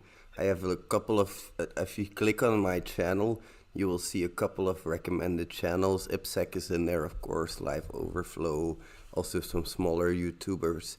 You should really check out Pink Draconian, by the way, if you guys like. He's a good friend of mine. I really like him. If you guys haven't seen him, the viewers, you should really check him out. He's really insanely good with the boxes as well. And he explains them very in depth as well. That's what I like about him. One last question maybe.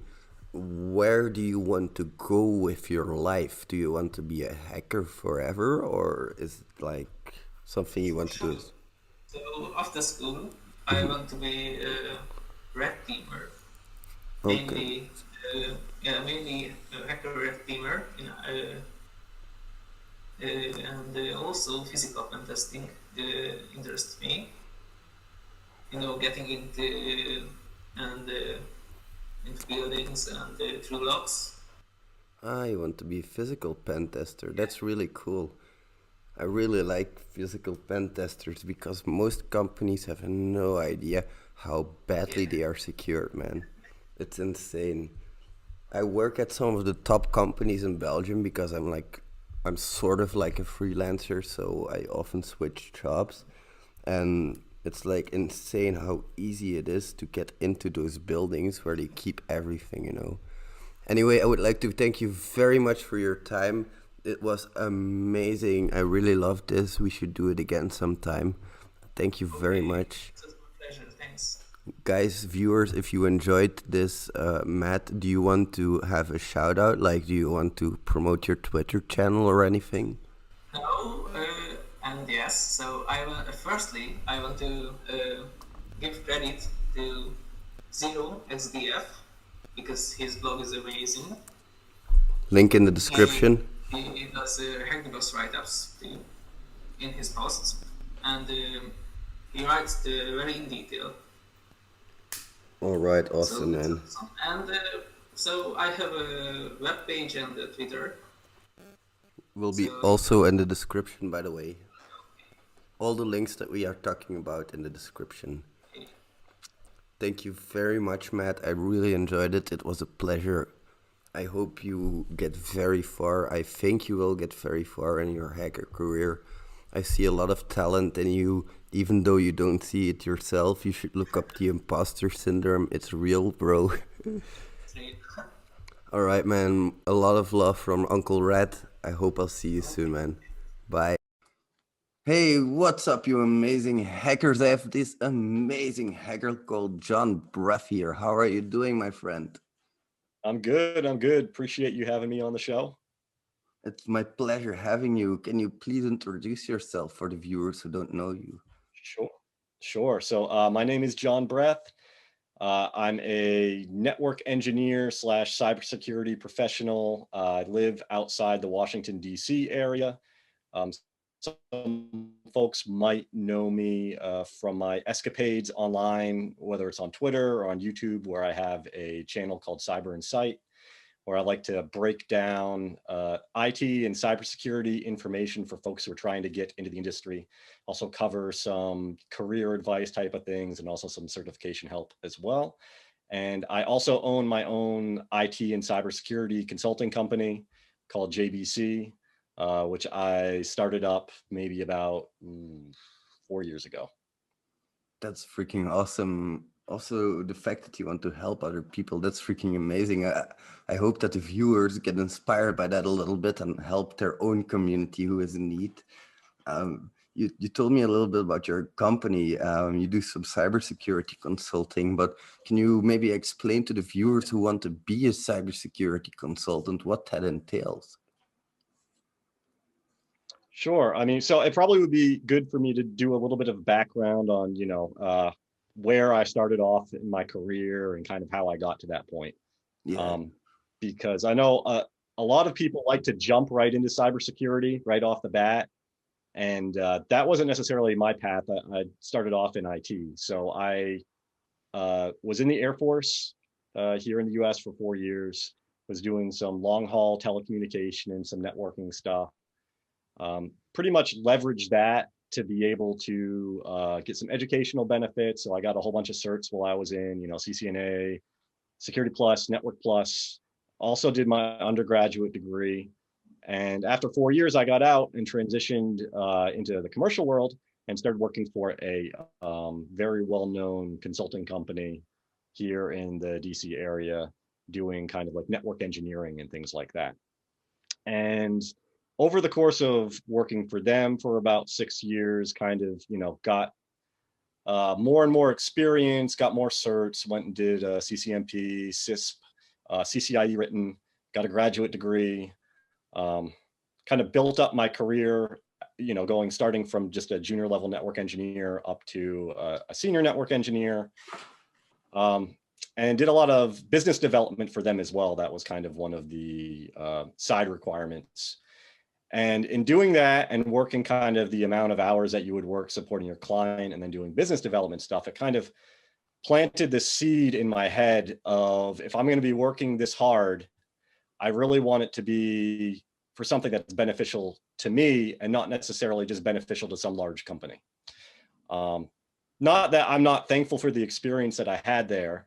Most definitely was, made a lot of great relationships, met a lot of great people, actually continued to work with some of those people as I moved on to other jobs in my career.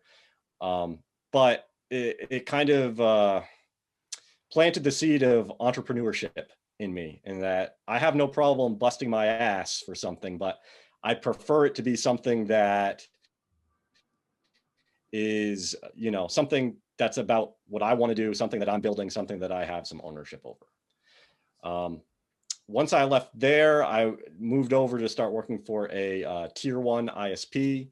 At that point, it started to move a little bit more from network engineering into overall architecture. So I became a principal architect on a cybersecurity program for them. So it was developing different types of cybersecurity solutions for their customer base.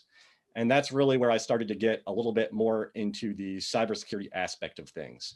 It kind of was a little bit of a natural transition, because I think once you work in IT long enough, you start to understand that really cybersecurity isn't something that's hold off over in a corner somewhere. It really is absolutely foundational to everything that we do in IT. I kind of sometimes, where you get into this whole red team versus blue team thing. And my perspective is everybody who works in IT in the operational side of things is actually a member of the blue team. It's everybody's responsibility to operate in a secure manner, to configure things securely, to monitor their environment, and be, I'm trying to think what's the word I want to use, have some skin in the game as far as wanting to have your environment be as secure as possible. Yes. So you asked kind of how I got into cybersecurity. It kind of was just a natural evolution of building my expertise up through experience, and in doing that, kind of becoming responsible for certain cybersecurity aspects of the projects that I was working on. I love that, because I think our paths are very similar. I started the same way as you. I just did some general IT experience, everything from programmer to software tester for years. And then I finally got the guts to do a OSCP after a couple of years. And that was my entry level.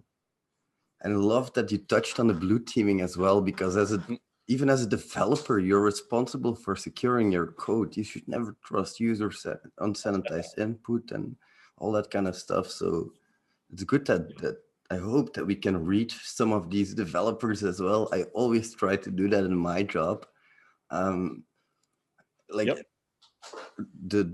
whole experience of becoming a pen tester, do you think as a red teamer that we are also a little bit responsible for making the things that we do happen well? Like an example I can give you is that For example, if we bug bounty hunters go bug bounty hunting on a production environment, it's my opinion that we should never try to go for personal data that doesn't belong to us. We should always create 2 accounts that belong to us. As a pen tester inside a company, we have this responsibility to go look for vulnerabilities, but never fully exploit them. That's a little bit hard for me because when I started learning OSCP. Oh, we get to do privilege escalation and you get to do all of this cool stuff. But I haven't found this anywhere in the real world. Is this something you can see as a cybersecurity consultant, that we can actually do all of these cool things? Does that ever happen in real life, or? Oh, I think so. I mean, so I think the perspective of doing bug bounties is a little bit more defined, kind of in a very kind of a smaller group of possibilities that you could do within an organization. And you're starting from external of the organization, where if you are either working as a pen tester or red teamer, especially a red teamer that is full-time employed by organization, oftentimes now we see things such as purple teams, right? Which is a combination of the red team aspects and the blue team aspects. And they're in a constant cycle of trying to identify, protect, develop signatures, develop alerting. It's kind of a symbiotic relationship, right? Where oftentimes they are allowed to go a bit further in what it is that they're able to exploit or do. I mean, obviously there's rules of engagement in certain cases, and sometimes those are a bit more restrictive, and sometimes it almost becomes like a joke. Like, yeah, you can do this, this, and this, but these other 50 things you can't do. But other times it can be a lot more, open to those different types of things. So maybe it's, you do that privilege escalation, but you don't actually deploy a payload that's going to do something malicious, right? And I think in a lot of those cases, it's being able to define and articulate what the vulnerability was that you were able to exploit and what could potentially happen after the fact, right? Like if you were to actually fully exploit it. But that's only, in my mind, that's only half of the puzzle. If you aren't actually providing ways to protect and remediate against that, and ways to alert on those types of things, then you're doing a disservice to your client as far as, whatever type of red team or pen testing activities that you're doing. Very true. That's something that we as bug bounty hunters should always stick to as well. We should always provide at least some kind of remediation, even if it's just don't allow users to access documents that are not theirs. Sure. That's good enough. Right. And the reporting is one of the most important aspects of pen testing for me. Do you lay a lot of importance on those reports? I think even stepping back further than that, documentation in general, whether we're talking about from a cybersecurity perspective or an IT perspective, is something that a lot of people don't like to do, which is sad because it can provide so much information and have such a positive impact within environments that, I think that it's one of the most important things. It's one of the things that's slept on the most. And it's actually one of those kind of like cornerstone things that whenever you kind of have new people that show up with an organization, I always recommend to them, if you can get involved somehow with identifying what documentation isn't there and needs to be done, almost like doing a gap analysis on documentation that's specific to your role. It's a great way to learn an environment, to understand technologies, to understand processes, to introduce yourself to different members of different teams that are within that environment. And it also will ingratiate you to other team members because it's always something that's lagging that needs to be done. So if you're the new person that comes in and is like, hey, I noticed that, we aren't actually putting together the reports with the right type of outputs that we should have, or things need to be punched up a little bit to provide a little bit more value, or, hey, I noticed that these documents that we have, the processes don't actually match up with what we're actually doing in production, you know, from operational perspective. So I want to sit down and kind of hammer these out so that they actually are valid and useful to people. I think that that is a great way to go, you know, when you're joining a new organization, and then also continually trying to provide value that way. Totally agree with that. And to follow up on that question, if somebody would come to you to be hired, is that something that you would take into account, that reporting part? Like, say they were a very bad reporter, would they have some less chance than somebody who's very good at reporting? I mean, so I mean, that depends on a few things, right? So is it that they're bad at it because they haven't had enough exposure or experience or the right mentoring to be able to be better at it, right? Because that's different than somebody who just says, I don't like to do that. That's not in my lane. You know, that's not my responsibility, right? Somebody who just might not have had the opportunity or had somebody show them, you know, this is why we need to do this. This is the impact it's going to have. This is the format that we should use. This is the process that we need to go through. Documentation kind of ends up falling into, you know, the larger scope of communication, which is kind of like a soft skill that a lot of people sleep on, right? And if you're talking about somebody who's good at communication versus somebody who's not good at communication, and, you know, I'm interviewing them for the same position, I obviously want to go with somebody who, you know, is good at communication, right? Whether that's the documentation side of that, whether that's the ability to speak to people in other groups, the ability to take concepts that might be overly technical and break them down in a way that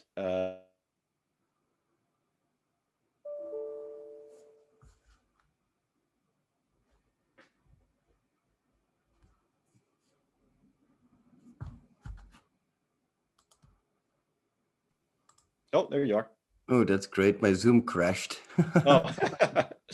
Which part did I get to? It's the communication is very important to be hired. Oh yeah, yep. And with that, being able to take very complex ideas and break them down and explain them to other groups that might not necessarily have that particular technical background is very important, both in IT and cybersecurity. Totally agree on that. Is because you are going to have to report to your manager, and your manager might not be as technical as you. And as bug bounty hunters, we have to report to triagers who, again, might not be as technical as us. So for me, it's very important as well that the communication is going well. When I hire, I always look at that. When I hire, though, I don't look at, for example, certificates. If somebody comes in and he has 50 certificates, or somebody comes in and has no certificates, for me, that's not particularly an indicator of quality. I don't know what your opinion is about that. So, I mean, there's multiple facets to that, I think. So what certificates mean to me is that it opens up the avenue for me to have discussions with that person in their interview about the particular things that they're supposed to be certified in, right? So that makes it a little bit easier to drive that conversation to be like, okay, I see you have your CCNA. That's awesome. Let's talk about what you've done with Cisco devices, right? And then it at least kind of codifies what I think that their minimum level of knowledge should be, right? So it helps me have an idea of what type of questions I should be able to ask them. Yes. Now, if they don't have that, then obviously that just gets flushed out in the course of the conversation as well. But it's kind of more just like a data point that you're able to bounce things off of. One kind of caveat to that, though, is if you do have certain types of clients that you have contracts with that have certain types of requirements for having certain types of certifications, right? And that's the case in some arenas. And so if the contract requirement is that, you know, person X must have certificate A, B, and C, then that's kind of the scope that you have to deal with. That's not always the case, you know, across the board when it comes to having a company and going after contracts, but there are certain types of clients that do have those types of stipulations, you know, in the contracts. So,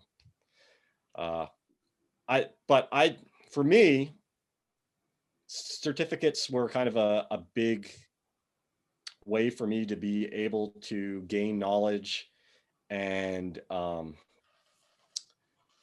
show or attempt to show some type of demonstrable proficiency in things that would have been above the level that was expected of me given how young I was and how few years I had in the career field, right? So only having, you know, 1 year as a network engineer and going and getting a CCNP opened up a lot of doors for me that if I didn't have that CCNP, it would have been very hard to justify or try to articulate. No, I really have the, you know, skill set of a mid to senior level engineer.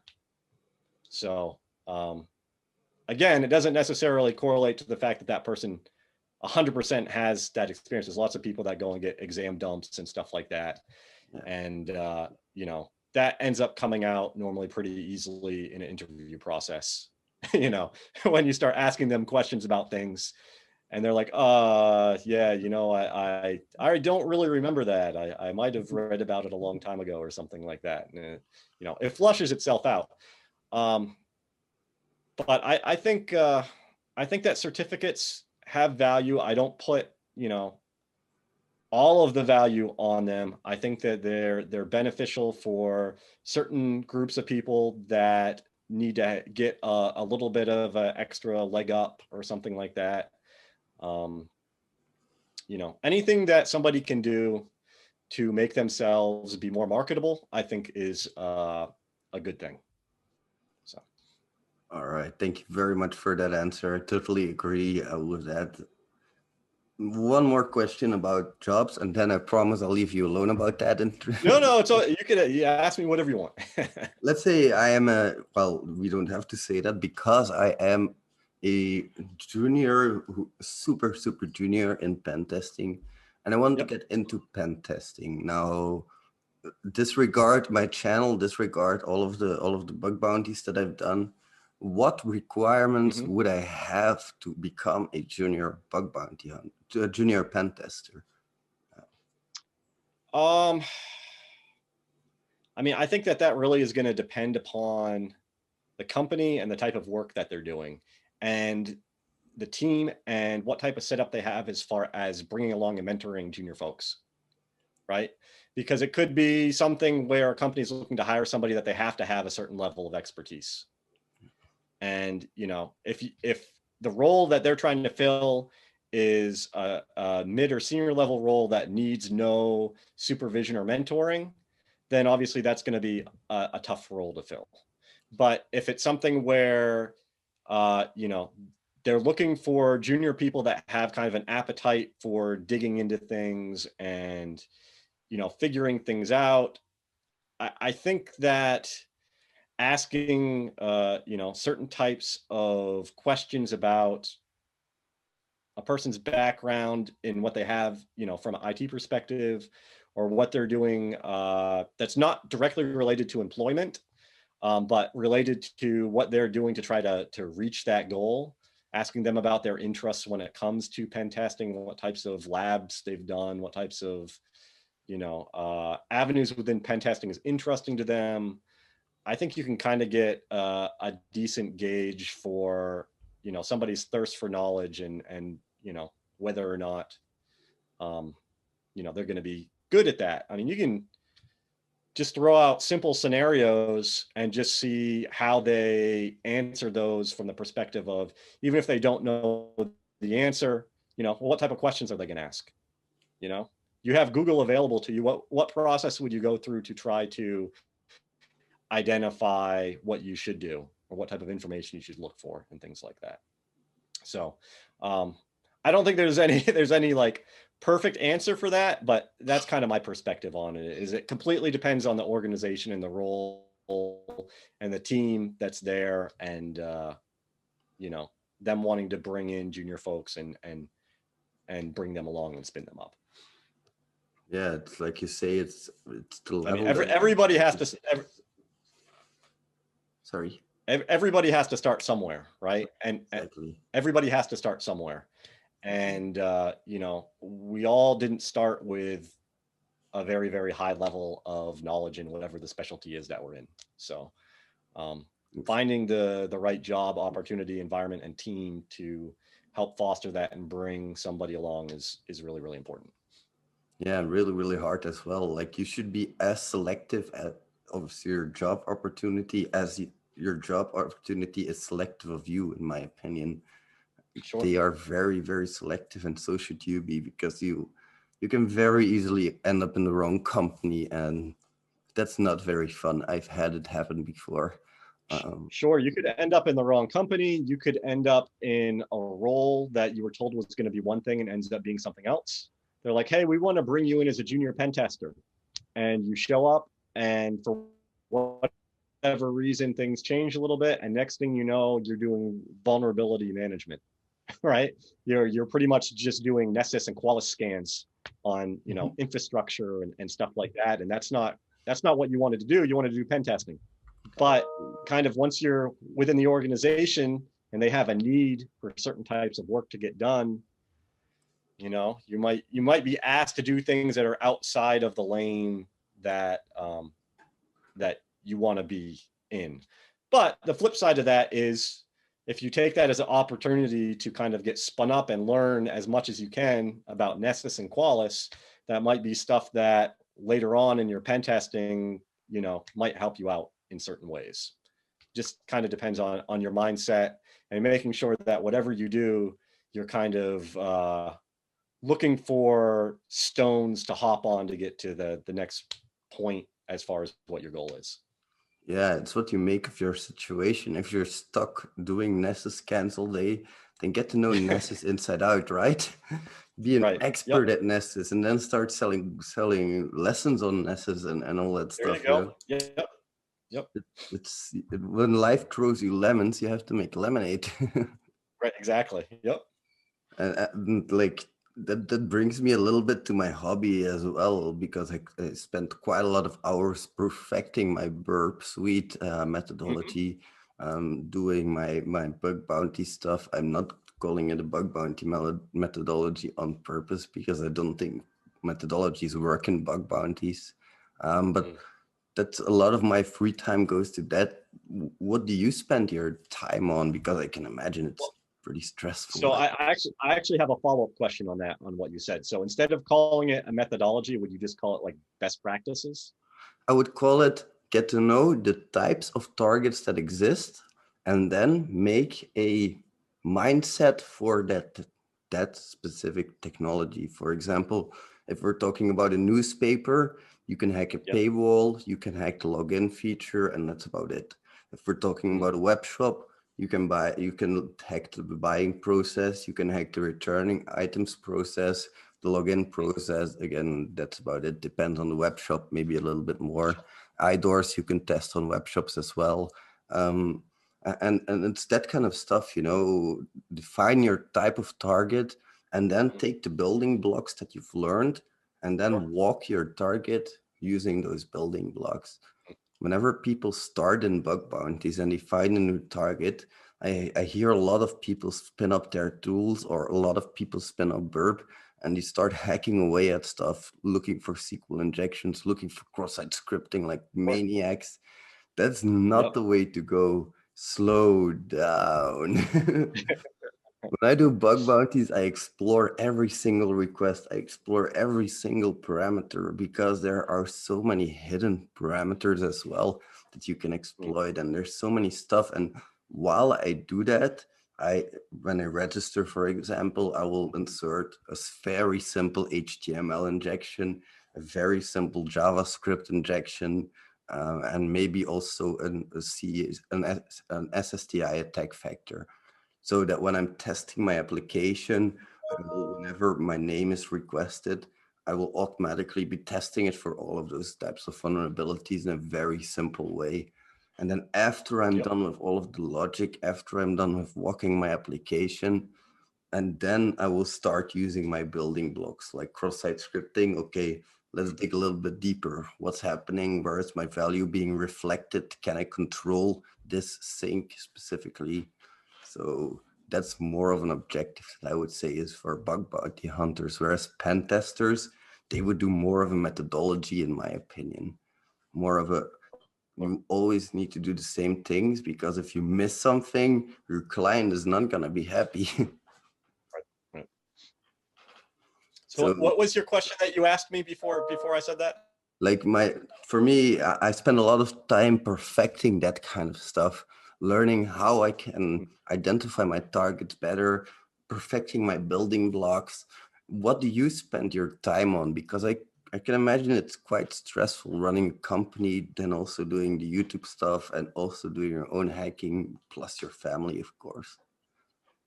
Sure. So, I mean, I have my work stuff that's actually like client work, which I'm always doing technical research for whatever stuff I'm working on for them. That's, you know, that's kind of what keeps me fresh on things. I mean, prior to this point in my career where I had my own company, I did a lot of education and training and stuff like that to build up my career up to this point, right? Now kind of being at the architect level, I'm just trying to stay on top of trends and technologies and things like that. I'm not really doing certifications for myself at this point.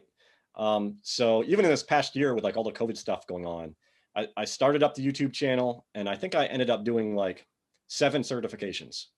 Nice. But all of them were all through the mindset of creating study content on the YouTube channel for junior folks, right? So I did all of the Juniper Networks associate certificates. I did that because I like Juniper Networks. Like I use Cisco a lot, but I really like Juniper as well. And they have free training for all their certifications, and they have a free lab set up. And then earlier this year, they actually were doing free vouchers for certs too. They modified that. Now it's only 75% off. But I thought it was a really good opportunity for me to be able to kind of spread some of the knowledge that I have in regards to them and try and motivate some people to get some knowledge and certs outside of, you know, Cisco, which everybody does.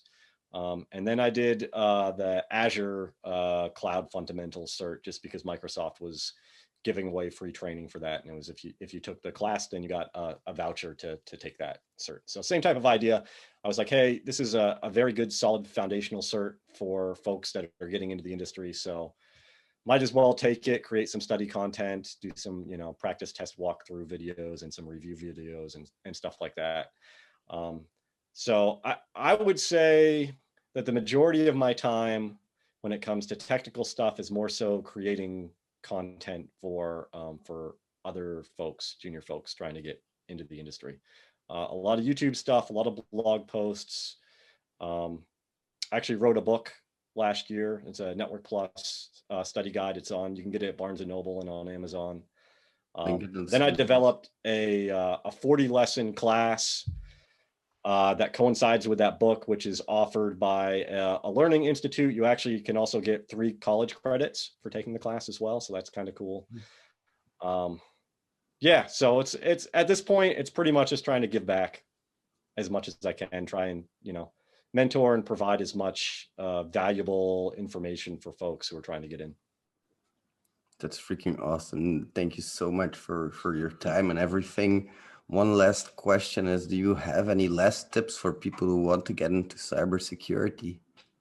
I mean, the main thing is figuring out why you want to get into cybersecurity. So there's so many different avenues in cybersecurity. And normally when people say that, I want to get into cybersecurity, I don't think that they've thought about it that much. right? And I get that. Cybersecurity can pay a lot of money, right? And it's kind of, you know, a sexy career field that people can gravitate to.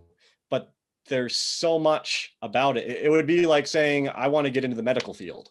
Okay, well, what does that mean? Do you want to sell medical supplies? Do you want to be a pharmacist? Do you want to be a doctor? Do you want to be a nurse? Do you want to, you know, do physical therapy? Do you know, there's so many different things, and cybersecurity is the same way. So the first thing, whenever anybody says that, is, you know, say, okay, that's awesome that you have the perspective that this is something that might be interesting to you. You probably need to go back and do a little bit of research into what is it about cybersecurity that attracts you to it.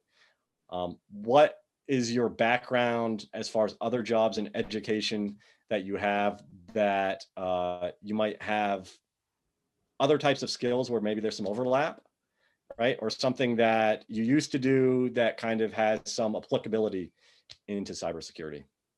So that would kind of be like the first thing that I would point them to. And then once they kind of have an idea of a few different areas that they might be interested in, I would tell them to start engaging with people that are in the career field as much as they can. When I was coming up, there wasn't really social media and a whole bunch of people that were out there sharing information and things like that. There wasn't a lot of conferences that were available. There's so much sharing of useful information on social media, on YouTube, on free conferences, that I think that it's really beneficial and can really give people a head start. Back when I started in IT, the only thing that you had to go to like the bookstore and buy a book.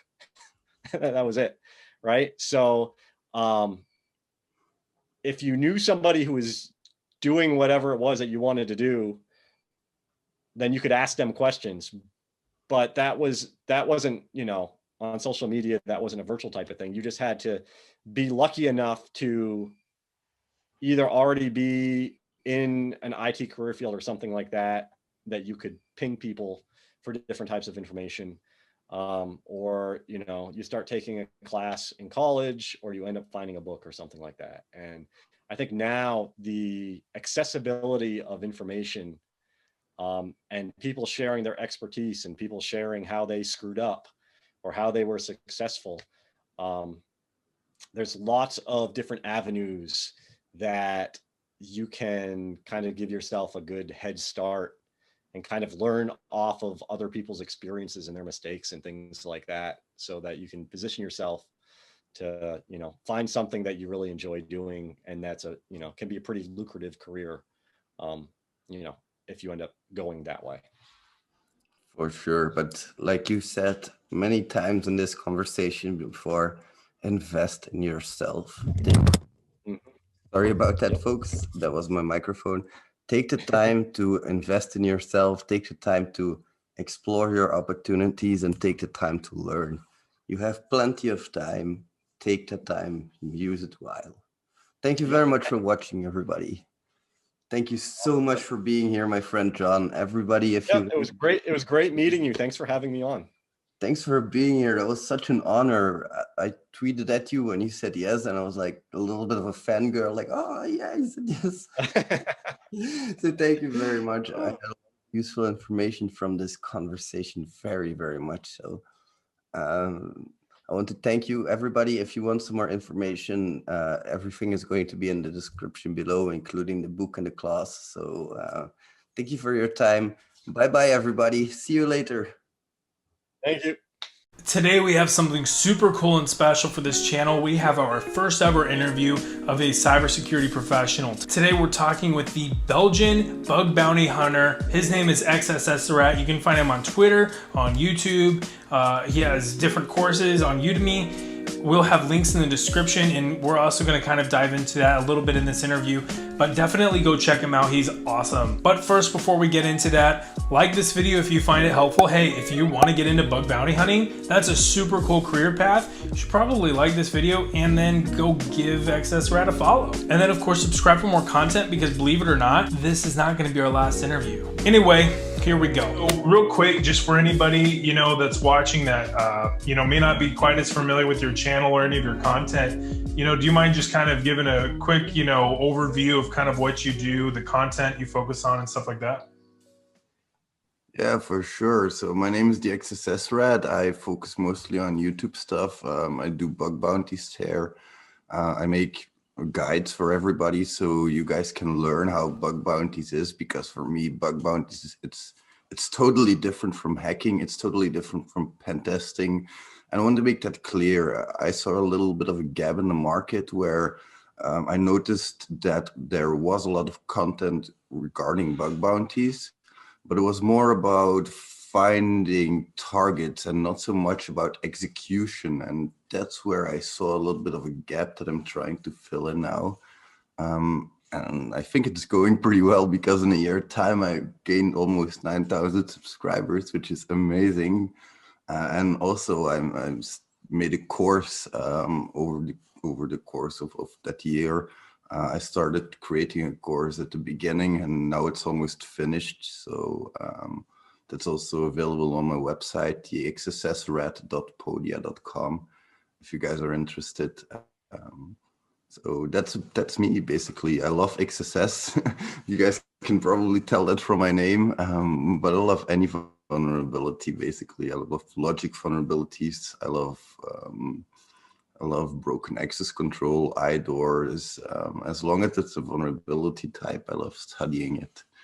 That's what it comes down to. That's awesome. And for anybody watching, I'll have a link down in the description, so you can absolutely go check that out as well. Dude, so I see you've been, you know, in quality assurance and quality control, you know, professionally. So how has that kind of helped with your journey through bug bounties and just kind of looking for these different exploits? I love that question, because for me, it all started when I entered my, when I graduated high school, and I had to pick if I wanted to go to university or if I want. In Belgium, we have this thing a little bit lower than university called a bachelor's degree, which is what I got. And I got it in networking, and that's basically where I learned about hacking, because we also had 1 hour per week dedicated to hacking. But it was very, very basic. So I got the basics down. We talked about security, like RSA, encryption keys, really basic stuff, but I loved it. And that's when that spark hit me. And I started with basically a programming career. Strangely enough, I studied networking, went straight into programming. And that's where I picked up a lot of these logic skills, a lot of these logic vulnerabilities. In my school career, I picked up a lot of networking skills that are required for bug bounties, because I did Cisco, CCNA, I think. And then, of course, as well, I went, like you say, into software testing. And bug bounties is also just a form of testing, because quickly sidetrack, because bug bounties, in my opinion, is a terrible name. I hate that name. You're not hunting for bugs, you're testing your target for your methodology. You're testing if your target is safe. You're not hunting for bugs because you're never sure if there is one. So with that mindset, you're testing, and I'm also testing all day long. I'm learning test case design techniques. I'm learning ways to handle methodologies, ways that companies develop their software, which is also very, very interesting, because if you learn about the software development methodologies, you learn about things like Agile, which describe a 2-week release cycle, which is very interesting for us, because that means every 2 weeks we get new features to test. Well, basically a 2-week sprint. I say release cycle, but your release doesn't have to be the same as your sprint. You basically develop in sprints of 2 weeks, and then after a while you release. But that also means for us as bug bounty hunters that we have to retest our target. And that's knowledge that I gained from learning about all of these development cycles. And also, it taught me a little bit about where most bugs are situated, because in testing, we have a fallacy called clustering of defects. and it basically describes that if you find a defect, there's likely to be more. That's one thing that I've learned that's helped me quite a lot. If I find an IDOR, I'll test for much more IDORs. That triggers me, and that's when I go beast mode, because time and time again, I've done this where I found an IDOR and maybe I found 6 IDORs in a night. One of them is going to be a duplicate. And then I'm thinking, oh my God, the guy before me, he found one bug and he didn't test anymore. If he would have tested more, he would have won 5 more bounties. That's idiotic. That's all the stuff that I've learned from my QA job. It's really, really useful.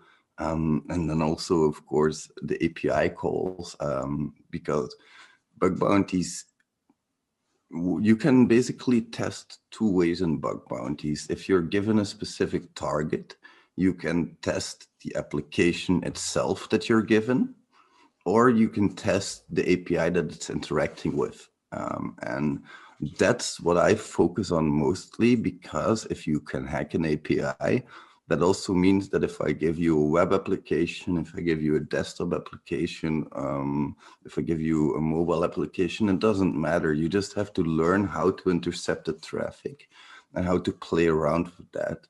And that's basically what I focus on in my work as well. I did some API automated testing. I did some UI automated testing as well.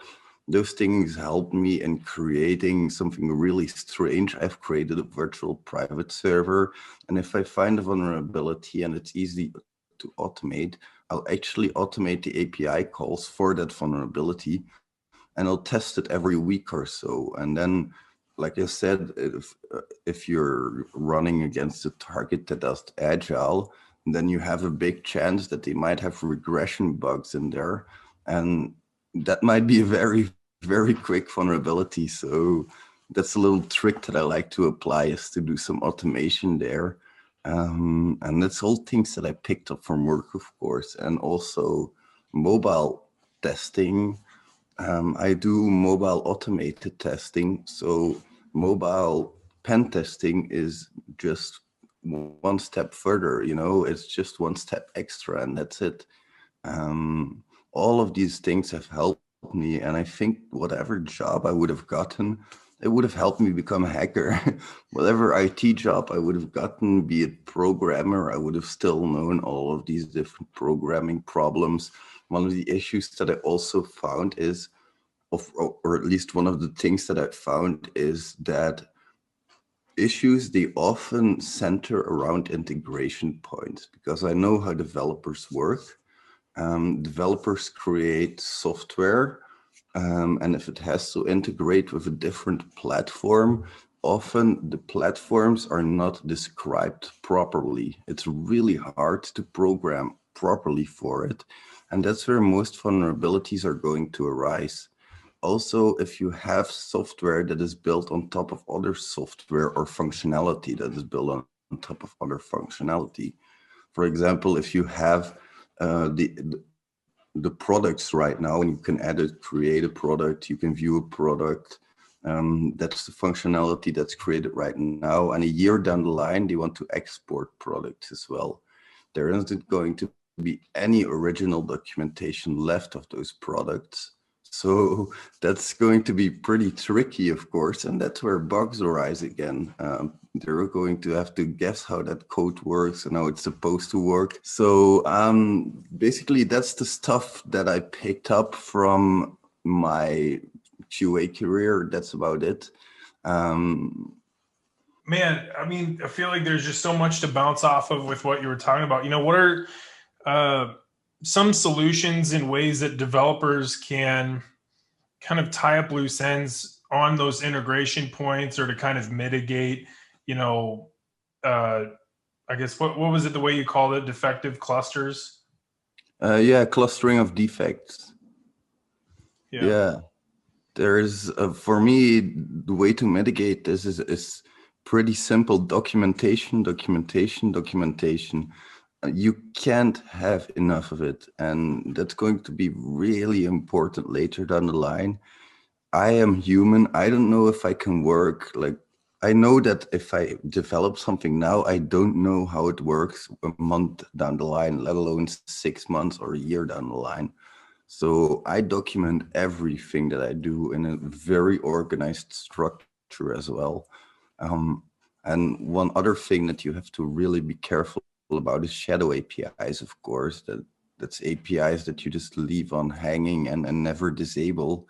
Hackers like me love taking advantage of that. If you have a version 3 of an API, just disable version 1 as quickly as you can, even though it may be legacy code. Try to unravel that spaghetti code and try to actually do something about it. Whenever you see spaghetti code, that's one big recommendation. If you ever see spaghetti code, try to put it on a backlog to refine that stuff, to refactor it. It's going to help you a lot down the line, not just security-wise, but maintainability is going to go up so much, and it's going to be a lot better. And one thing that's super, very, very important is if you're not sure about documentation, about requirements, ask somebody. Don't just assume, because if you assume, you're making an ass out of you and me, and that's not a good thing. So it's really important that ambiguous requirements gets resolved very, very fast. Especially like, you have to imagine it like this. If you have a requirement that has a defect in it, and it goes further down the line, the next step is going to be development. Development is going to put effort in. Then testing is going to put effort in. It might even get into production. And if it's into production already, it's going to have to go through all of those stages again. So it's going to cost you a lot more to fix. Whereas if you just fix it in your original documentation already, then it's fixed. And that's good, you know, then you don't have to worry about it anymore.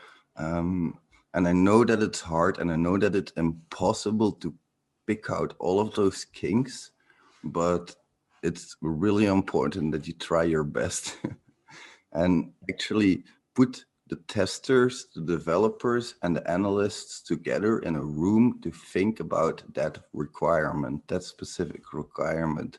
I know that an analyst cannot think of everything, but that's why they have the developers and the testers. And one thing that I've noticed, I'm sorry if I'm talking a little bit too much about the sprint working, but if you have too much stories, or if you don't have enough time to process all of your stories and actually estimate them properly, and your team is big enough, you can divide everything up. You can say, I put one tester, one developer, and one analyst into a room, and then another team of the same composition, and you can go through it in multiple facets. You know, you can go through it a lot faster that way. And you can even let the testers develop their own specialty, let the developers develop their own specialty a little bit. That's good because it makes people feel important. It's something that's really important in a company setting to have that feeling of belonging and to have that communication as well. And one thing I didn't talk about up till this point is unit testing.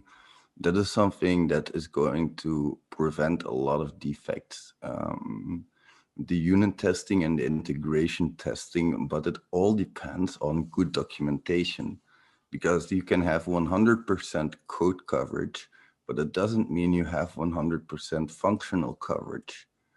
If you just don't program the functionality in, then you don't need to cover it, of course. It's as simple as that. And I've seen people with reports, I've seen companies that have very good code coverage, but if you look at what they are actually testing, it's very minimal because it's just not programmed properly. And I see that quite often, actually. Besides that, you also have different levels of code coverage, which can help you prevent this stuff as well. You can go very, very deep, and you can go into atomic code coverage. You can go into statement coverage. You can go into conditional coverage. There's many different layers. So investigate which one is right for your team and your company and implement it properly. And then also attune with the developers and the testers who is going to test what at what level. It's all of this stuff sounds like a lot, but it's all preparation and it's going to save you a lot of trouble down the line. The testing triangle is very important to me. If a manual tester knows which unit tests are being made, he's not going to have to retest all of those different extremities again, and he's going to be able to focus, or she, of course, is going to be able to focus on just testing their scenarios properly. That's something that's going to prevent a lot of problems, in my opinion.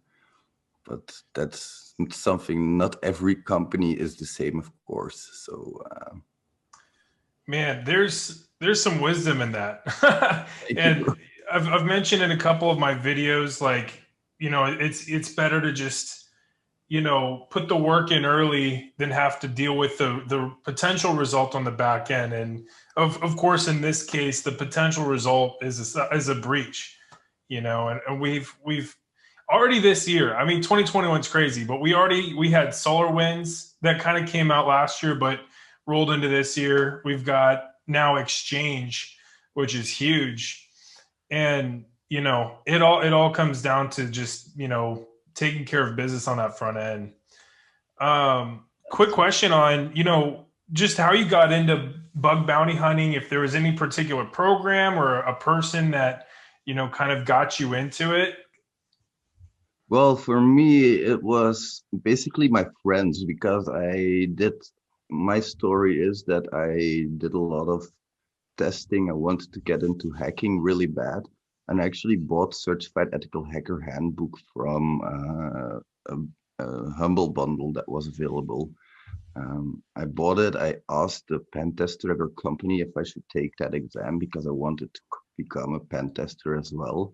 And he told me, no, you should really go for OSCP. OSCP has a proven value. You have a 24-hour exam. There is no getting out of that, you know, you have to really know your stuff. So I took that. That's where I basically started my hacking career a little bit.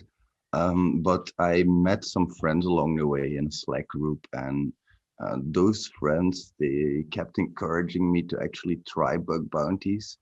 They were like, no, come on, you have to see every target as if you are the first person to test on it. Everybody has their own unique style of testing. So you just have to realize that you are a unique person who's going to have unique vulnerabilities that they find. So that kind of pushed me in. And it's also, of course, Stuck, the guy that he has amazing positive vibes around hacking. So he pulled me in kind of a little bit. He was sort of like my inspiration to become YouTuber as well. And then it all started. I wanted to become a pen tester. I needed that experience. I really did, because in Belgium, they don't hire pen testers that don't have experience. It's simple as that. So I was like, okay, I'll do bug bounties then. I was really hesitant at first, but my friends convinced me. And I started at HackerOne, which went pretty decently in the sense that I made a lot of mistakes, but mistakes are experienced in my eyes. So I didn't make them in vain. I learned a lot from them, and that's what matters. I reported stupid things like IDs should never be sequential, all of those best practices. But then eventually I found a cross-site scripting at one of those integration points that I was talking about. I entered a cross-site scripting attack vector in the web client, and I opened the desktop client. It was an HTML5 client, and it actually displayed my attack vector. So that was my first cross-site scripting that I found. And from there on, I wanted to report some more stuff, but I couldn't anymore because I had negative karma on HackerOne. And my cross-site scripting was a duplicate. So that didn't bring my karma up any good. And at that point, I had a choice. I could either go to bug route, I could go to integrity, or I could look for a security.txt file. And my first choice was to go to integrity, which was a really good choice in my opinion. I immediately felt at home there. I learned from my mistakes at HackerOne. And integrity, they don't give you negative points if you report something that's invalid, not applicable, informative. Um, so I still made a few mistakes, of course, but that's where I first found my real cross-site scripting that was valid. It was just a cross-site scripting hidden very deep in the functionality of a website in some table header that was really, and that's, I'll get to that later. It was really hidden deep, and I always say dig deep. I mean it, dig really, really deep, go to the extremes, and then you'll find stuff that you thought you'd never find before. When that cross-site scripting popped, my heart popped a little bit as well. I reported it immediately because I could steal cookies and I could drag them out of the website using a video tag, which was an HTML5 trick to get around the CSP.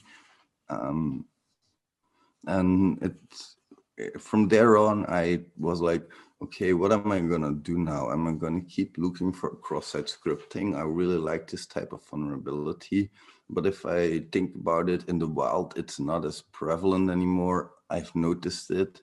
Can I look for other types of vulnerabilities?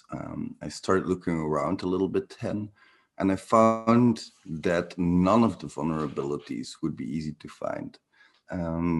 Because and I realized that now I was going in with a completely different mindset. I was wrong. I was completely wrong. And I think a lot of bug bounty hunters do the same thing. If you're watching, I'm trying to convince you now, don't approach any target with a methodology. A methodology is really good for a pen tester, but not for a bug bounty hunter. What we need to do is we need to look at each target in its own right and develop a strategy based on that target. Like if you have a newspaper in front of you, you need to think, okay, I'm going to attack the paywall specifically, and I'm going to attack the login scenario, the forgotten password scenario, maybe some IDORs on the account section, buying subscriptions maybe. Then in the invoices of those subscriptions, I might test for IDORs as well, canceling my subscription, then look in those documents for IDORs possibly. There's a heap of possibilities, but you have to think of a strategy before you attack your target. And then you don't attack that all. You first walk it manually, and you use it like any normal user would because you want to gain experience into what your application is doing. If you find a vulnerability, you need to be able to recognize it. That's very important. I've been able to report vulnerabilities that have slipped right under a lot of people's notice because all of the programs that I hack on are old, very old. They are not new. And I still get vulnerabilities on there that are not duplicates. So I think these vulnerabilities are really funny. Things like a manual telling me that I cannot do something. I try to do it and it's possible. And bam, there goes a bounty. That's why they're telling you not to do it. It's because they know it'll work and they want you to do it.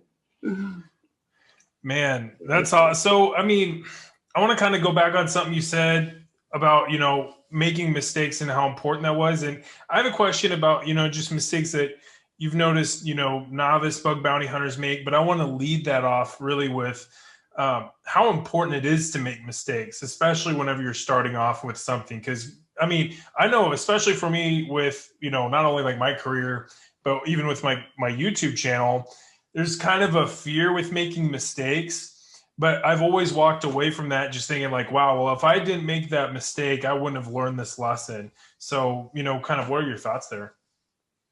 Yeah, exactly. The people who are successful are the people who have made a million mistakes. For every good decision that I've made 50 bad ones. And I've made bad decisions, I've made horrible decisions, and I've learned from them. Like recently, there's been some controversy because I also had an Android bug bounty course. In one of those files, in one of those PowerPoints that I created myself, I used a screenshot from a Medium article. That was wrong. I should have contacted the person. I know that. But in my opinion, should I contact everybody or not? I don't know. Like, should I contact all of my sources or should I just cite them? For me, citing is enough. Maybe for some people not. But anyway, okay, I was wrong. I admit that. And I made my mistake and I made it right again. I emailed the person from the Medium article because I sold 5 courses and I was willing to compensate him for those 5 courses. And then I made my Android course for free available. So if you guys want, the Android course is available for free on my website.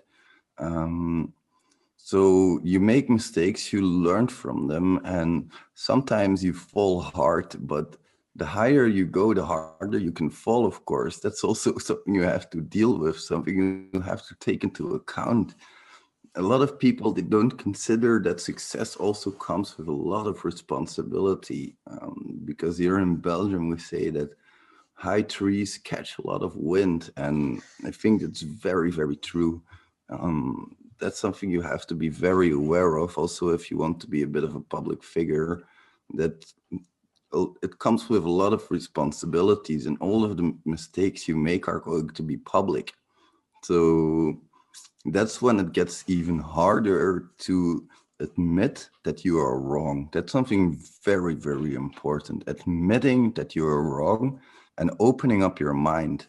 And it's hard. I'm not going to deny that. You probably know this as well. For me, it's really, really hard to open up my mind to ideas that are not mine, because it sort of goes like against my human nature for some reason. But you have to, because other insights into a world are going to bring you so much good, you know. And that's also what I like about the public failings. People will point it out to you and you will be able to learn from it. Whereas if you are on your own and if you're just trying things, if you're stumbling along, it's harder to notice those mistakes as well. That's something that we have to be careful about, I think. Yeah, and I do want to say, like, on the note about your course and to your credit there, like, I mean, you acted really quickly. I was following along on Twitter. Like, I just kind of started seeing it on my timeline.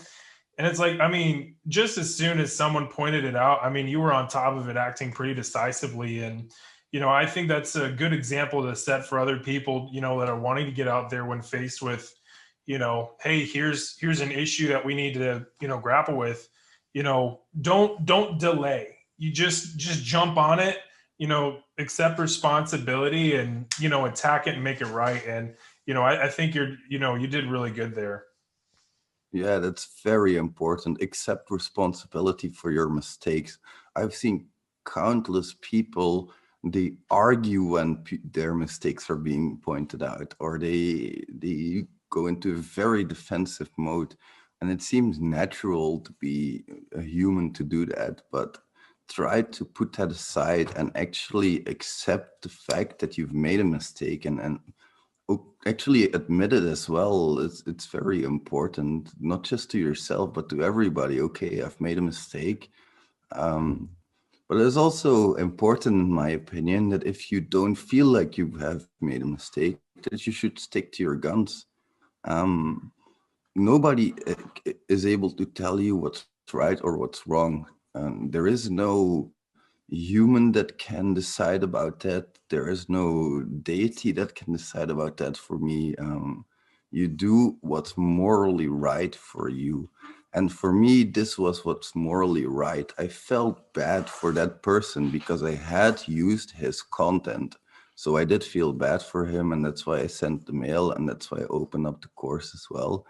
And that's what you should always be following, your moral compass. it's very important to follow your instincts in bug bounties, in security, in pen testing, in anything, you know, and just accept responsibility as well.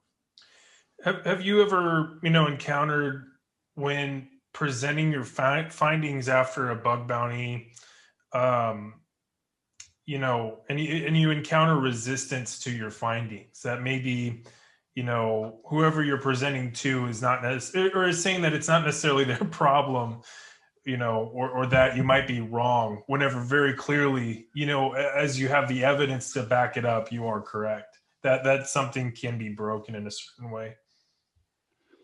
Yeah, are you talking about like bug bounties and triagers? Yeah, Yeah. I have had that happen before. It's difficult. It's very difficult because it's sort of up to the point of a triager as well, in my opinion. And some triagers will allow some stuff that I think like, how the heck did this ever get to triage? And it's also very confusing because a lot of my students come to me and they say, yeah, but look at this, there is a activity report of it. Yeah, but it's so, first of all, company dependent, second of all, triage dependent. I've had a JWT token that I was able to forge on a website. And of course, I reported it. It got denied because they weren't able to find any impact from it. Which was messed up because I had a video recording. The triager did things wrong constantly. He recorded his actions. It was very clear that he was doing things wrong. And it was very frustrating for me, but you have to keep calm and just explain your point of view, and just go on with the issue. If you are calm and if you are respectable for everybody, you have to put yourself in the triager's position as well. They get maybe $2,000 to review every single day. And if it's not immediately apparent, and maybe they are not as technical as you as well, maybe they are just somebody who has been hired, because a triager doesn't have to be as technical as somebody like us. Like if we find a super complex vulnerability, it might be hard to explain as well. So I just kept explaining. I kept calm and respectfully and towards him. I had to open a new vulnerability. It was fixed by the time I had to open that new bug. There was no more testing. I could no longer report it. I was pretty angry. I asked for remediation from HackerOne, but nothing ever came of it. So I just left it for what it is. I'm not going to waste my time that I could be hunting on something that's clearly not going to happen. I know it was, because it was an account takeover, it was quite a high price, of course. It was $4,000 or something. But I'm not gonna lay awake over money. Money is the least of my worries. If I am hunting, I am actually trying to learn. That is what I'm trying to do. And if I do find a vulnerability on top of that, that is good, but it is not my first priority at all. That's why You sound like a wolf. Like, as long as I'm hunting, it's all okay. That's cool. And your first video to kind of tie this into your YouTube channel, you posted in March 12th of 2020, which what day is it today? March 6th. So we're 6 days. 6 days. Quick maths, right? We're 6 days away from your 1 year anniversary. So congratulations on that, man. But you talked about picking a bug bounty program. And so for, people that are watching this and are interested in becoming a bug bounty hunter and are kind of looking for kind of their first program to dive into, what are some traits that they can look for? Yeah, that's a very good question and very important as well, because picking your target is 90% of the work. It's going to be very, very hard. It depends on what type of a hunter you are, of course. If you're the very technical type of hunter, Then you can go for very wide scope targets, go for things like Red Bull on integrity. That's star.redbull.com or .store, I believe that they have, which is like a very big scope, and then you can let your automation skills run wild. But you can also go very functionally. What I prefer to give, if you don't mind, is things to avoid in programs as a beginner. I think that might be a little bit more interesting. Yeah, for sure. For me, as a beginner, you often see, and this is a big trap, you often see recon videos on YouTube. When you search for bug bounties, you're going to look at recon videos, and that is okay. But as a beginner, I would try to focus more on main apps, things like the newspaper I talked about maybe, but the newspaper is a bad one because newspapers have very limited functionality. So that's one to avoid things with very limited functionality. You should also avoid web shops, in my opinion, because for a web shop, you're going to need to do investments. You're going to need to buy things because you also want to test that process. You're going to need to return the item. You're going to need to add some complexity to your testing. And in the beginning, you want to keep it as simple as possible. So always go for requests that have very clear to read requests. If your target has very obfuscated requests, for example, sometimes the request can be encrypted as well. And I would definitely not recommend those as a beginner. If your target has any difficulty in deciphering the requests, I would avoid it. If your target doesn't give you any account, like static website, like for example, the website of your city hall might just be a static website. It doesn't give you any accounts, no details. Avoid it. It's not going to be worth your time. There's no functionality to test there. I prefer it if the website lets me create my own accounts, and I actually prefer it even more if they let me create accounts of different privilege levels. So those are some good things that you can look for. And one last thing that you should really, really always avoid is if your target is talking about this huge out of scope list with very basic things out of scope, like, yeah, we know cross-site scripting is out of scope. We know CSRF is out of scope. We know this is out of scope. Yeah, avoid that. Run like it's a plague, you know. That's going to be hard to get. And one thing you should always avoid is very big payouts. If it says $15,000 as a payout, you might want to wait till later. It's probably very secure. Yeah, gotcha. Those are awesome. Those are awesome points. I have a few more questions on that, but we're coming close to time. So I want to be sure to ask a couple, not necessarily cybersecurity questions, if that's all right. Yeah. One would be about, what got you into creating a YouTube channel? That's a really interesting question. I told you about those friends that I had a group with when we did OSCP. They asked me a lot of questions because I was one of the first to get OSCP in there. Some other people had it as well. And I love explaining stuff, so I explained it to them every time. But I noticed some questions kept coming back, and that's when I decided to make a little bit of videos. It started out with bug bounties because I did some bug bounties. I got some bugs by then, and they started asking me, hey, well, how do you pick a platform? Or like, what's cross-site scripting? How do I test for it actually? So that's when I started making those videos, and other people started watching, and it kind of exploded from there. When I got into the top 20 at Integrity, I used it to make some advertisement for myself on Reddit as well. Like, hey guys, I'm a top 20 hacker on Integrity, come watch my videos. So that all helped, of course, and collaboration with other content creators like you, that's that's one of the best things to do to get a bigger audience, so thanks for the question. I have a buddy who we were talking about whenever I was like just starting. I think it was my current job. He was like, "Yeah, if you find yourself doing something more than twice, automate it." And it's like YouTube is like you're automating describing things, And so it's like you if someone asks a question, you just send them a link to the video and be like, "Hey, here's your answer. Don't worry." I've done it so often since I've become the thexssrat. I've been sending video after video after video. Hey, does this help? That's funny.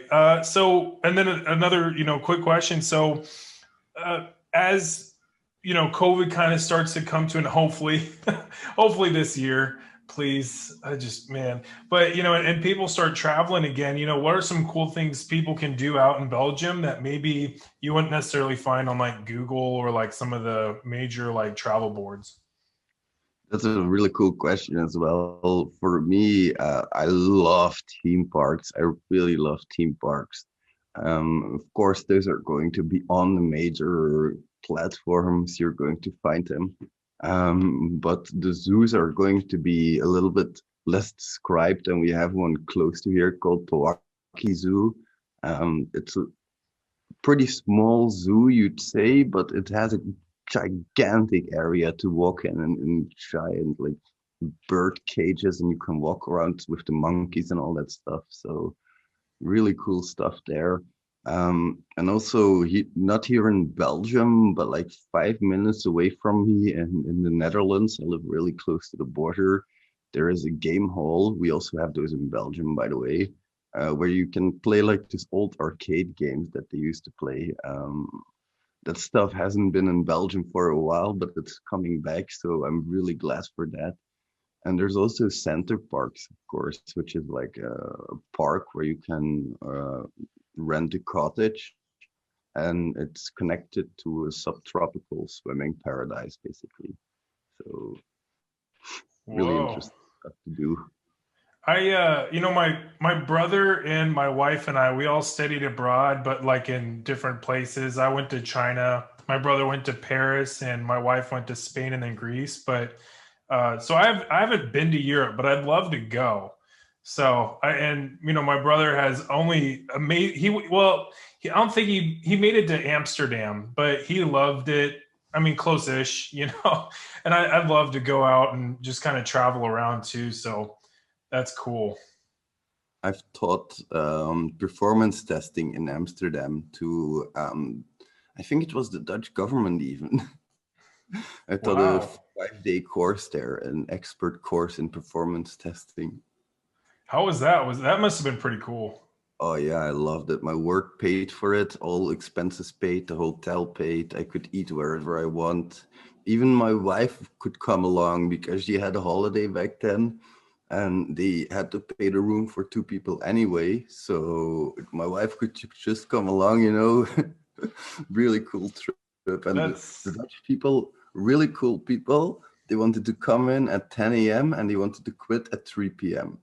Can we please in America do that? That'd be so cool. And like I'm the one to complain, right? I work from home. That's like peak laziness on my part. But I don't know. That's so cool. That's awesome. Yeah, I love doing that. I love teaching. That's why I also started the courses, of course. Cool. Well, dude, this has been an absolute blast, man. Just a billion more questions, but maybe, another time we can, continue to go through this, man. Dude, thank you so much for your time. I really appreciate it.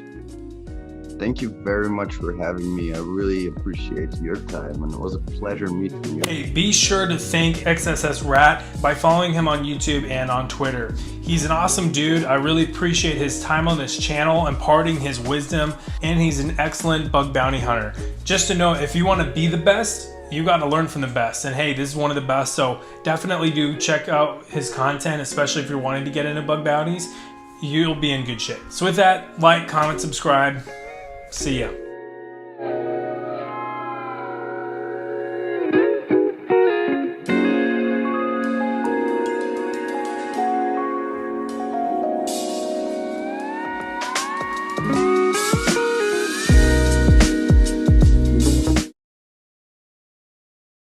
Hello, amazing hackers. Hope you're doing well today. Welcome back to the channel. I have with me the amazing Mr. Brian, aka Chironin. Could you please introduce yourself, my amazing friend? What up, you amazing hackers? It's your boy, the humble hacker from Chi-Town, Chironin. How are you, sir? I'm doing great. Thank you for appearing on the channel again. I really appreciate it. Thank you for having me. You've been on the channel before and it was amazing. So I was like, why not have him back? Could you tell us a little bit about what you do, my friend? I am a lot of things. Been multitasking a lot. I'm a senior SOC analyst. I am a part to full-time hacker. I'm beginning my bug bounty journey as well. Also a martial artist, working on a stunt team, actor, make music and like in rhymes and stuff like that. Yeah. And I also bake when my wife and daughter want me to. Wow, how do you manage to have so much to do in a day and still manage to get by? I have a loving wife that puts her foot in my ass when I need it. She always tells me that I'm either working too hard or I need to like spread my stuff out that I'm doing. And that helps me out a lot because she's like my rock, keeping me keeping me grounded and whatnot. You know what I'm saying? Yeah, that's definitely important to have somebody around you that cares about you and then whips you into shape a little bit. Yeah. Can you tell us a little bit about your martial arts, please? What martial arts is it?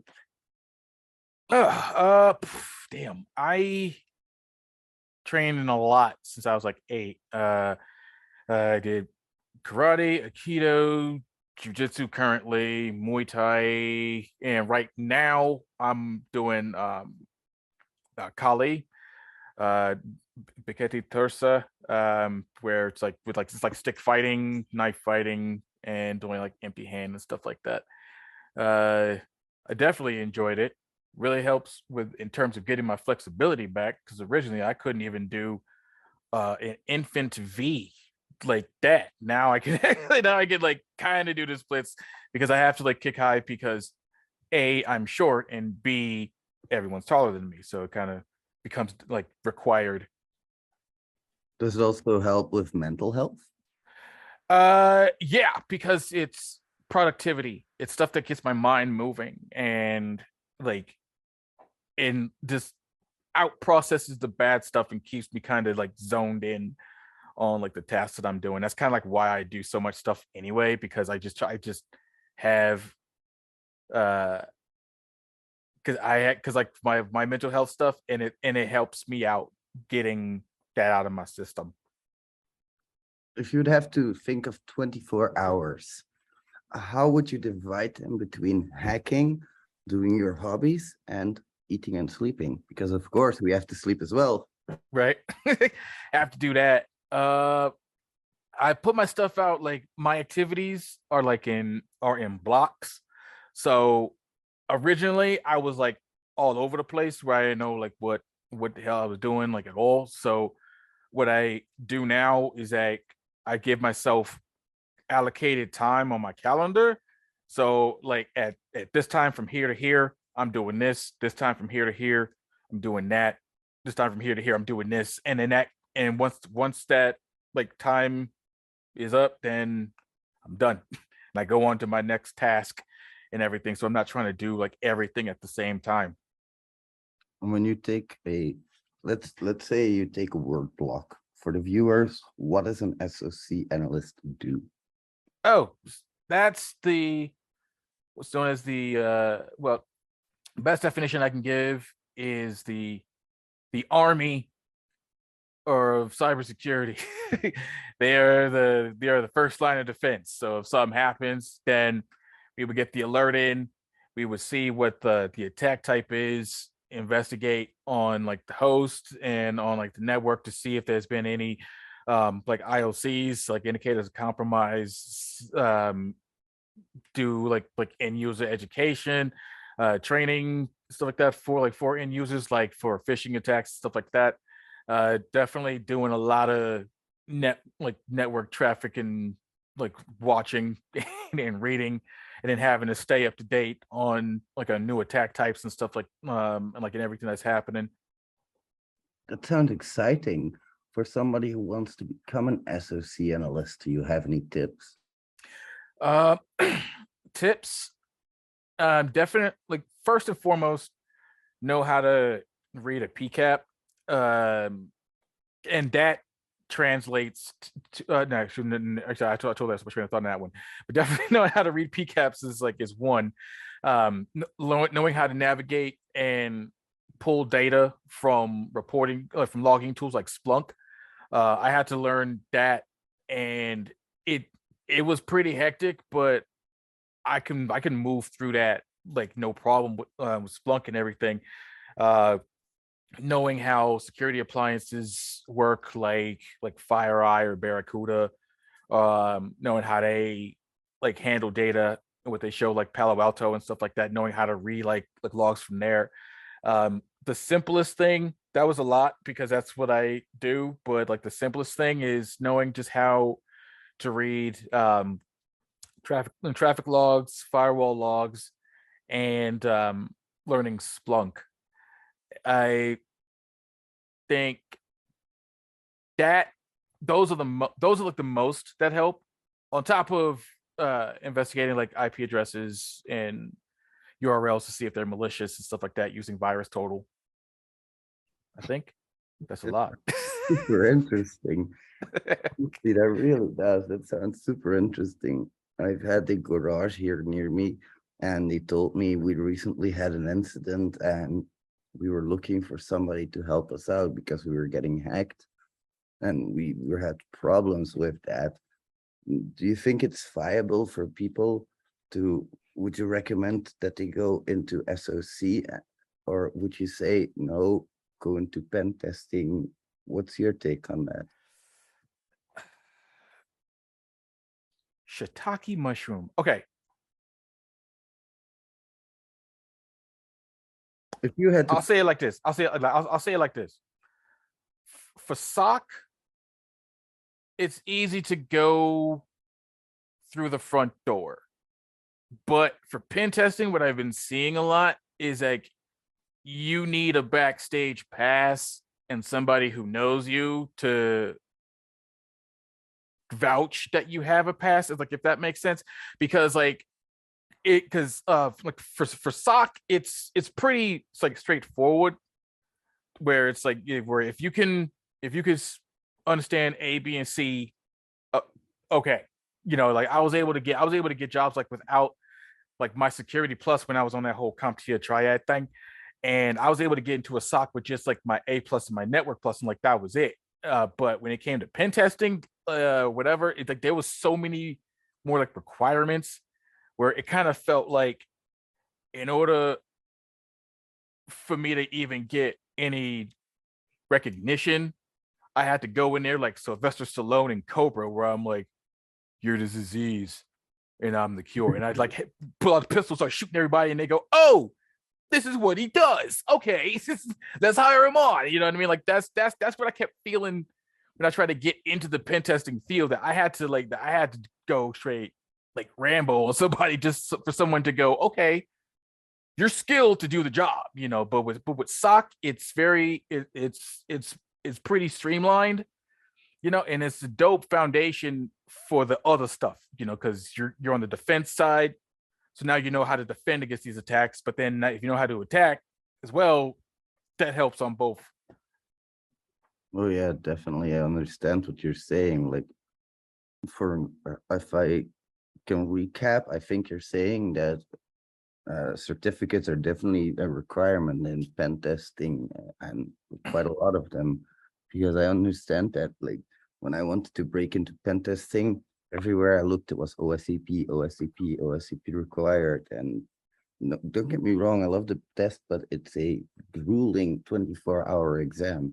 Everybody who took it will vouch for that. And I think there is still some skills missing, essential skills from a pen tester that has OSCP. Don't get me wrong again, perfectly fine exam. This might be an unpopular opinion, but I'd rather have the PNPT from DCM. Like his certificate brings a lot more of the things that I find important forward, like documentation. And of course, OSCP touches on documentation, but not in a way that I would like them to touch upon it. Like reporting is important, but test plan is important. I think it's important that you know exactly what goes into a specific pen test to like understand why it's important to have somebody vouch for you in this world. Let me put it that way. Yeah. But and also I think it's also important to realize that these certificates are not impossible to get. If a ex-junkie rat can get them, you can get them too, probably. Everybody can. You just put your mind to, I don't think everybody can, but I think most of the people watching this can put their mind to it if they buckle down. I think it's just when it comes to certificates, what do you think is the most difficult part of getting a certificate like OSCP, for example? And this is my opinion. The practicality, that's the most important aspect, because you can't brain dump that. And when I took my CEH, that I didn't do there was no like practicality on there. I knew it, but that was basically it. I just had to just like know the answer like in my head, as opposed to like something that's like on the OSCP where you actually do it. You know, that I value more, where it's for certs that you have to actually process the stuff on your own without trying to guess like a letter or something like that. Like pick A through D or something is like a lot more beneficial to me, in my opinion. Oh yeah. I just can't do because when I went through the CompTIA stuff and the CEH stuff, it just felt too like brain dump to me. And I think the damn thing is like 4 hours, and I was like done in less than 58 minutes. You know, but then you translate that to the OSCP and it's like, nah, you have to actually know this stuff. Yeah, like it's when somebody tells me that they know cross-site scripting, for example, and I let them loose on my labs. They go like two labs deep and they stop, and like, yeah, that's very, very basic stuff, but that's not real life scenarios. I once had to spend literally 2 days cracking a cross-site scripting, and that's what real hacking's like, in my opinion, as well. Hacking is not pen testing, it's not bug bounties. Bug bounties is not hacking, it's not pen testing. These are 3 different things. Because on my assignments, on my pen testing assignments, usually my client tells me, stop. If you reach my network and you're able to break into it, stop. Don't even dare reverse shelling, please. Don't even dare prevesking, because if you prevesk, you expose me to a whole world of shit. Yeah. I have never seen that where they ask to prevesk, and maybe, of course, it's not unheard of, but I think it's a little bit more rare than these practice things let out to be, you know. And it's strange because I've seen like top 1% hackers on Try Hack Me and stuff like that, and they have a hard time getting hired by companies. It really surprises me, because then I think these practice platforms are really doing a good job gamifying hacking. But like, should it, in your opinion, should hacking be gamified as much as it is these days, or do you think it's going a bit too far?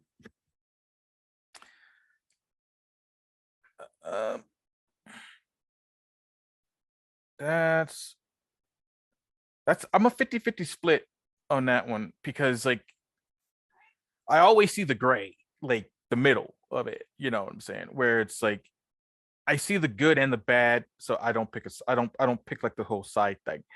It's great because we're having so many people like from all walks of life um in this game, you know. But then But is it marketable? Like that's my that's that it should be. it should be. It really should be, because like These I people worked fuck you up. yeah, dude, I used to do sysadmin for, and the manager, he didn't know dick about security. All he knew was malware bites. That's it. I'm like, what?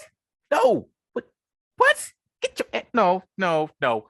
And like it was like, dude, if you're more security conscious about this stuff, then it would be more beneficial to the company instead of just like depending on just one antivirus. Because I was working there when WannaCry first hit, and that was insane to do with just one antivirus, stuff like that. You know what I mean? And I was like, if we had more people that can actually like see this stuff, know what it is, like stop it, know how it works, then we would be way better off. I think, you know, like I just feel that we have like a lot of people that's already in it, but then there's the bad ones. You have to like think about like them too, and it's like, God, you're trying to like, ruin this for everybody, bro. I don't like that, not at all. I feel you. I like, again, unpopular opinion. I hate that most pen testing companies focus so much on the OWASP top 10. Bruh, that's the 10, that's top 10. There's so many vulnerability categories out there.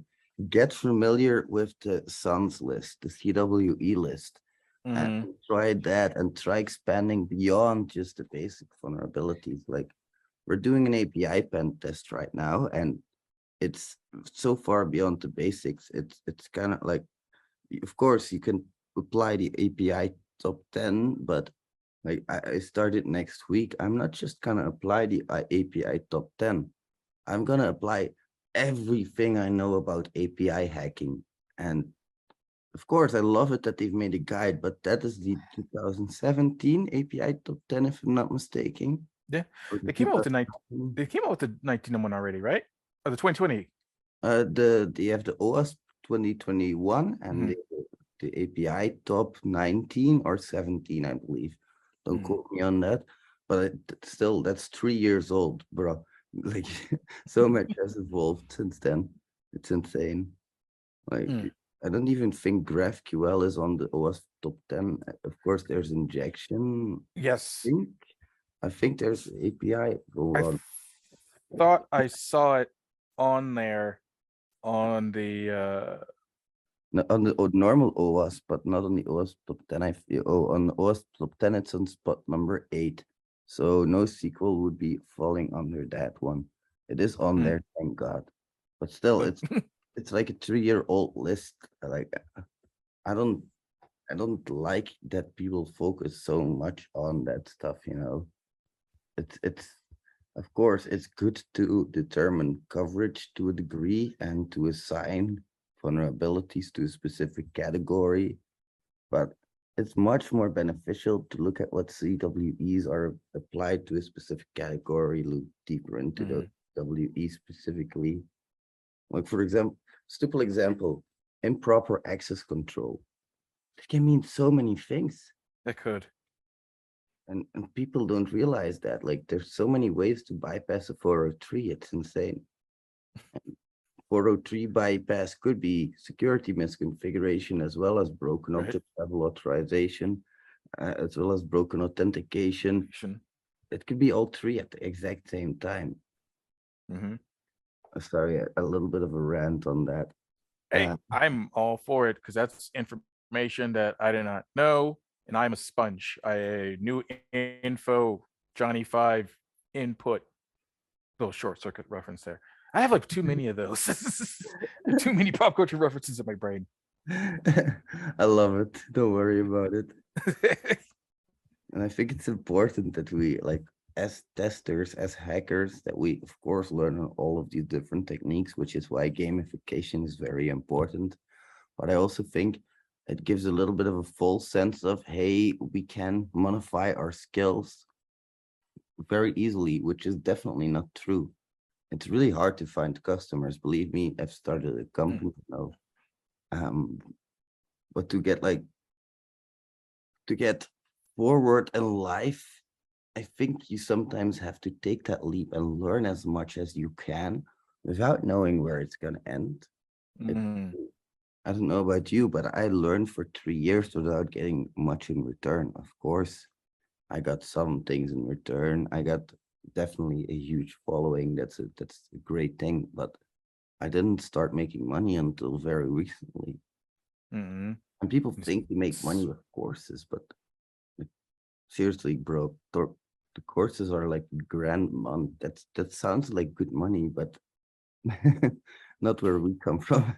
Like, honestly, in Belgium, that wouldn't even cover half my rent. Like, even I still have to pay electricity bills, water bills, my internet, phone. Yeah, and that I haven't gotten paid yet, but I totally get where you're coming from. Like, that's why I'm gonna ask you this. Of course, feel free to give your own opinion. Do you think bug bounties are exploitative? Bug bounties exploitable? Exploitative of researchers. Oh, exploitative of research.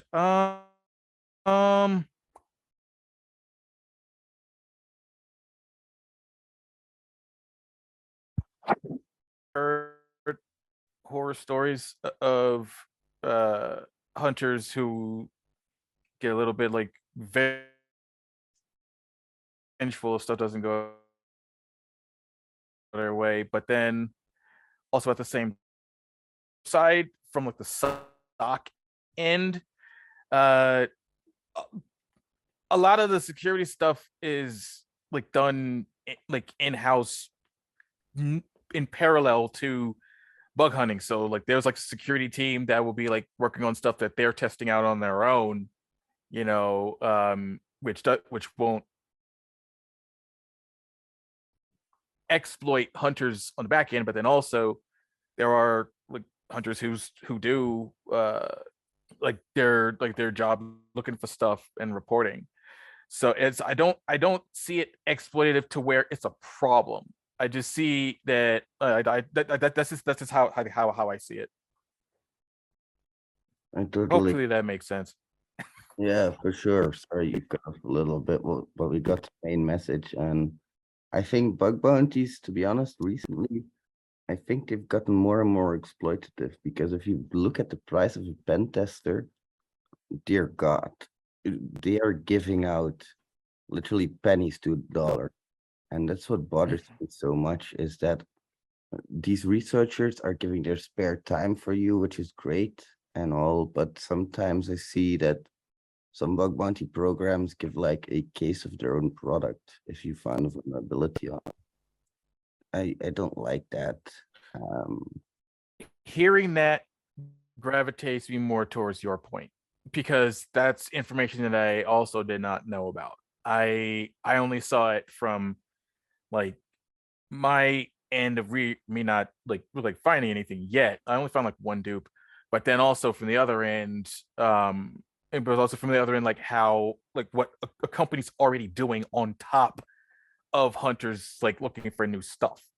But from hearing that hunters are getting like shortchanged, and I'm like, yeah, that is a little bit exploitative. You know what I'm saying? And I ain't really cool with that. But I hear it though. Like, if of course a pen tester, like, what I don't like about it is that, like I said, pen testers just get paid so much more, and it would, if I would hire a bug bounty hunter, the time they would put in to make sure that my program is secure, I'm hiring hundreds of people. I think there are advantages to bug bounties as well, of course, because you get to test your skills against a real life target.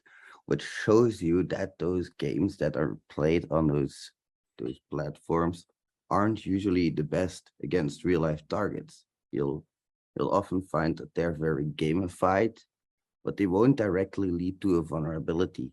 For example, if you are fighting something, try adding a WAF into the equation, or try adding a firewall to the equation that's putting an ingress filtering. Like, it's kind of that stuff that makes it real. We are attacking small individual scenarios, whereas a real target, first of all, it's gonna have what I hate about real targets is that they have all of these vulnerabilities that are so obvious. Real targets don't have that. They're deeply hidden within the functionality often. And right. could you maybe, for you, give us some recon tips on how to find stuff? Like, what do you do for recon? For me, I've been remapping my recon out like extensively. So now what I do is I gather all my subdomains with AMAS first, then I run them through HTTPX to find the live domains. Then I run them through those domains through Shodan or Census to see if I can find additional hosts there, or any other like new subdomains that I can dig up, and I just like collect them all.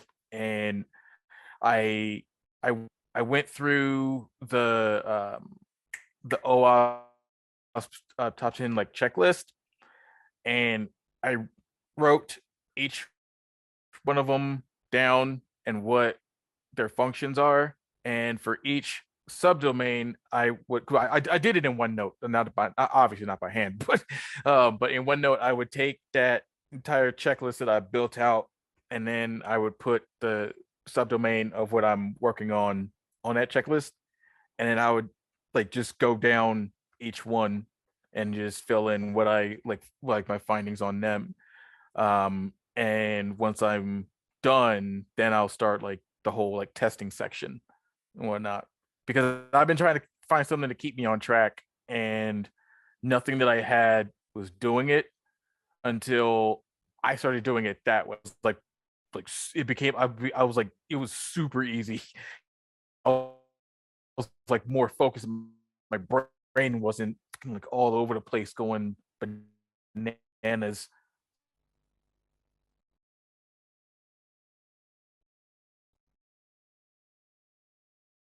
Well, sorry about that. I think the connection is breaking up, so it's probably on my end. Anyway, I'm gonna have to let you go. Anyway, it was talking to you, my friend, and everybody else watching. Mr. Brian is gonna be in the description below as well on my channel, Mr. Chironen. If you guys are looking for him, if you want more of him, he's also in one of the courses that we've created together, our ethical hacking guide, which covers a complete range of everything from API hacking to mobile hacking to network hacking to web hacking. You've got it, baby. All right, my friends, I will see you soon. Bye, everybody. Hello, amazing hackers. Hope you're all doing well today. Today, I have the pleasure of having the amazing Mr. Ken Cypher with me. Sir, could you please introduce yourself? Hi, my name is Ken Cypher, and I'm currently studying in a university, and I develop CTFs for different societies and communities. That's freaking awesome. It must be tough developing CTFs.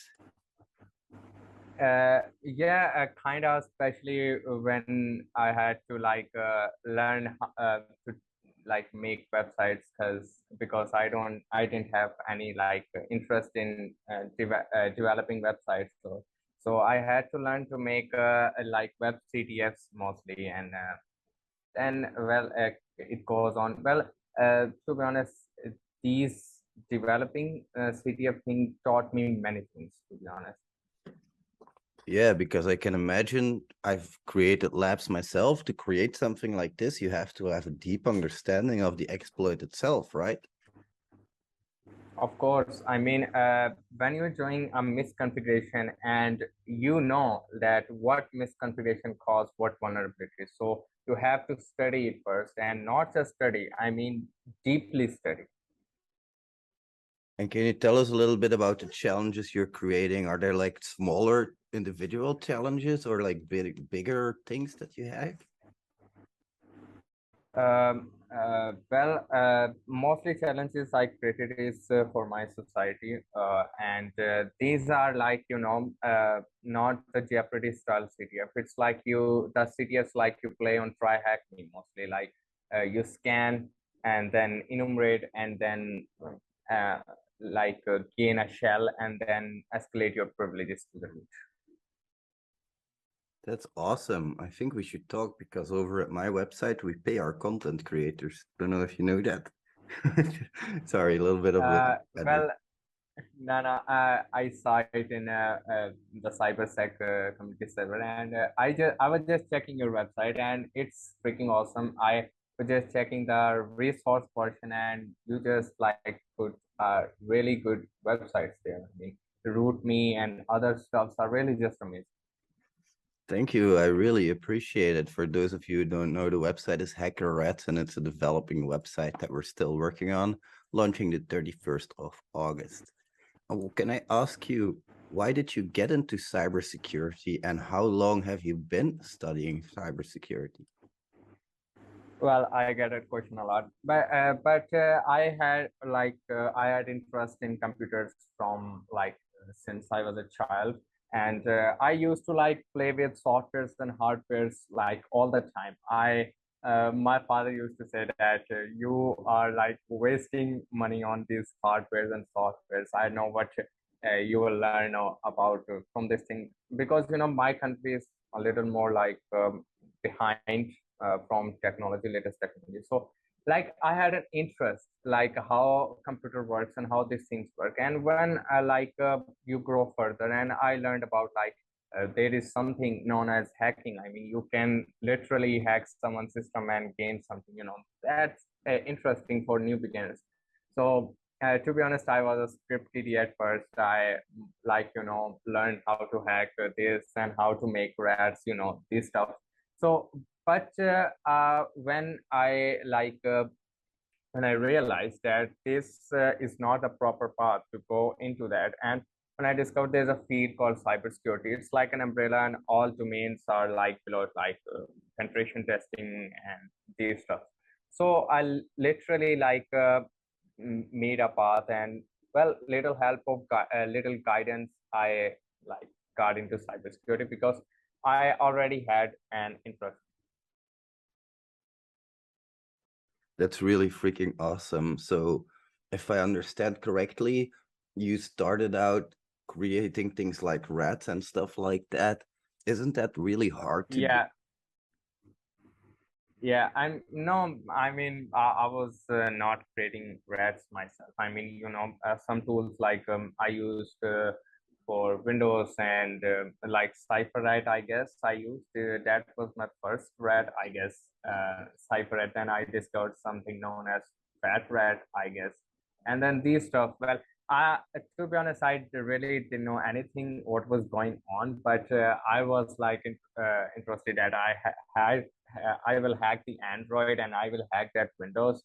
So, as time passed, I realized that I should understand these things. I mean, I should understand what is going on behind. I mean, I can't rely on thing is going on. I have to get into it and get understand.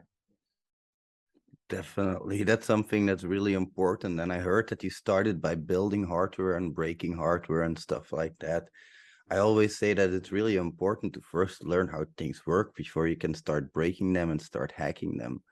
Did you learn a lot of web hack exploits as well, or is that still an unknown area for you?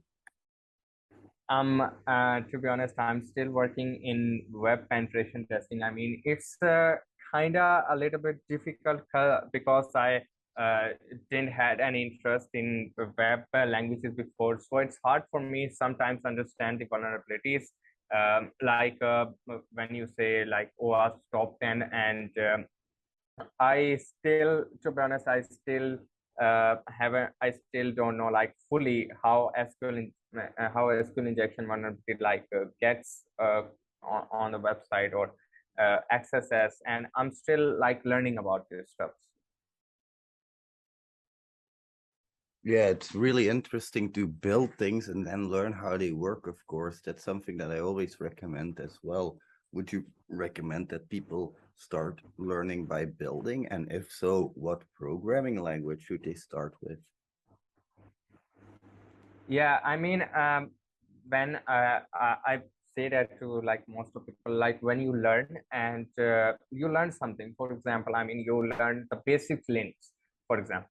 So you teach it, or you do a practice, practice makes a man perfect. Like I said, developing CTF, I was playing CTF, but I was not learning that much. I mean, I didn't get any experience. So I was like, okay, this another person built this machine, and I'm just gonna hack it. So I really didn't had the idea. I mean, how hard it is to like develop the CTF and place things where they need to be. So when I still remember it's I guess 3 or 4 months ago when I developed first Linux CTF, and I had to configure full Linux machine. Like I had to configure user privileges, and I had to like put some flags there, and then some may access it and some may not. So that was really a good experience. I won't say it was like hard. Of course, it was hard at first, but but when I do it, I was like, yeah, I can configure the Linux now. So that really taught me. Yeah, I can imagine. And also, of course, all of the extra stuff that comes with it, because when you create an exploit, people will find like 5 ways to exploit it that you haven't intended. I noticed that as well. Yeah, I mean, you have to like place the exploit there, and or you have to make your machine vulnerable to a special exploit, which is like there are some CTFs on tracking which focus on special CVs. I can remember like Tony the Tiger. I was playing that CTF yesterday, Tony the Tiger, and it focused on like uh, CV. I don't remember the name, and there are some other CTFs like Madness, which focused on like screen GNU vulnerability. So uh, you have to like when you do it. So that's awesome. And what do you think about the inclusion of firewalls and WAFs in CTFs? Well, I haven't done that. I mean, I haven't reached to that part yet. So I still have to study about firewalls. I mean, I I'm not done like studying in this domain. I mean, you never done studying, especially in cybersecurity, to be honest. I mean, there are a lot of new things coming in right now. I mean, there is new Linux. I mean, first there was like Kali, then Parrot came, and then Black Arch, I guess. And then there are new exploits coming, new flaws, new vulnerabilities are coming, new technology is coming. I mean, uh, quantum computers now coming. I mean, which can break the cryptography. I mean, so that's you never stop running, and I still haven't like touched a part of firewall, and I still have to learn that. And how do you stay sane? Because like you say, there's so much to learn. It's like you go from left to right. There's always new things to learn. How do you stay sane in that environment? Yeah, I get that a lot. I mean, it's like I said, this is cybersecurity is like an umbrella, and there are multiple domains in it. And first you're going left, then you're going right, then you're going up, then you're going down, then you're going right, then you're going like on that path. Like, so you stay. I mean, first you focus on one thing. Like currently, I'm focusing mostly on Linux things. because I have to develop CTF. So I'm studying a lot about Linux and its system. And I always start when I start learning something. I always start with basic. I don't like I learned this, so I don't have to learn the basics. No, I always learn new things. So I recommend people, when you relearn something, learn from the basics. I mean, you must have missed something like I missed some command. T command was it? Yeah. So I discovered it, and then it helped me a lot. And I stay safe on this because I choose one track. I mean, when I'm studying Linux, it's all about Linux. I mean, no, nothing. I don't care what others doing on LinkedIn or Discord. I'm just stick to my Linux. I'm staying loyal to my Linux. And one I'm studying about like steganography or cryptography, then I'm studying sticking to those things. So that's how I say. But I also got insane. I mean, in this field, to be honest, 2 years ago I was going as you said, left from right, right from left. One day I was learning Linux. Next day I was on a networking. Third day I was on you can say firewalls. Fourth I was doing phishing attacks. Fifth I was on steganography and these things. Then I learned, I realized that this is not proper way to go. And if I keep doing this, I won't learn anything. And to be honest, I wasn't learning very much. I mean, when you focus on multiple things at once, you can't learn them all. You have to focus on one thing and then the other. And do you ever suffer from imposter syndrome? For those of you at home watching who don't know, imposter syndrome is where you feel like you don't know anything. You basically got into this field and you are an imposter. That's how you feel. You feel like you don't Always. belong here. Always. I mean, there are literal times when, like I said, I think you have LinkedIn too, and I mean, all professional people do. So when I went to LinkedIn once, I mean, it was 1 year ago, I guess. So I went on to LinkedIn and I followed some people, yeah, they were into cybersecurity. And then I saw them doing stuff that was like, and I was like, whoa, man, they are doing stuff. And here I am just playing the try hacking city of damn, I don't know anything. And yeah, I suffered from a lot of this. I mean, sometimes, you feel like you don't know anything and the others are doing so great. And you are just like wasting your time on some stuff. So yeah, I guess not I people not from cybersecurity suffer. I mean, not from what I'm trying to say. I mean, people from all domains. I mean, from all fields. I guess have this feeling like when they are studying something or when they are like graduating or something like that. I mean, it's human nature. I really can't blame that. I mean, overthinking leads to that stuff. If you have to learn something completely new, for example, let's say Active Directory or Windows, how do you tackle that? How do I tackle that? First, I will learn, I will relearn Windows, to be honest, first of all, because I saw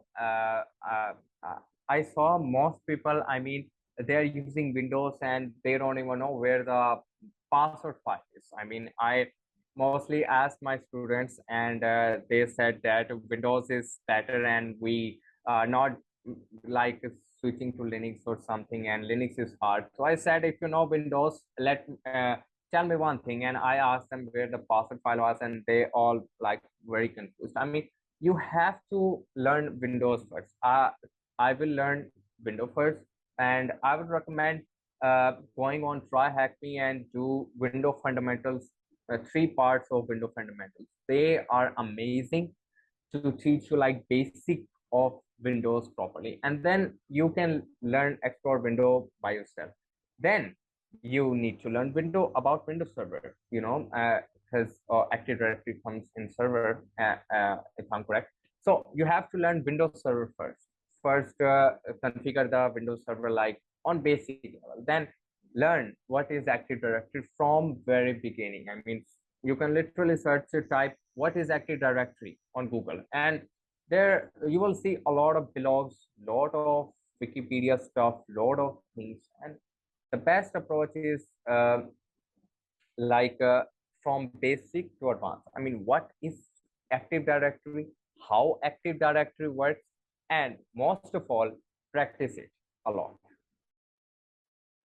That's some great advice, and I'm gonna give you some great advice as well. At least I think it's great. I'm sorry if I'm overstepping boundaries here, but CTF and challenge creators are gonna be very requested in the future. Right now, platforms like TryHackMe and Hack the Box are still coming up, but you have so many more that are entering the market, and people like you, they're very wanted, especially in our field. And you, of course, right now you're still training, you're still learning, and it's the same with everything, of course. You still have to invest a lot of time and energy into doing something for free before you can actually get to where you can make money out of it. But once that point is reached, people like you are going to be very wanted. Can you tell me a little bit, like, if you have to install like an exploit, how do you research a new exploit? Like, what new exploits you're gonna put in a box, for example? That's a very good question. Well, first of all, I like think there is like brainstorming. Yeah, brainstorm. Like I brainstorm the ideas first. How this CTF is gonna be. I mean, is it gonna be focused on web? Is it gonna be focused on directory enumeration? Is it gonna be focused on like other things? So when I make the path, then I go into like configuring the machine. First, I make all the themes on TryHackMe and put the flag or answers or questions there. Then I go and configure the machines. And if I have to like put an exploit, I will just I don't like I didn't research too many on exploits. I mean, ExploitDB is a very good site if you want to get see new exploits every day. There is zeroday.com, I guess, if I remember correctly, and there is cvedetails.com. There is a famous vulnerability. For example, let's take the dirty pipe, which was like, I guess, more kind of famous vulnerability. And let's take dirty pipe. First, I will not just download dirty pipe or misconfigure my machine like a blog or video is telling me to do. No, I will study it. I mean, how it works, what is doing it behind, and uh, is it like amazing to run dirty pipe? Then, if I guess dirty pipe works on kernel version 5.0 or 5, I guess, if I remember correctly. So then I will like test or if this vulnerability is working or not. And I don't just like say that, wow, dirty pipe is a great name, let's use this one. No. There is always new something new to teach. I mean, to me, a CTF is like you are teaching something to another person. I mean, in this scenario, I create CTF for my society, so I'm teaching something new to like members of the society. I mean, let's say they haven't researched about dirty pipe yet, so I'm just gonna give them a chance to explore dirty pipe and research it. And I really advise a lot of people, before you use an exploit or even if you're doing CTF or something like that, at least research it a little bit. I mean, there are a lot of people out there who wrote blogs on this, and I mean, you can get a little detail about. I mean, I'm not asking you to go into the depth and make another exploit out of yourself. No, I'm just asking for basic. I mean, how exploit is working and what should. That's a great process, I think. Like, Maybe just to follow up on that, if you had to give me like a percentage of how many of your ideas fail, could you give me an idea of that? I didn't get that question. Like if you have a lot of ideas when you make these boxes, of course. If you have to say this many of my ideas fail, like half of my ideas, or like 70% of my ideas fail, or like 20%, how many would you estimate fail? Doesn't have to be an exact number, of course. Well, let's say I have to develop a CTF for let's say uh, previous yesterday's CTF. Let's say uh, I think you know yesterday's CTF. It was shoot the sun. Let's take that for example. Sorry So to interrupt you. Can you tell us a little bit about that, about your CTF from yesterday? Just real quick, what was it about and who was it for? Sure. It was about a community, and first winner get a paid course. I don't know how much it's worth, but it's really worth a lot. And he showed me that it's really worth. I mean, it's great about it. But the main focus on CTF was to teach directory enumeration, and it was mainly focused on cryptography stuff. Encoding, encryption, and hashing algorithms, this stuff. So let's take. I was just sitting there. It was 5 in the evening, and I was like, okay, I have to develop a CTF for competition upcoming ad. So let's get into this. And the weird name came into my head. I mean, let's shoot the stars. No. That's not fitting. Let's shoot the sun. Let's show bigger. So, and picture I just decided. I mean, it's from a game, Raiden, I guess is the correct name.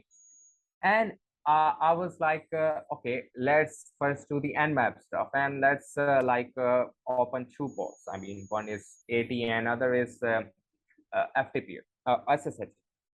And I was like, okay, then what's new? I mean, I was thinking, I mean, what can I do to make things like more complicated and difficult? So I created one directory named outer space. Yeah. And I was like, why not put another directory in this? I mean, subdirectory. And then I started thinking that let's do this subdirectory CTF. So you go in the outer space, then you go in the right directory, which is subdirectory of outer space, and then you go further in I don't know, I forgot space, then right, then another directory which had the web flag. I mean, but then you have to do a little steganography stuff, like there was an image, you have to download it, and then you have to like but passphrase was given in the inspect element, and it was like not passphrase exactly, it was encrypted in ROT 13, and then you have to decrypt it, and then you um, extract the hidden data. There was secret.txt file which had a username and a password, but password was in Wigner cipher, and Wigner cipher works with a key most. So I made a key and encode with the base64. So they had to first decode the key, then they have to decrypt the password with Wigner cipher, then you get into the SSH. And but it's not at all. I mean, I made user Anakin, which was like the lowest user, you say. And then there was the Yoda user. You have to escalate your privileges to Yoda user, and then you have to go into the root by cracking the root password. So to be honest, there was no vulnerability, but I'm planning to make a vulnerable machine on upcoming CTF, which I guess will be on Sunday if everything goes right. That's cool. Feel free to send me a link to that CTF. I'll put it in the description below as well. I'd just like a few more questions. If you could give a few tips to people who are just getting started, like what would you say to them?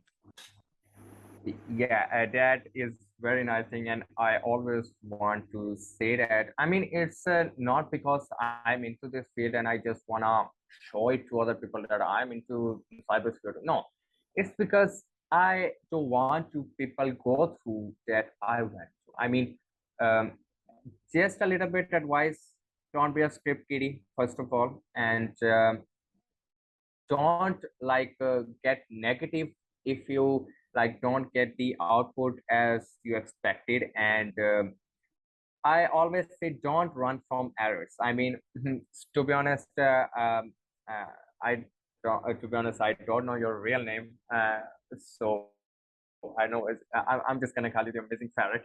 So amazing parrot, you know, when you run Linux for the first time, and you get a lot of errors, especially on VirtualBox or VMware. So people run from this error. I mean, people say these things are difficult. I'm not gonna do it.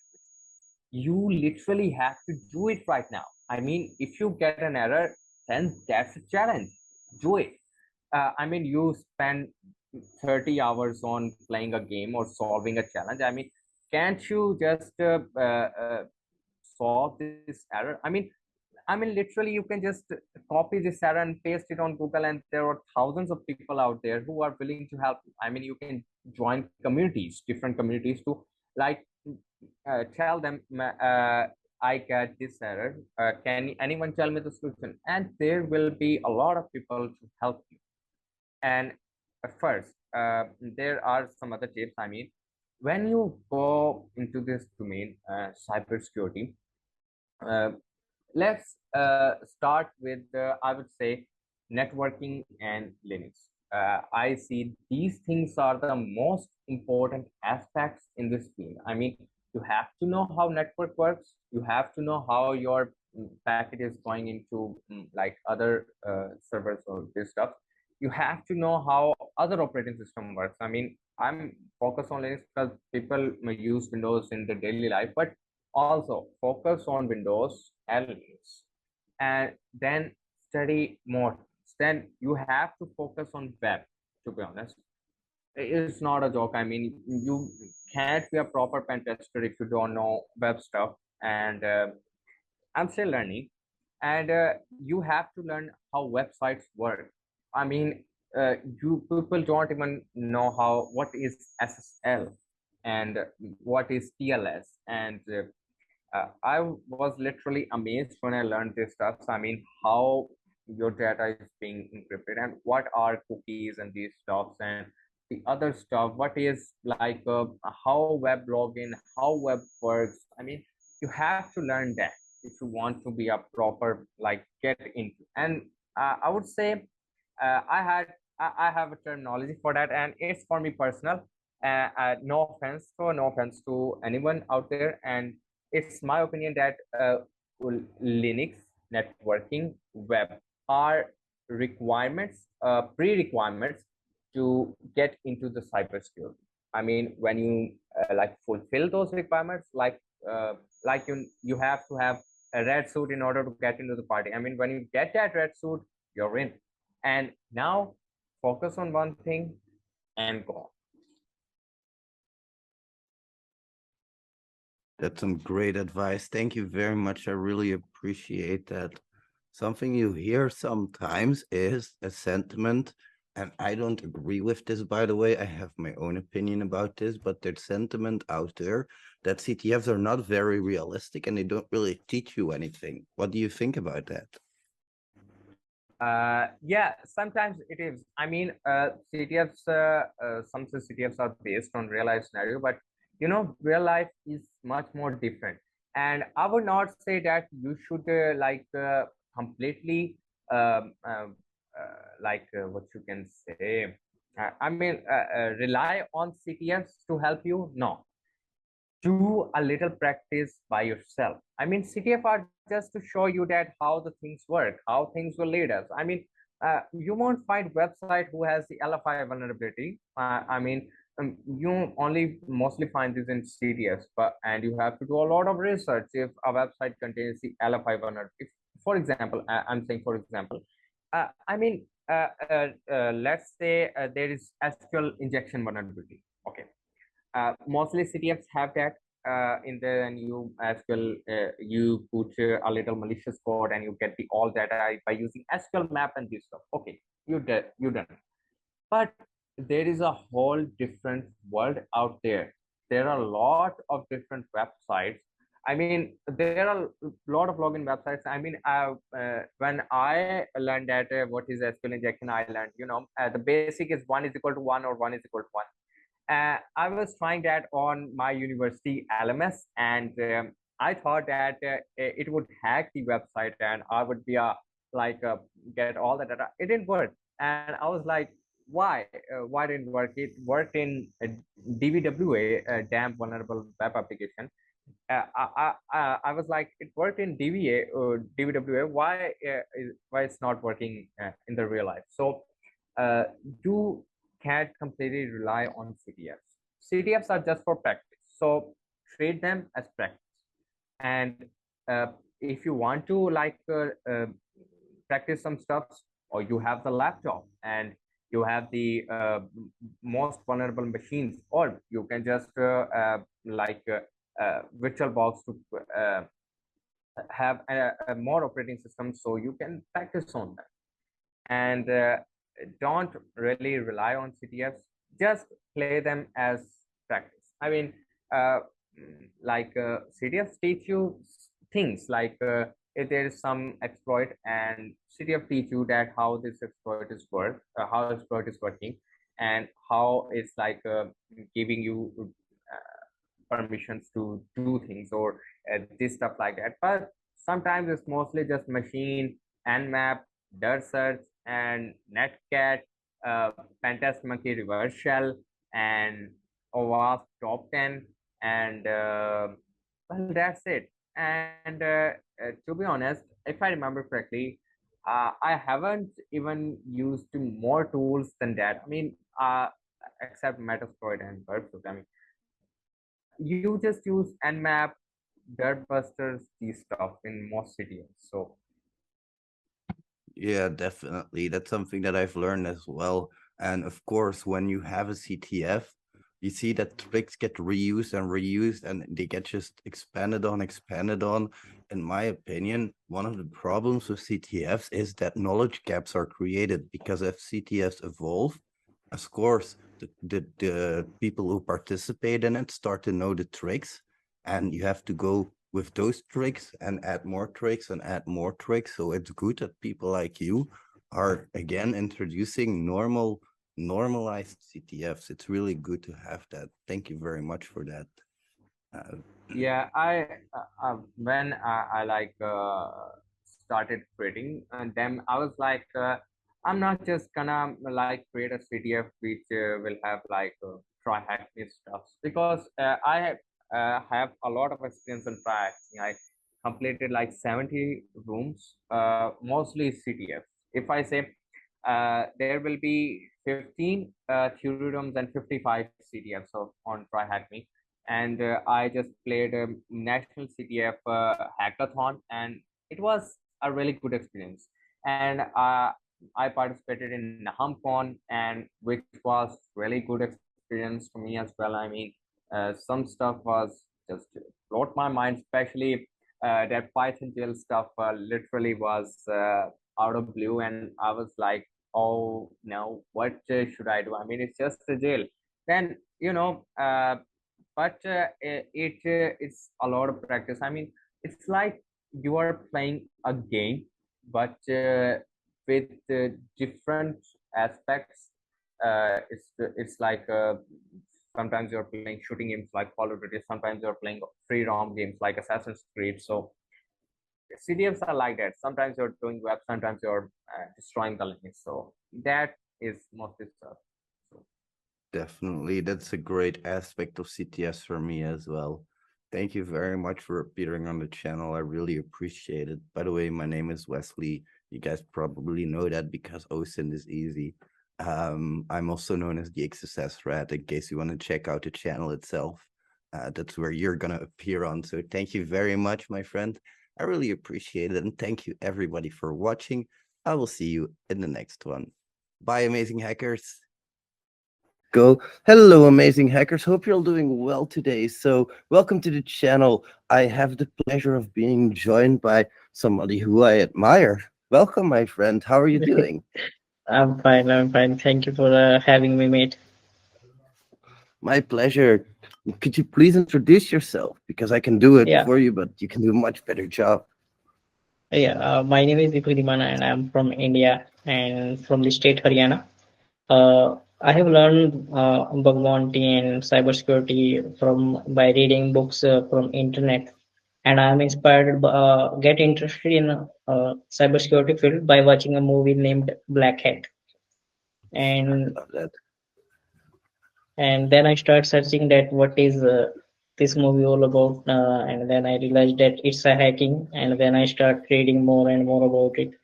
And in 2019 I have started with CTFs on Try Hack Me and HTTP. And in 2020 I saw a post that someone got $dollar for hunting on a target, and then I thought that I should try on them.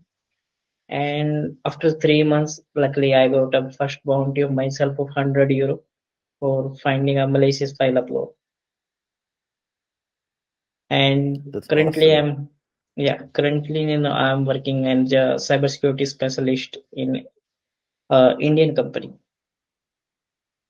That's really awesome. So it's awesome for me that you can learn to go bug bounties and hacking without having to pay for resources. Like a lot of people think you have to pay for it, but there's no need. You can find so many free stuff online. It's amazing. Yeah, for starting, learning yourself is a good thing. But if you want to and have upper hand in cybersecurity field, then mentorship is good. Like you are a mentor. Uh, Thank you, my friend. I really appreciate it. But I look up to you just as much as you look up to me because you get bounty after bounty after bounty. I see it all the time. You're like, oh, I got a new bounty. Like it's nothing. Actually, Please tell me, how do you at that do it? time, What's your magic? actually at that time, I have a goal that I have to submit 30 reports daily. Okay, No gotcha. matter, And so you're grinding. So you're just yeah, grinding to get those, right?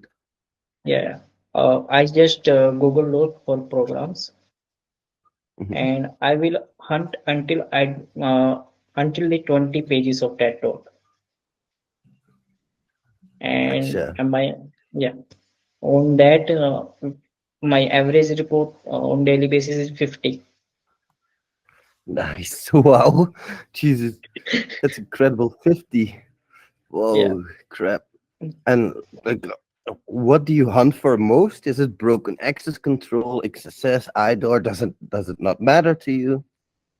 No, actually, now it matters to me, but at that time it does not matter because when you start, you just focus on reporting rather than focus on what type of bug you are finding. Once you get experience and learn more about like quality reports and quality bugs, then you just have to do automation and automate those stuff, and you can find early bugs and early bounties. That's what I like about you. You use automation in a good way. I've seen a lot of people try to use automation, but they just use a script they found online. That's never going to work, of course. No, actually, I have automated the dependency confusion RC by myself. So Awesome. I don't have to do anything like searching about their package.json, and I just enter their GitHub repo and all the stuff's going on. That's really awesome. And do you also like do you go for web mostly, or is it mobile or APIs?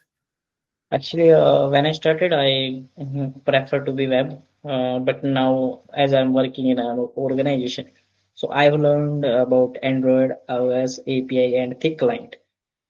So, and Gotcha. now currently I'm focused on SDR and Web3. Yeah, Web3 is really lucrative, of course. Yeah. You can make a lot of money there. Yeah, I've seen it as well. And if you're hacking, how long do you usually spend on a target? Is it like a few hours, a few days, more? Like everybody knows about Kraken, and I spent a year on that target. Whoa, whoa, a whole year. Do you also have the same thing that I had when I have a target that I really like? I keep going back to it because I Yeah, know that target. actually, when I get bored, like in my daily routine, I just open the Kraken.com and start hunting. That's awesome. That's awesome. Yeah, and how much time do you spend bug hunting? Is it like an hour a day or is it like more? Or Actually, in November last year, I spent 17 hours per day. that's incredible. That's amazing. Uh, yeah, Yeah, but I was the now same. not now my parents stop me don't Yeah, go woke I up think late night. there's always this evolution from bug hunting to cybersecurity expert, in my opinion.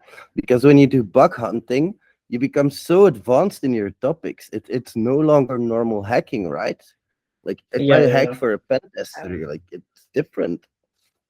yeah. But I also doing a job in an organization. So both approaches are different.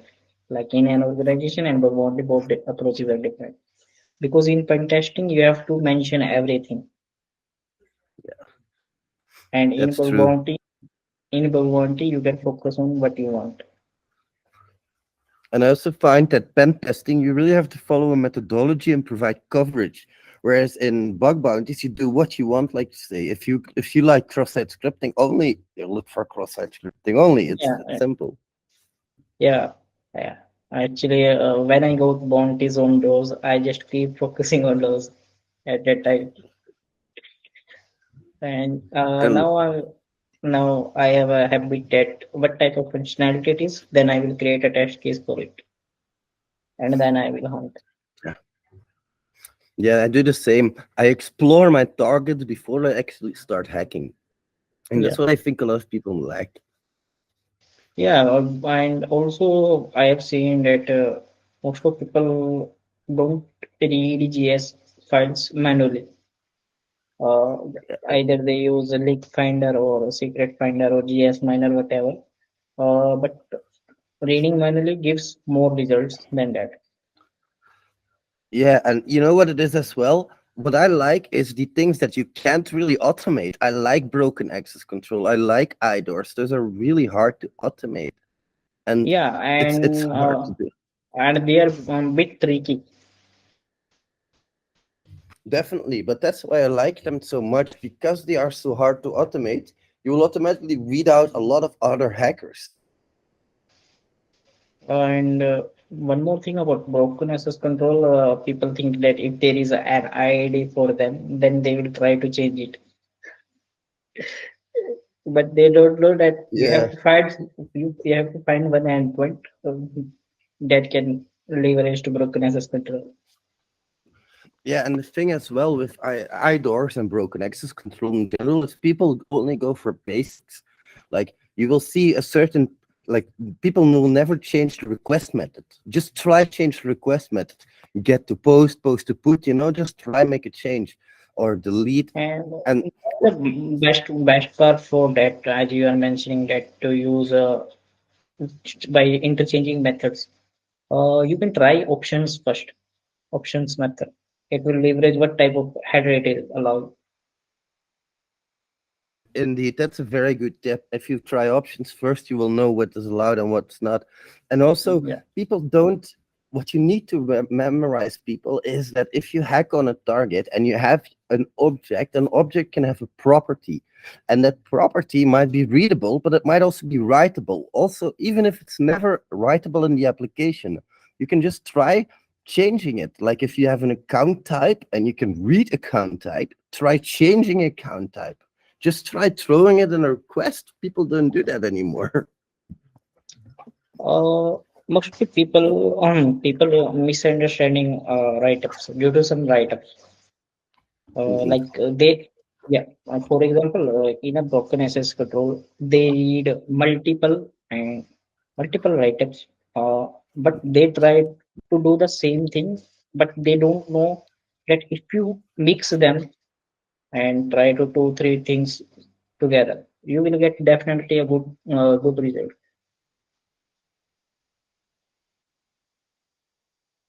Sorry, by the way, I have to plug in my computer, but I definitely agree.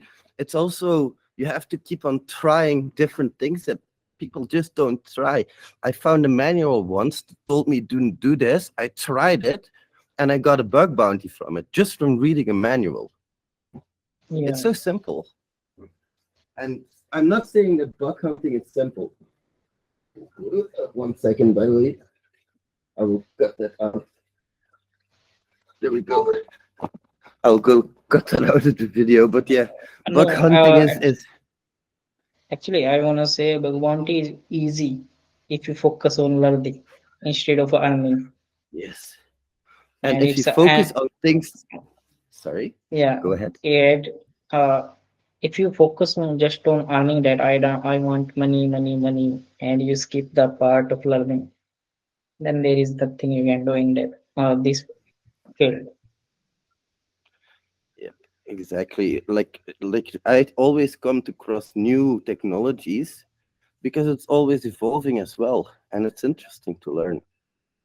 Yeah, yeah. And I don't know why some people that they are doing the bounty from 8 9 years or more than that years, and they just hold on a single field like web API Android. They don't want to explore the real scenario of cybersecurity, like social engineering. It's an amazing part. And second, SDR, software defined radio, automatic vehicles. Just a stupid thing. This right here, rubber ducky. So much fun to play with. Just playing with it Yeah, is so much fun. yeah, and same there is a USB for surveillance, for audio surveillance. If you just there is a key on that USB. If you press it, it will record everything, and you can use it. And do you know this? That's an Uh, OMG cable. Looks just like a normal cable. If I give it to you, you won't see a difference. But this programmable. This can send data keystrokes or shit like that to myself. And there's like a microcomputer in here. Actually, the same attack has been done in the Black Hat, in the movie that I got. The movie that I got inspired from. In that, they hack a bank server, or I think it's a government server, and girls goes to them and just give a pen drive just to scan it. When they plugged in, he got the meter shell connection on his computer. Yeah, it's fun to learn these things and to play with them, and that's why bug bounties is so much fun because you have so much to learn. There's broad scope and then there's small scope.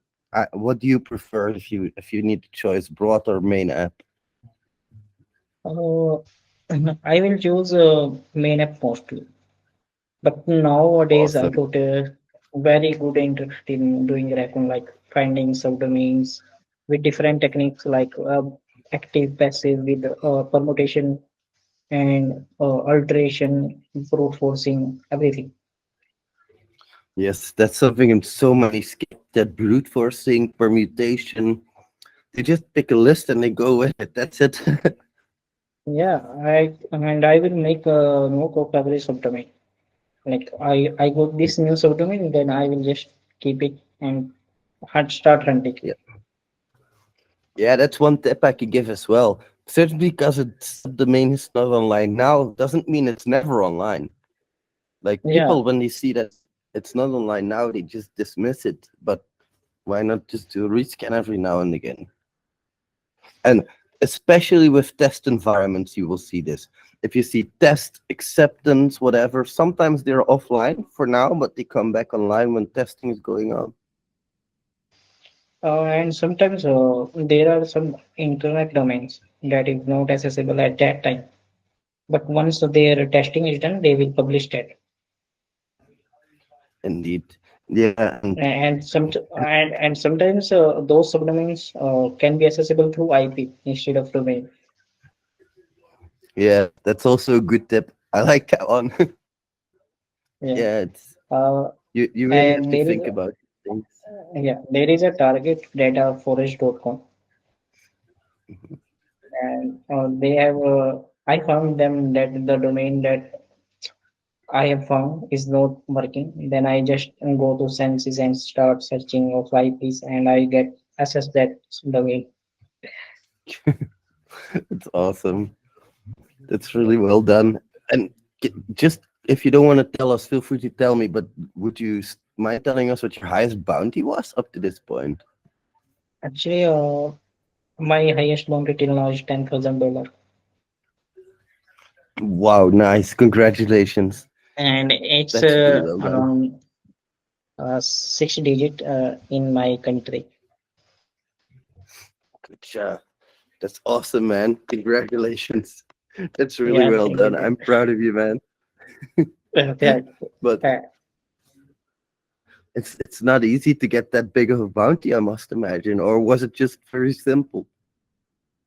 actually, it's authentication bypass. The same is on Kraken.com. That has spent That's and awesome.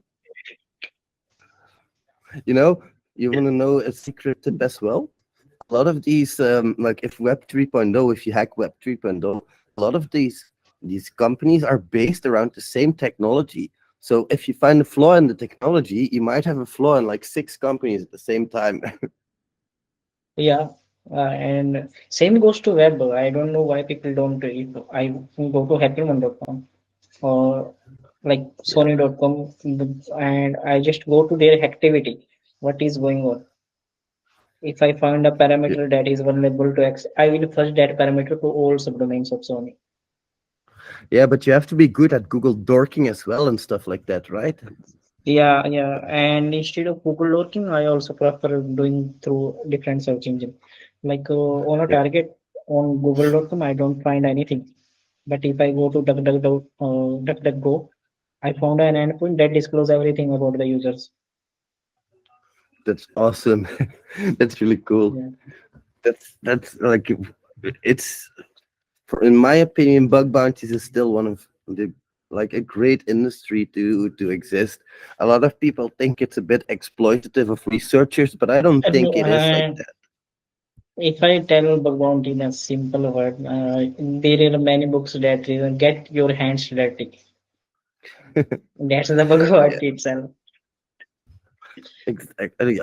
It can be stupidly simple sometimes. It can be stupidly simple, but there are also more advanced things in RFCs, or if you know how to read source code, and if you can find bugs in certain plugins, and then you just are able to look up Google for those plugins where they are used and see if they have a bug bounty program, Yeah, and then like people think that they can do the phone, they can't do the phone, so they are not good, doing good in bug bounties. But I want to tell them, like Shane Jishina, he's a owner of bug bounty hunter and a mentor on YouTube. He don't do any like big recon stuff. He just start reading the JS files and then hunt on them. that's awesome. I don't do recon myself either. I hate recon. I hate it. I don't But like it. you have a great course on wild hunting broad scope. Thank you very much. I really appreciate it. That's Yeah, awesome to hear from somebody like you. That's I what I just always think is like you automation, automation, automation, but not like people think. People think, oh, I will automate Nmap and then Nikto and then this and then that. No, by the time you are 3 tools down, you are at the fact that you have parameters that you have to take into account. And then if you like it just doesn't work that way. What you have to automate is, in my opinion, I just think that we have to automate things that we have done before. And that's why I like to rescan the mails that I've scanned before. I just like to do yeah, that from time to time. And if it's yeah. automatically, why not? You can automate that, and you can also take that thing to automate on your from the other person. For example, if you go to HackerOne activity and just search information disclosure and you find an endpoint, just create a nuclear template for it for yourself. So you don't have to visit the endpoint, just pass the subdomains to nuclear and it will give you the result.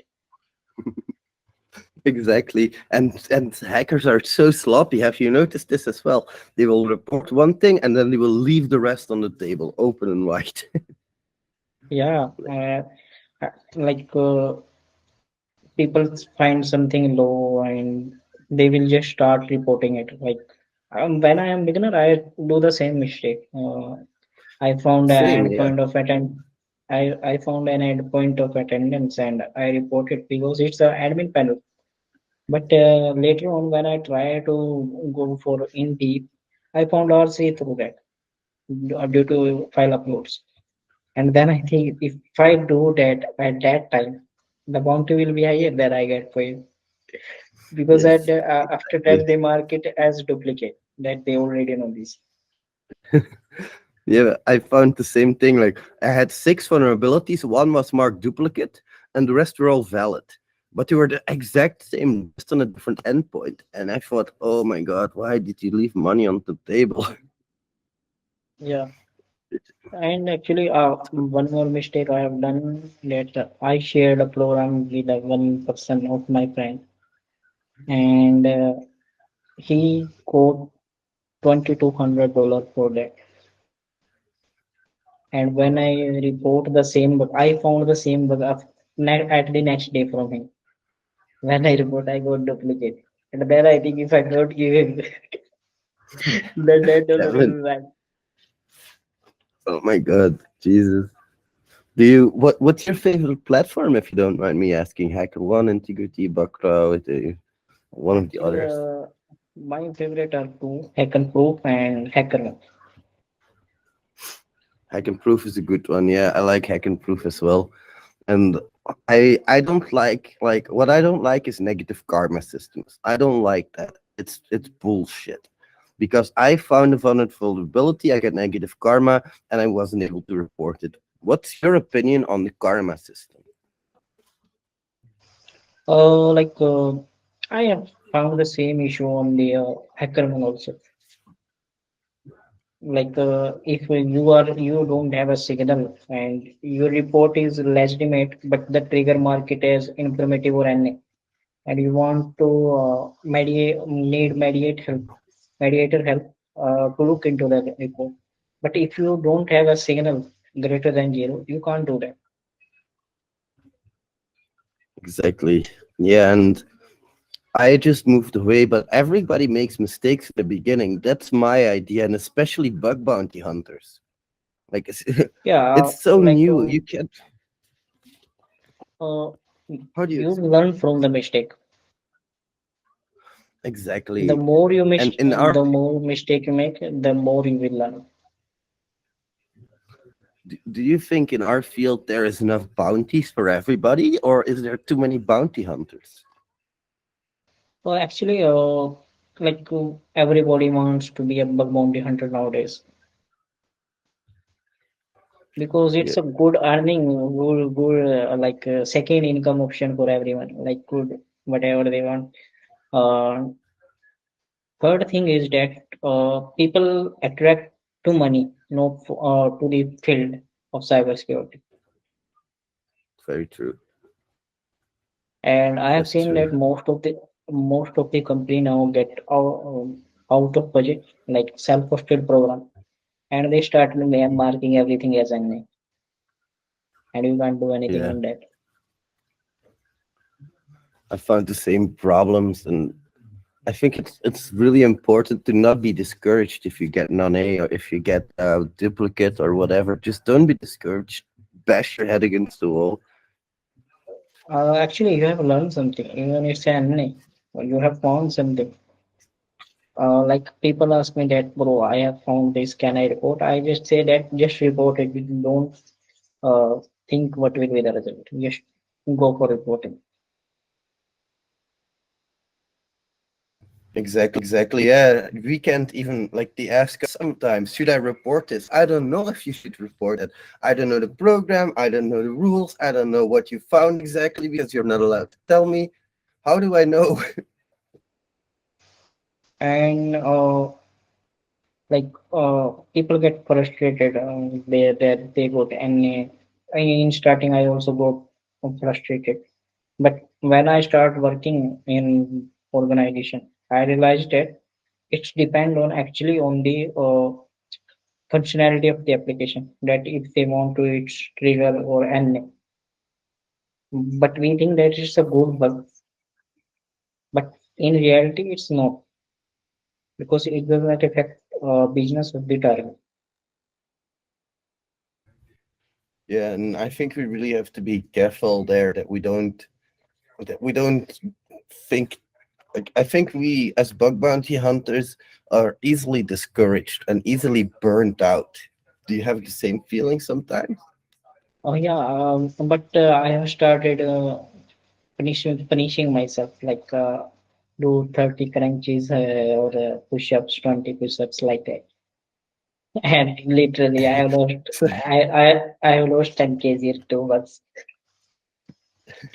So you have a bug bounty workout routine. That's Yeah. awesome. That's really cool. That's a good idea. Yeah, and also just seek out friends, like you said in the beginning, right? Seek out somebody who is. But in a mentor, I always think that people are go too high. That people want people to be their mentor while they are at it. They need like 5 steps more to get there. I always think like one step above is a good mentor because he can help you there. Do you have an idea about how to find a good mentor? Like nowadays, I've seen that the person who got 9, 10 bounties from self-hosted program become a bug bounty trainer. But he does not know the actual frustration or actual burnouts of a bug bounty field or cybersecurity field. Like uh, in my area, I can say there are many trainers, but what they will teach, they don't teach anything. Like on Udemy itself, there are many people just create a course on ethical hacking, and what will they teach on web application? They just install DBAW application that is too old, and I don't know Yeah, why. and I don't know why people explore that. And about the mentor, how to choose a mentor. Like first thing, go to visit the stuff you want to know. Like if I want to learn about XSS, I will go to Portswigger and so try to read about XSS. Then I will try to read the right. And when I see that some person on Twitter just reporting XSS, like Morningstar or Christian Check, both are from India and both are like XSS king in my way.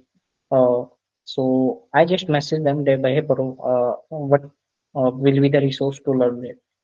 And if you just say that in the inbox like hi, how are you? They will not reply. Just ask the direct question, they will reply. So that's the good thing. And exactly. second thing, like focus on the person that do practical things. Like you have a YouTube also and you are a mentor on Udemy also.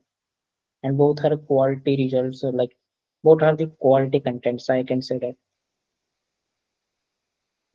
Yeah, and like I don't tell this often, but I can just tell this. It's not a big secret. I have a secret bug bounty account as well, and I think it's important to stay active because, like you say, you really need to understand the problems that occur when you're hunting.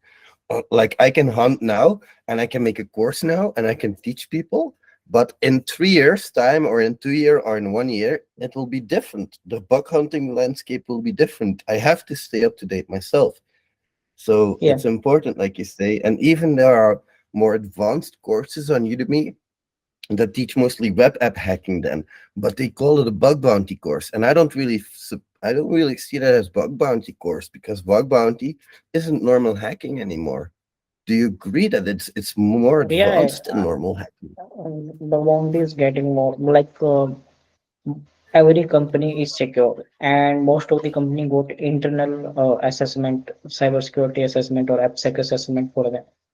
So when it comes to live to bug bounty hunters, it's already pen tested by the internal persons. So Totally that agree. It's and that becomes a hard itself. For example, a beginner who is trying to get into the bug bounty, but that program is already hunted by professional pen testers who are working from 5 6 years.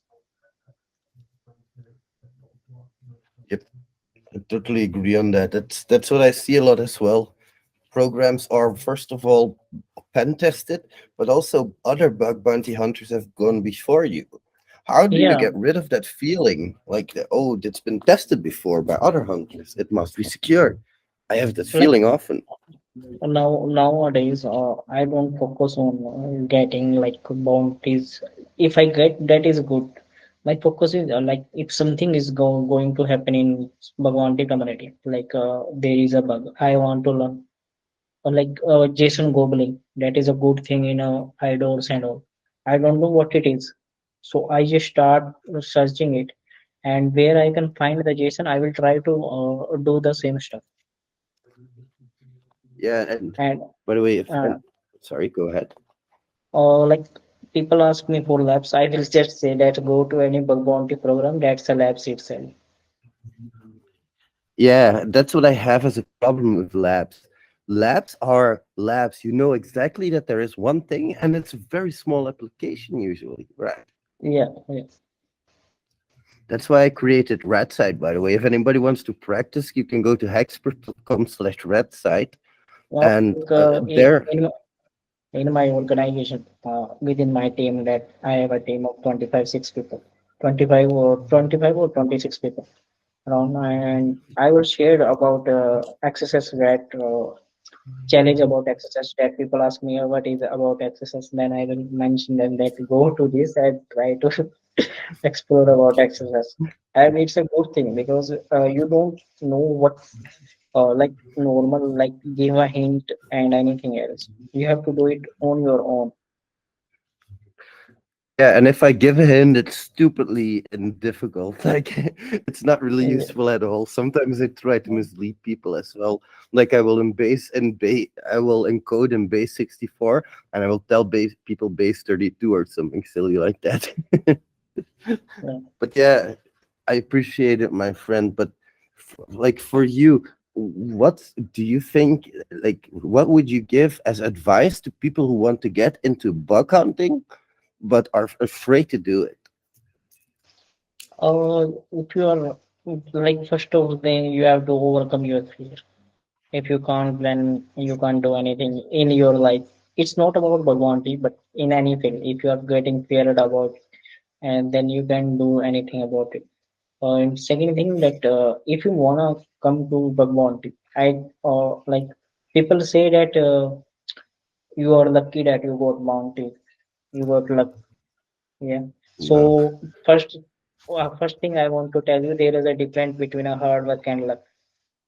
Hard or like if you dream that I want to become a millionaire and you do working on that, then Mhm. that's no, and you become that, then that's not a luck. That's your hard work. If you Yes, accept that, if you accept that I want to live as a middle class man and whatever, and you become a rich, that's a luck. exactly. And it's stupid, but like for me, I see it as uh, I I am I am not very like I am sometimes afraid, not afraid, but it's unknown, an unknown application, and people unknown is something people are usually afraid of. But I think the same way as you. You shouldn't be afraid to enter bug bounties and to it's not about the money like you say, that's the very first thing, but luck. It's the same as if I throw lottery tickets at you, but And I never teach you how to buy them. Like if I never yeah, teach you how to buy a ticket, you can never win. So if I never teach you how to do cross-site scripting and you see it, you will never be able to get it. yeah. And one more thing, I have shared a like a post on Instagram that start focus on learning, Mhm. and the more you learn, the L will be reduced from the learning, and it will become your earning. That's exactly right. Focus on learning is earning. I love that saying. I love that, man. Yeah. That's a good one. You're really well, like you're really doing well in the field of bug bounties, but you also have a job, of course. Like, how was that getting a job in cybersecurity? Did bug bounties help, or was it only after Yeah, you got the job? no, actually, I got from through bug bounty, and Awesome. because my father is not well, uh, his uh, his heart is work only 20%. So I don't wanna just to focus on like bug bounty, because most of the time I have to spend in a hospital with my father. I understand. That's a very. I'm So if sorry, man, to hear that. yeah, so if I have a job that I can rely on, that I have that income, and if I got bounties also, that's a plus income for me. Very true. Yeah, and it can also help your father. I love this story. You're a fighter, man. That's obvious. You have to That's be obvious.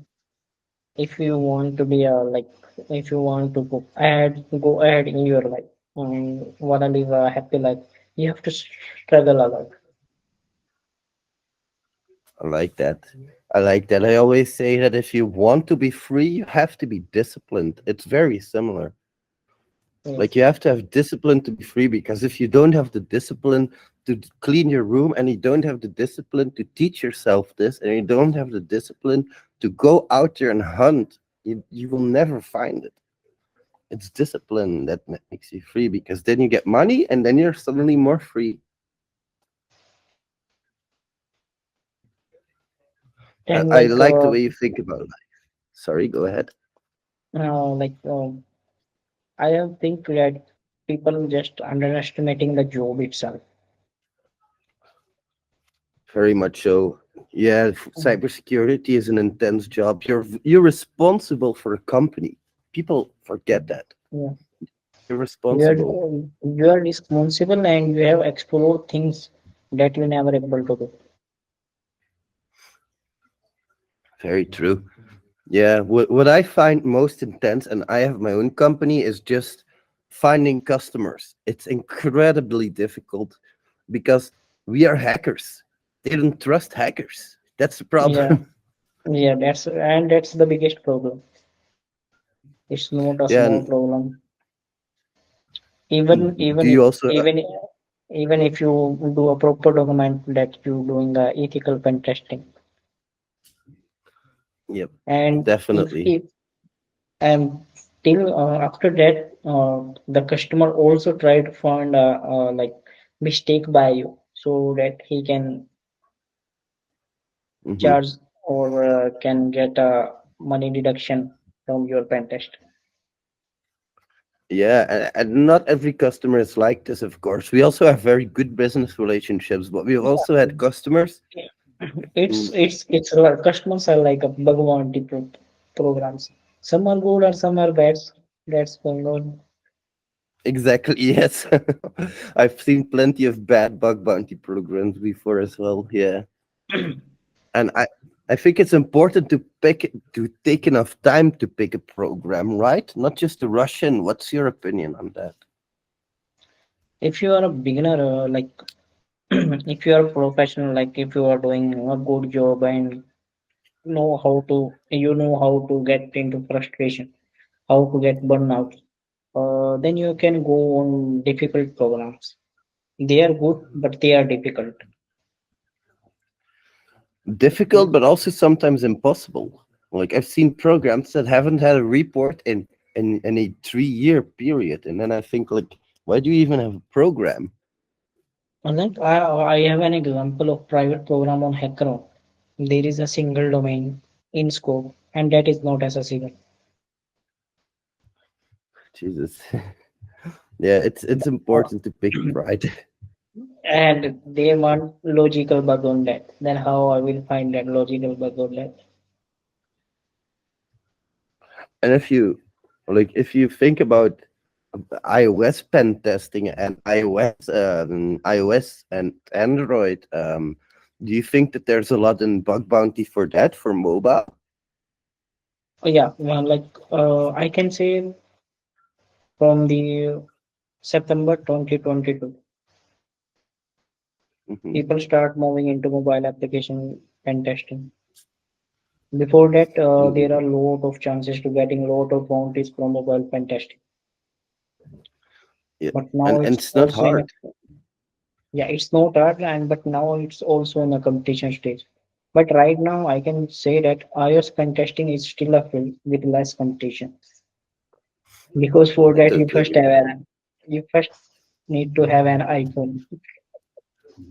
Yeah, and a Mac as well, because you need to jailbreak the thing, and it needs to be in order. I have the same, and it needs to be the right version. And yeah, I feel that. And what I like is API pen testing, because nobody seems to want to bother how to learn how to authenticate to an API and then make calls with Postman. People don't take the trouble. Yeah, even when I have taken interview for my organization, and when they say that I am good, they rate themselves that they are 8 out of 10 in API. I used to ask them the simple vulnerability as its regular expression does. What is that in API? They can't even explain that, and they are rating that they are 8 out of 10, and they don't even know the difference between broken object level authentication and borrowed consumption level authorizations. So you can't, It's so incredible. yeah.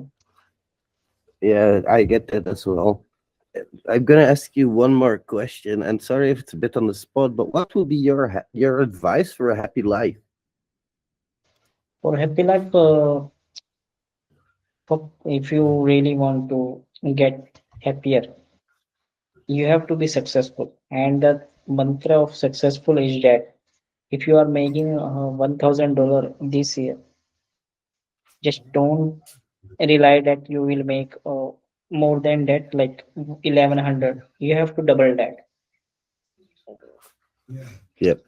because when you double that, you have I can say like a feeling that yeah, I have done something. It's burnout, it's stressful, but result in the end will be very good. Indeed, that's why I like making courses. It's very hard to do. People underestimate making courses. They think, oh, it's just throwing together some shit on the internet, but no, it's a complex process of teaching somebody, and that's what I like. But yes, I appreciate your time so much. And I'm gonna include. Sorry, go ahead. like you are saying about people ask about saying about mentorship. I have seen many people that they have good knowledge in bug bounty and they are become a mentor, but they can't explain usually to beginner. Yeah, totally Like agree. like like if I can say the same example of Jason Googling, that is attack of IDE or a broken access control issue. People if you I just tell to beginner that you have to do JSON Googling, they will say what is that? Yep, exactly. So if somebody has questions, can they contact you? Yeah, sure. I'm already open and I want to help community in the community, and I'm not saying that I'm a big lamb that and that, but the things that I know I want to share them. That's why I started doing live streaming about my recon methodology and Awesome. yeah. Give me a link to that for sure. Then I will include it and I'll come watch myself when you're streaming because I'm interested as well. That's awesome. Yeah, It's sure. really cool. But actually, I have learned those things from you. Oh, that's awesome, man. I'm gonna learn. I'm sure. Like I always learned so much from watching people like you hunt because you always adapt things a little bit differently, and then I think, oh yeah, I could have thought about that and that, and Yeah, definitely. I really appreciate your time, my friend. I will include all your social links in below. Guys, go give this amazing hacker a follow because he's well worth your time. And if you have questions, he's always open for you. Thank you very much, my friend. You've been awesome. Thank you, Thank you thank you, so much. thank you for having Awesome. me here. Thank. All Okay. right. I will go. Hello, amazing hackers. Hope you're all doing well today and welcome back to the channel. Today I have the pleasure of talking to KevTech IT support. Hey, Kev, thanks for joining. I really appreciate it. Hey, how you doing? Thank you. Appreciate it. I'm great. I'm great. How about yourself? Doing well. Can't complain. Another day, another week. Well, for today's video, I've done like a crap ton of research into you, but of course, viewers don't know. So could you please explain a little bit about yourself? Who are you? Yeah, sure. So my name is Kevin Apollinario. You can find me as KevTech IT support. I am a YouTube content creator, so I make videos on IT support, system admin, cybersecurity. I'm also a technical trainer. So I do tech training for military veterans for a company called Boosted Books. I volunteer for them. I also do tech training for Rice Cyber. That's actually a nonprofit organization that is tailored to Latinos, Latinas, specifically Hispanics trying to get into IT or Latinas getting into IT. And we're partnered with Blacks in Cybersecurity, Women in Cybersecurity. On top of that, I'm also an instructor for a community college. So I teach for a community college. And on top of that, I work in cybersecurity. And like I said, I have the YouTube channel thing going on. I have my own community on Discord with 11,000 members. And that's a little bit about me in a nutshell. So hopefully that answers your question. Yeah, thank you very much. I'll post links to the Discord and all of the other stuff that Kev is doing in the description as well, by the way. So if you're interested in joining, don't hesitate. I've checked it out. I was a little bit of a spy. I'm not going to tell you with what account, but it's awesome. I really like how close-knit you guys are. You really seem to help each other a lot, and that's what I like about you. You help veterans, like you say. You help other people in cybersecurity, Latinos. It's great to have other people helping in this industry. It's just like a lot to go around. Like, how do you get to all of this stuff? Because I can imagine you also only have 24 hours in a day, unless you also found a hack for that. But how do you Yeah, get around? yeah. So I have my calendar and lots of coffee. That's the secret. Calendar and Lots of lots of coffee. coffee. Hold on, let me take notes there.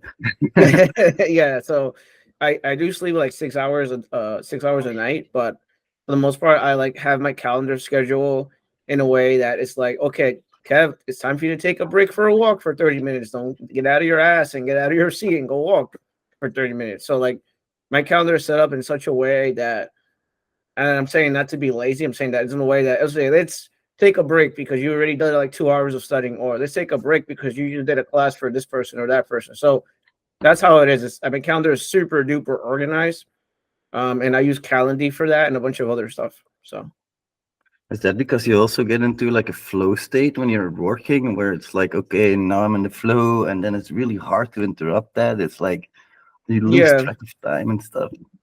yeah. Like I'll give you a real life example. Like yesterday, I wasn't supposed to work till like 6 p.m. Like I literally was supposed to stop, and I kept going. And even my manager said, "Okay, Kev, you gotta take a break, man. Like you've been on this for almost 6 hours." And I'm like, I gotta get this done. And he's like, no, you gotta take a break. And I'm like, all right, I'll take a break. But he said, you'll come back to it tomorrow. Don't worry about it. So the thing is with me is like I'm one of those guys that I'm not sure if you know InfoSec Pat or Patrick Gorman from Yeah. cybersecurity. So that happened to me with Pat. So Pat invited me to his house and he was teaching me how to do pen testing, hacking with Wi-Fi. And then when I was doing it, I literally could not stop. And they had to like give me a break and stop me from doing it because I'm one of those people that like I'm very determined to get it done. And if I don't know how to get it done, I'll try to figure out a way to get the answer. That's just my mind is like programmed to try to get it completed. That's just how I am as a person. So And is that like useful in your day-to-day life, or you know what, Wi-Fi hacking, or is it more like something you'd like to pick up as a hobby? it's something that Pat taught me how to do. So I didn't know how to do that before because I'm more on the blue team side, less on the red team side. So Pat's like, oh, Kev, come here.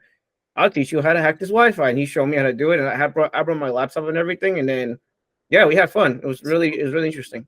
So that's awesome. Like, do you recommend learning Wi-Fi hacking to others, or because you said you're a blue teamer, like, is that useful to know how to attack something if you need to defend it, or is it more like, no, let's learn the defense stuff and let the no, attackers like attack? the more I get into cybersecurity and the more I get into blue team, the more I realize I need to be good at both sides. I can't just be good at blue team.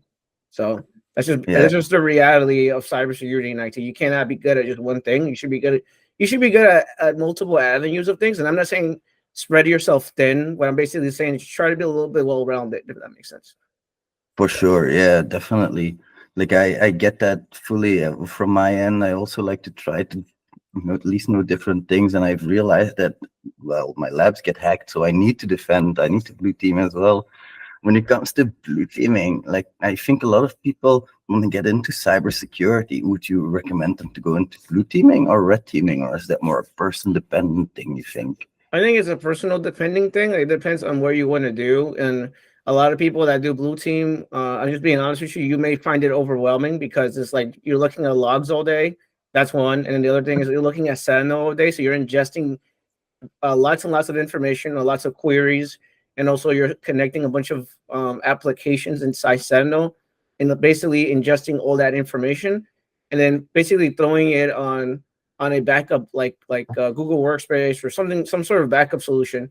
And those things are very important when it comes to having Sentinel. And then the other thing is really annoying is a lot of false positives. So when you work with like Defender, for example, you're getting a Defender for XDR specifically, you will encounter a lot of false positives. You're like, I don't even know if this is legit or not. And then that's where you have to actually contact the end user to see if it's real or not. Because sometimes you'll get like they open up a file by accident and then you get an alert about that. And it's probably not even a real alert. It's probably just a false positive. And maybe they get a Gmail email from someone that they don't know. And then you get an alert on Defender saying, oh, they just got an email from this person. And then you confirm and she's like, she or he's like, no, that person's real. Like, I'm not sure we're getting an alert about that. Right. So you'll get like really strange alerts that are actually legit. And then some that are actually like I had one guy, he had a Trojan virus on his computer, but lucky for us, Defender took care of it right away. So I didn't have to do anything. It said, okay, no action taken on it. So I went to the Defender, I logged in, I checked. It was good. Didn't do anything. So like for blue team, like I said, yeah, it's a lot. It's very involved. So it's not, you're not just in the computer all day looking at logs, it's doing a bunch of other stuff. So hopefully that answers your question. For sure, yeah. Like I left a little bit there because our blue teamer, he's also like, do I really have to do this shit? I have to look at logs all fucking day.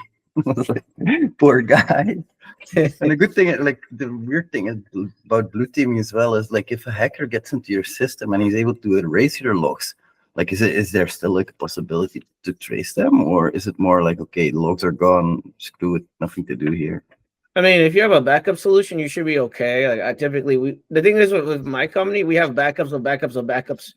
So it's like kind of like, you know, like if you delete something, I can always get it back from somewhere else because we have too many different backups. Because I use Microsoft Azure, and then I use GCP, and I also use Azure AWS. You can only imagine us because we use 3 different solutions. So it's like, okay. You delete it here, you know. Good luck trying to delete everything because we have it all over the place. So Jesus Christ! So you basically have to know 3 different cloud solutions. That's incredible. Yeah. Like a lot of people struggle with one only. That's like incredible. Do you use the cloud a lot when you do this kind of blue teaming, or like because I've heard that some people like on-prem, I heard some people like cloud. What do you guys? Yeah, so I'm right now I'm in the middle of a SOC 2 Type 2 audit for our company, and we are implementing JIT, which is just-in-time access for Microsoft Azure, and I'm trying to implement that for Google Workspaces as well. So basically, what that means is you have a service account that you get added to, and you only have access for 4 hours. And then I also implemented MFA on that. So if you elevate your account, you have to use MFA. And then I set up a policy where basically, if you're not doing anything on your computer and you're using like a high-level service account, it automatically logs you out after 1 hour. So it's set up that way for security purposes. So that's what I've been working on. And I'm working on other stuff because we're in the middle of the audit. So I have to have all those information. It's like little things. It's not really like complicated. It's like, oh, does your company have MFA? Does your company use group policy? Does your company have a complexity of 12 characters or more? Does your company have the ability that you can't use the same password over and over again? Like things like that for the audit. I mean, obviously it's more in depth, but that's just some of the stuff. So seems like a lot you have to take into account. Indeed, that's yeah. Like I worked for a company that tried to get SOC 2 certified, but it was after a while they were like, we give up. It's just too much. It's indeed overwhelming. Like if let's say that I, as a red teamer, wanted to go over to the blue teaming side, what would you recommend for me? Like I have a little bit of experience in hacking already. Maybe it's time to look for a different avenue because I know pen testers. Like there's a lot of pen testers out there. Maybe blue team is more for me. Do you have any advice? yeah, I always say build a home lab, and that's everything from help desk to IT. Because you got to understand that I come from a help desk background, so I got one of my jobs that I got was working for an MSP company, which is a managed service provider, and this was like a long time ago, so several years ago. I mean, even today it's still relevant. So they were asking for Active Directory experience. I'm like, I have no idea what that is. So I'm like going online on Indeed and Dice and LinkedIn, going to all these websites, applying for jobs, and then this MSP company was asking for Active Directory. I didn't use that. I'd never used Active Directory in my life. So I had the idea of setting up a virtual VM with VirtualBox, and I set up server 2012 R2 because it was a long time ago, right? Server 2012 R2, and I literally installed Active Directory from scratch and set it up from scratch, and I got familiarized with Server Manager and everything. So when I went to the job interview, I actually added that skill on my resume. When I added Active Directory on my resume, I started getting a lot of calls after that because that's a requirement for IT support. So they called me and they asked me, "What do you know about Active Directory?" And I said, "I know that I see in your job posting, you're asking for Active Directory experience. So I have experience with password reset, account creation. If an account gets locked out, I know how to unlock an account. If I had to add an account to a security group, I know how to do that. So that's the reason why you should hire me." So that they were impressed by my answer. They actually hired me because of that, because of the experience that I had demonstrating my home lab. So that's the same with Blue Team. You could set up a home lab if you have you set up a VM server, for example, with server 2012, and then you actually could install Defender on it, ATP Defender endpoint, and you could actually install that on Windows 10. You could actually put malware on it too if you want to have fun with it. You could It's your system, yeah. Yeah, it's your system. And then just play around with that, and then try to set something up on the cloud using Sentinel as well, and just start ingesting data. And then you could get experience that way. Like you could do so many things. It really depends what you want to do, but for the most part, you could set something up on the cloud, set up Defender, set up Sentinel, and then obviously learn ticketing systems. There's a bunch of other stuff that's involved. Like you could get ticketing systems for free, like using Jira or ServiceNow. And all those things you can add it on your resume, and you can start applying for jobs after that. So all of that comes from building a home lab and getting hands-on experience, which is something that I always talk about, if that makes sense.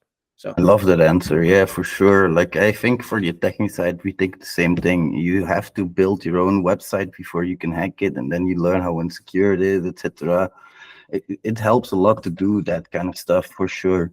And when it comes to mentoring and coaching, do you think people should go for like some kind of mentor or coach or trainer or whatever? Or is it better to just dive in themselves and just set it up and hit their head against the wall? Yeah, so there's a lot of free resources. Like I have my own Discord, and there's other Discords around that are free as well. And obviously I have paid services for mentoring and coaching. And this is something that I always tell everyone. I always recommend the free stuff before I recommend doing a call with me. But typically for someone that is not tech savvy or needs more hand holding, if that makes sense, then they would book a call with me and okay, let's get this done together, and I'll show you how to do it, and I'll show you how to set up a lab. Also, the thing is, you got to keep in mind that when you're booking a call with someone, just make sure that person has actual relevant experience to IT and cybersecurity. Because there's a lot of coaches and mentors that are not real, that are legitimately fake, and they try to steal your money, right? So you want to make sure you do your homework before you book a call with someone, and you do mentoring with someone. And I've been in IT for 10 years, but if you have to go to someone else, it's charging you I don't know, $10,000 for a boot camp, saying you could get into cybersecurity in 1 month or whatever like that. Obviously, you want to do your homework, right? So those things are very important. And when it comes to coaching and mentoring, it's also important to find the right coach, find the right mentor, because not everyone, you may not be I may not be your cup of tea. A lot of people do mentoring with me, they like me, but then And I don't want to throw anyone under the bus. Like for example, like when you watch, like I love Professor Messer, but like his voice is super dull, right? So like for some people, it's like, oh, this guy's kind of boring. I can't watch his videos. So like it's to be the same thing with me. Like maybe I'm boring. So maybe you find a mentor that actually they're able to teach you better, right? They're able to get you up to speed or whatever. So yeah, I always definitely recommend coaching, but take advantage of the free resources first. For sure, that's a great answer. Like, I love that there's so many free resources out there. I say the same thing. Just sometimes I get it, it's overwhelming because there's like 1,000,001 resources. Where do you start first, right? A coach can help with that as well. Like, set out the plan for you, but always go in with like define the goal. Like, I want this from the coaching program. It works a lot better than when people tell me I want to learn hacking. I usually don't take those people as coaches, with no offense to them. Like, they have their idea of what hacking is, but it's not what they think it is. It's boring. Like, hacking can be boring, but like so awesome when you actually find something. It's like hunting almost, where you're like, okay, let me stalk my prey really carefully, really closely. And what I found is as well is that I don't know what the blue team side thinks of this, but like from my end, I found that multiple systems working together, so more like infrastructures, you're much more likely to make a mistake there that could cost you than if you set up a single system. Where it's like you say, you have your ADFS, you have your like your system that's attached to it with a ticketing system near. Maybe the company will make a flaw in the ticketing system where they keep that open for anybody. Like, I also think it might be good to get some experience with that in like other fields, like for example programming. I think it's good to learn how to program before you learn how to hack. Do you also think like programming something like blue teaming that could be useful there? Like, do you use programming in your day-to-day life, and what languages? Yeah, so I'm a big fan. I'm a big fan of PowerShell. I love PowerShell. PowerShell is dear to me. I really love PowerShell. So I run scripts every day on Intune. So we use Intune every single day. I run scripts. If I don't do that, I wouldn't be able to automate any of my tasks. So I automate everything with PowerShell on Intune, and that could be anything from like creating a reg edit policy or creating a group policy. Anything to do with local machines, I have a policy in place because we don't have Active Directory where I work at, so we do it through Intune. We manage everything through Intune and a bunch of other third-party products, and those things are managed through PowerShell. And in my previous job, I used PowerShell. In my job before that, I used PowerShell. So like it's like for me, like specifically for PowerShell, like if I didn't know PowerShell, I would be click, click, click, click, click, click. I'd be clicking like 50 times. Just doesn't make any sense, right? So it's like, okay, you sure know PowerShell, at least understand how that works. And at the beginning, it's going to be overwhelming because you'll have no experience with it. But once you use it and do it, it's more like you have to do it to understand it. And once you run a command, like you run like dash get or whatever, or just run something, and then if you actually, there's the option for the help option there too. It's like the command line. You know how you type /help whatever, right? There's something there to help you. And then if not, then don't be afraid to go to google.com and just write, oh, how do I run this command using PowerShell, right? Or maybe you got to go into a GitHub repository and then run something from there using PowerShell. Oh, maybe they have something there, right? So like it's important to know PowerShell because it makes your life so much easier instead of you clicking 1,000 times, Yeah, and it's something that not a lot of hackers get their time into, because most hackers, they're like almost allergic to Windows, so they go for Linux stuff. But it's good if you know that, because then you can be different and you can learn PowerShell and you can learn Active Directory and all this stuff. It's getting more and more important in the company world, so that's actually where people should aim at, I think, because a lot of people are like bug bounties, bug bounties, bug bounties, but there's like a lot more money to be made in that corporate industry, corporate world, I think. And like, I don't know how you think about this, but do you use any AI in your day-to-day job, or is it more like, no, we just do it ourselves, we Google it? No, so I use AI, and in my previous job, I also use AI. So we use AI. It's so people that I know, you're gonna get comments probably. Oh, I'm gonna lose our jobs because of AI. Blah blah blah. Right? No, it doesn't work that way. So maybe some software DevOps, like dev engineer jobs, maybe backend, backend devs, maybe, but like you have to stay with the trend. What I'm trying to say is stay with the trend is you have to know how to use AI. Like A lot of companies are using AI and trying to leverage it right now, right? And they're using it through their platform, not like outside, like through their systems, right?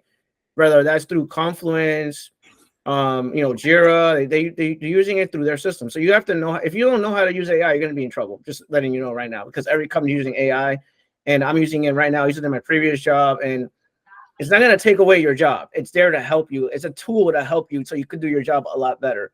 So I've been using AI for that, if that makes sense. So For sure, yeah. Like I think I have the same approach as you. A lot of people think that you can write an entire program or application with AI or like an entire script in PowerShell. It's more like little pieces, like you say, little pieces of the puzzle, which are faster with AI.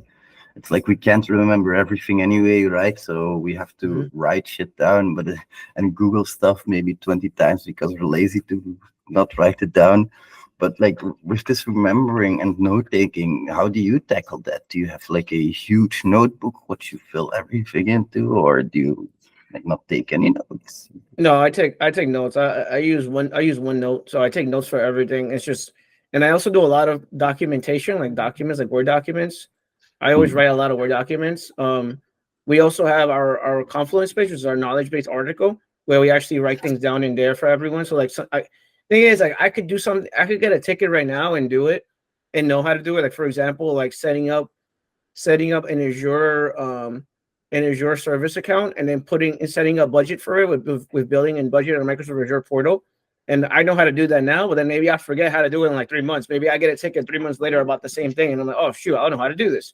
So that's the reason why you create documentation and you put that in your company portal, whatever they use, because every company uses like some sort of knowledge base article. You put it in there, and then you can just refer back to that. And then, oh, now I remember how to do it now because I did this 3 months ago. Okay, let's do this right now.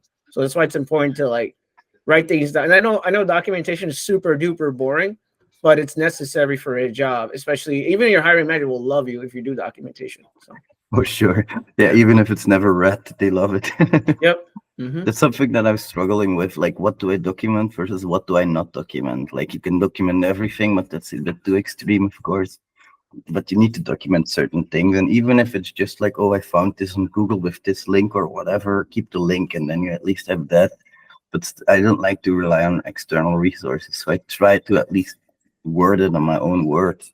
When it comes to stuff like, of course, we have like documentation, and you already mentioned ticketing systems. Like, how do you think that people should get into that? You've mentioned Jira, for example. Like, can you explain a little bit about what you meant by that? Yeah, so the ticketing system is very important, and I'm probably gonna get a lot of people responding to what I'm gonna say right now because it's very and I made a video on this. It's like you get a ticketing system for Jira, ServiceNow, and the thing is, you have to understand that when you go and you practice a ticketing system, you should understand about ITIL and service level agreements. So what I mean by that is that you'll have like different, what's an incident, what's a response, what's a request, right? What's a request? I mean, incident and request, right? How do you handle hardware? How do you handle software? What are like the change management, right? The approval process, how does that work? So those things are very important. But also what's part of the point of the ticketing system is knowing how to assign tickets. Like a lot of people assign tickets to the wrong group or department by accident. So like, for example, like, oh, I have a ticket on this application that I need to install right now, and it goes to help desk, right? Help desk cannot just install it, right? There's some sort of approval process. They may have to give it to cybersecurity. Then they have to monitor that software to see if it has no vulnerabilities, right? Once they monitor the software, they will approve it, and then they'll push it out on that person's computer, either that or have the help desk guy actually manually install it, right?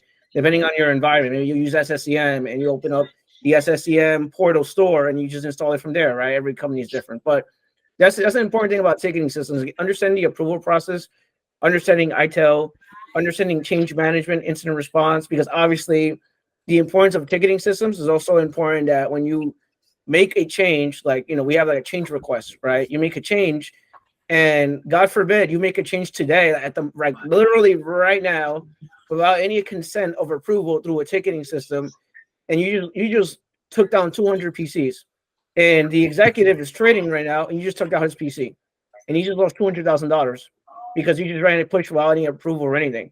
because you didn't put a ticket for that, right? You're gonna get in trouble for that. You probably get fired for that, to be honest with you. So it's like, you want to make sure that you follow the approval process, or you follow the company's policies and procedures to what they do with their tickets. If that makes sense. Yeah, for sure. I love that. By the way, if you guys, you should really listen to this guy. Like, I love the way he explains things. This is really important in a company. Plus, like, I've seen that multiple people have gotten a job because of you. So that's awesome. Congratulations on that, dude. That's really well done. Thanks. I loved seeing those success stories on your website. I'll link them below as well, by the way, if you guys are interested. Like, could you please tell me a little bit more about that coaching program of yours? Like you said, you had a coaching and mentoring program, right? Like, I think a lot of people are interested in that, because it's not like getting a job in cybersecurity and IT is easy these days. There's like 1,000,001 applicants, and like, how do you do that? Like, what do you teach them in your coaching? Yeah, so I do train. So right now, currently I have 10 people under me that I'm training right now. I had about 16.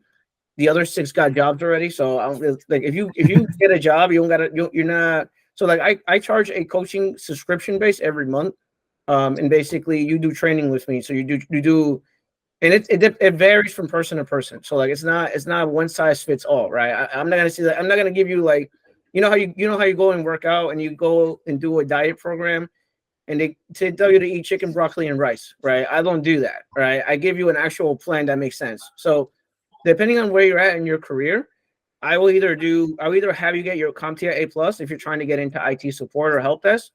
I will also recommend like you learn the actual on-demand skills. So like, what that means is, depending on the person, that I may teach you Active Directory one day, I may teach you Office 365 one day, I may teach you MFA one day, I may teach you MDM one day. So I'll teach you stuff you actually will see if you go to an actual job interview. So that's what I do. And I also do mock interviews. So sometimes a lot of the people that I work with, or students I work with, they're not good at interview. They're not good at interviewing. They're not good at answering questions. So what I'll do is I'll do a mock interview before you go to the actual job interview, because we fix your resume too. But before you go into the job interview, I want you to be less nervous, right? I don't want you to be super nervous. Oh shit, I'm gonna fail this interview, right? I don't want you to be like that. So like, I literally do mock interviews with you and prepare you. That way you have that confidence in answering the questions, because when you go to a job interview, you gotta sound like you have confidence. You gotta sound like what like you know your stuff, right? You know what you're doing. And also, you also have to be a likable person. If the manager does not like you, they're not gonna hire you. Just being realistic, right? And also, you gotta be like approachable. Like, technical skills is important, just like soft skills is important. So like, if you're technical is great, but your soft skills is very important too. Because if you're super technical and you don't know how to talk to an executive or director in a non-tech way, they're gonna look at you like you have 3 heads, right? So you got to be super non-technical as well. So it's important to be a combination of both. So we do training on those things, right? So it's very involved. It's not just like, I do a call with you, we stay on a video call like this and we talk for 5 hours. No, I don't do that. We do actual training and we do other things. If that makes sense. Yeah, for sure. I really like that you do a mock interview. That's really awesome and useful as well. Like you say, you need to be confident. That is one of the most important factors that I found, is confidence. But you can't be confident if you don't know the skills, right? Yeah, exactly. Yeah, the confidence thing plays an important, like this. I'll give you a real life example. I interviewed this guy. Oh, actually, this guy did a coaching call with me. I had a guy recently did a coaching call with me, and he had an awesome resume. He had the trifecta A+, network plus, security plus. I'm like, bro, what are you doing wrong here? What's going on? Why can't you get a job? And then we did a one-on-one interview, and he had a great resume. And then little did I know, I found out it's the way he talks, right? Like, zero confidence, doesn't believe in himself. Like, and I told him that no one's gonna hire you like that. You speak like that. No one's. The thing is that when you go into a job interview, you gotta sound like you're confident. And then, confident, not cocky. Those are 2 different things, right? Confident at the ability of you doing your job. So that's very important. Having confidence is important, because you got to remember that you're sitting there with a manager, a CISO, a director. You're sitting there with someone that's in management, right? And if you sound and you talk like you could do your job, then they'll hire you. Like, okay, I can hire this guy. Looks like he's capable of doing his work, right? But if you don't sound like that, they're gonna be like, okay, let's just move on to the next candidate. Simple as that. So those things are very important. For sure. Yeah, you talked a lot about real life skills, and I think that that matters a lot as well. Like you say, the soft skills, like being confident but not cocky. That's a very difficult thing, especially with these companies. But sometimes you need to be a little bit cocky because that helps. Yeah, no, but I totally get what you're saying there. And when it comes to like, of course, in cybersecurity, we already have a lot of people interested in it, but like a lot of people will never reach their goals.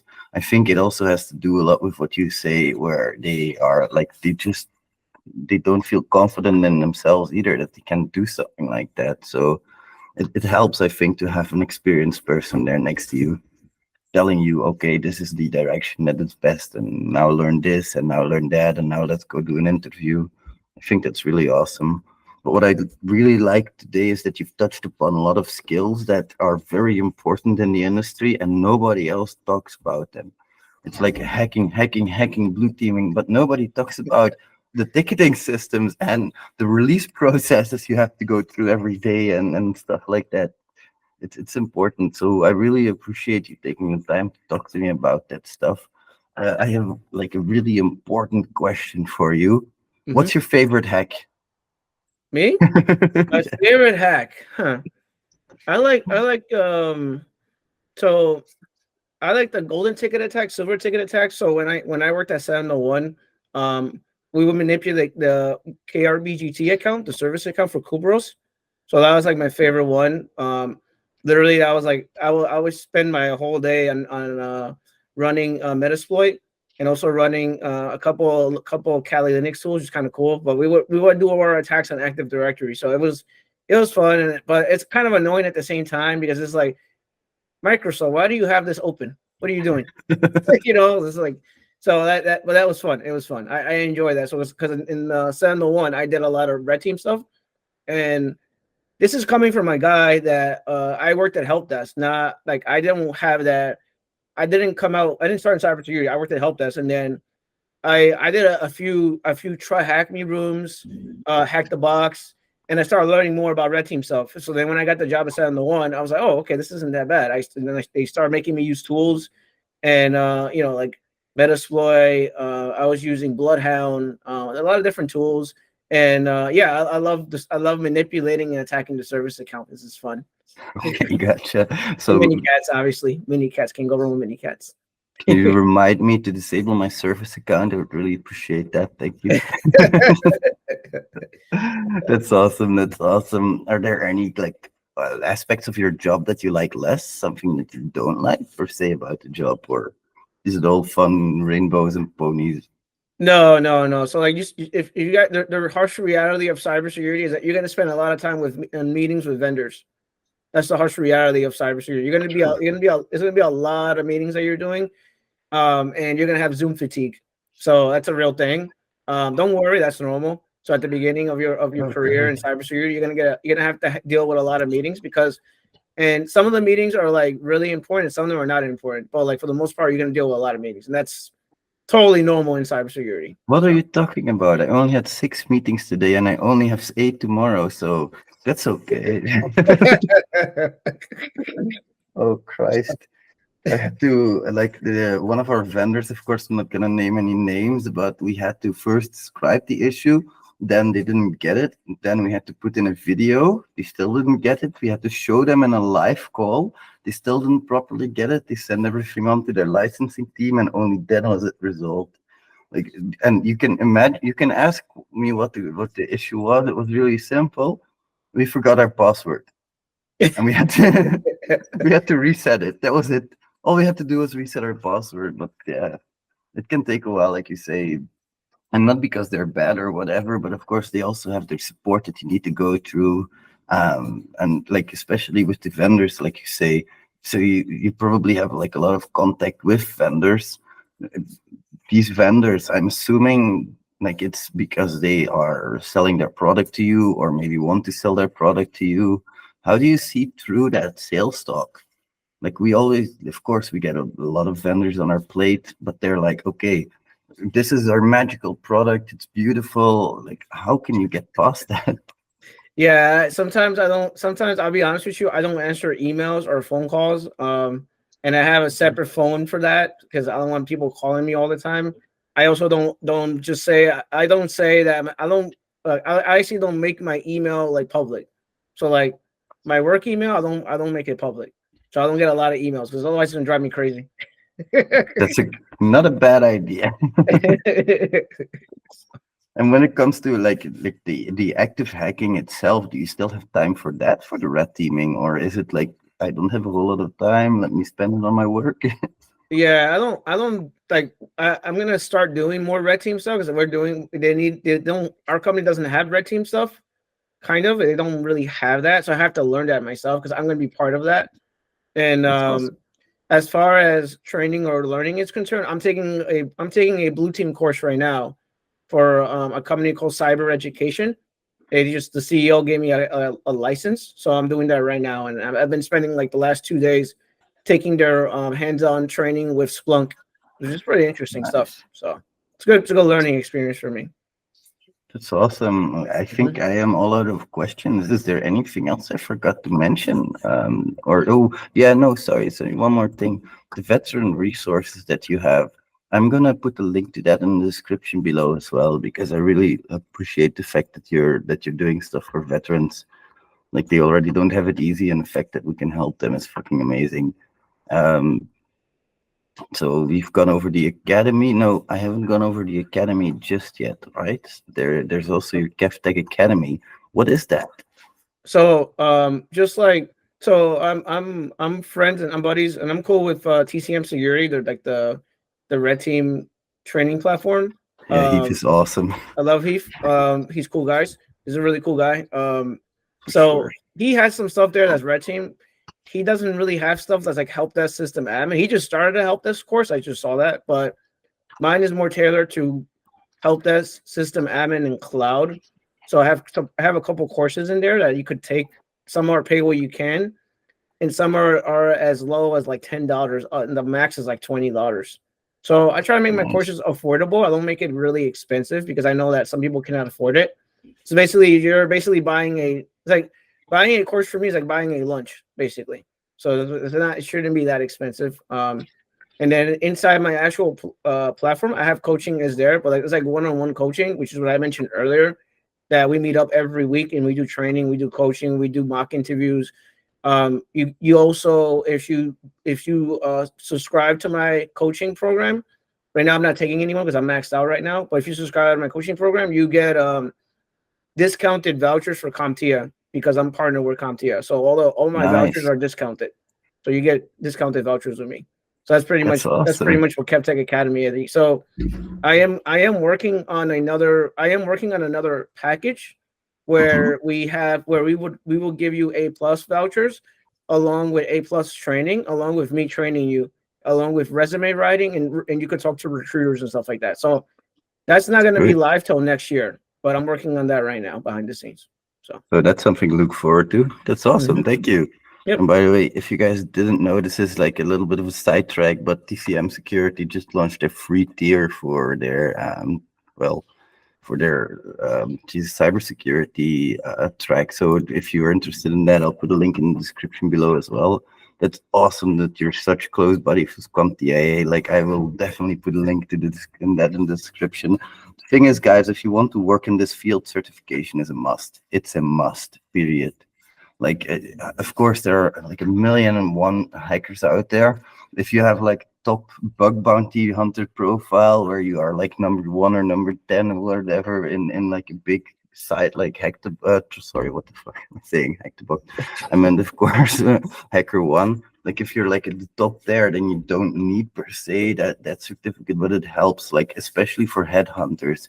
I don't know if you have the same experience, but since I've put my certifications on my LinkedIn, I get almost daily messages which are like, do you want to work for this company? No, guys, I have my own company. Thanks. I appreciate it. Yeah, the certification is more like HR ATS friendly approval. So like if you have an A+, Number Plus, or your D+, just any certification that they're asking for, it's important to have on your resume. And sure. The certifications are helpful too. Obviously, some of them are not like hands-on per se, but it's still relevant to have on that resume. So yeah, and especially also just to speak the same language. Like if I have my own language of describing things, no, you get certified, make sure that you know what you're talking about. So those are about my questions. Geftek, I would really like to thank you. I would like to ask you also, is there anything I haven't mentioned about you that you'd like to say? no. It's just like what I tell everyone. Like, keep in mind, guys. I've been in IT for 10 years. I work in cybersecurity now. But I don't come from your like traditional like background where some people they do like WGU and get certifications like crazy. Like, I don't have that background. So I started in restaurant. So I did 12 years in restaurant. I also worked 4 years in NYPD, and then I transferred over to IT after that. So like I don't have that education like per se like the other people around me, but like it's just it's like a motivator, right? Like if I can do it, you can do it, right? It's just those things are important. Like keep in mind that there is more than one way to get into IT.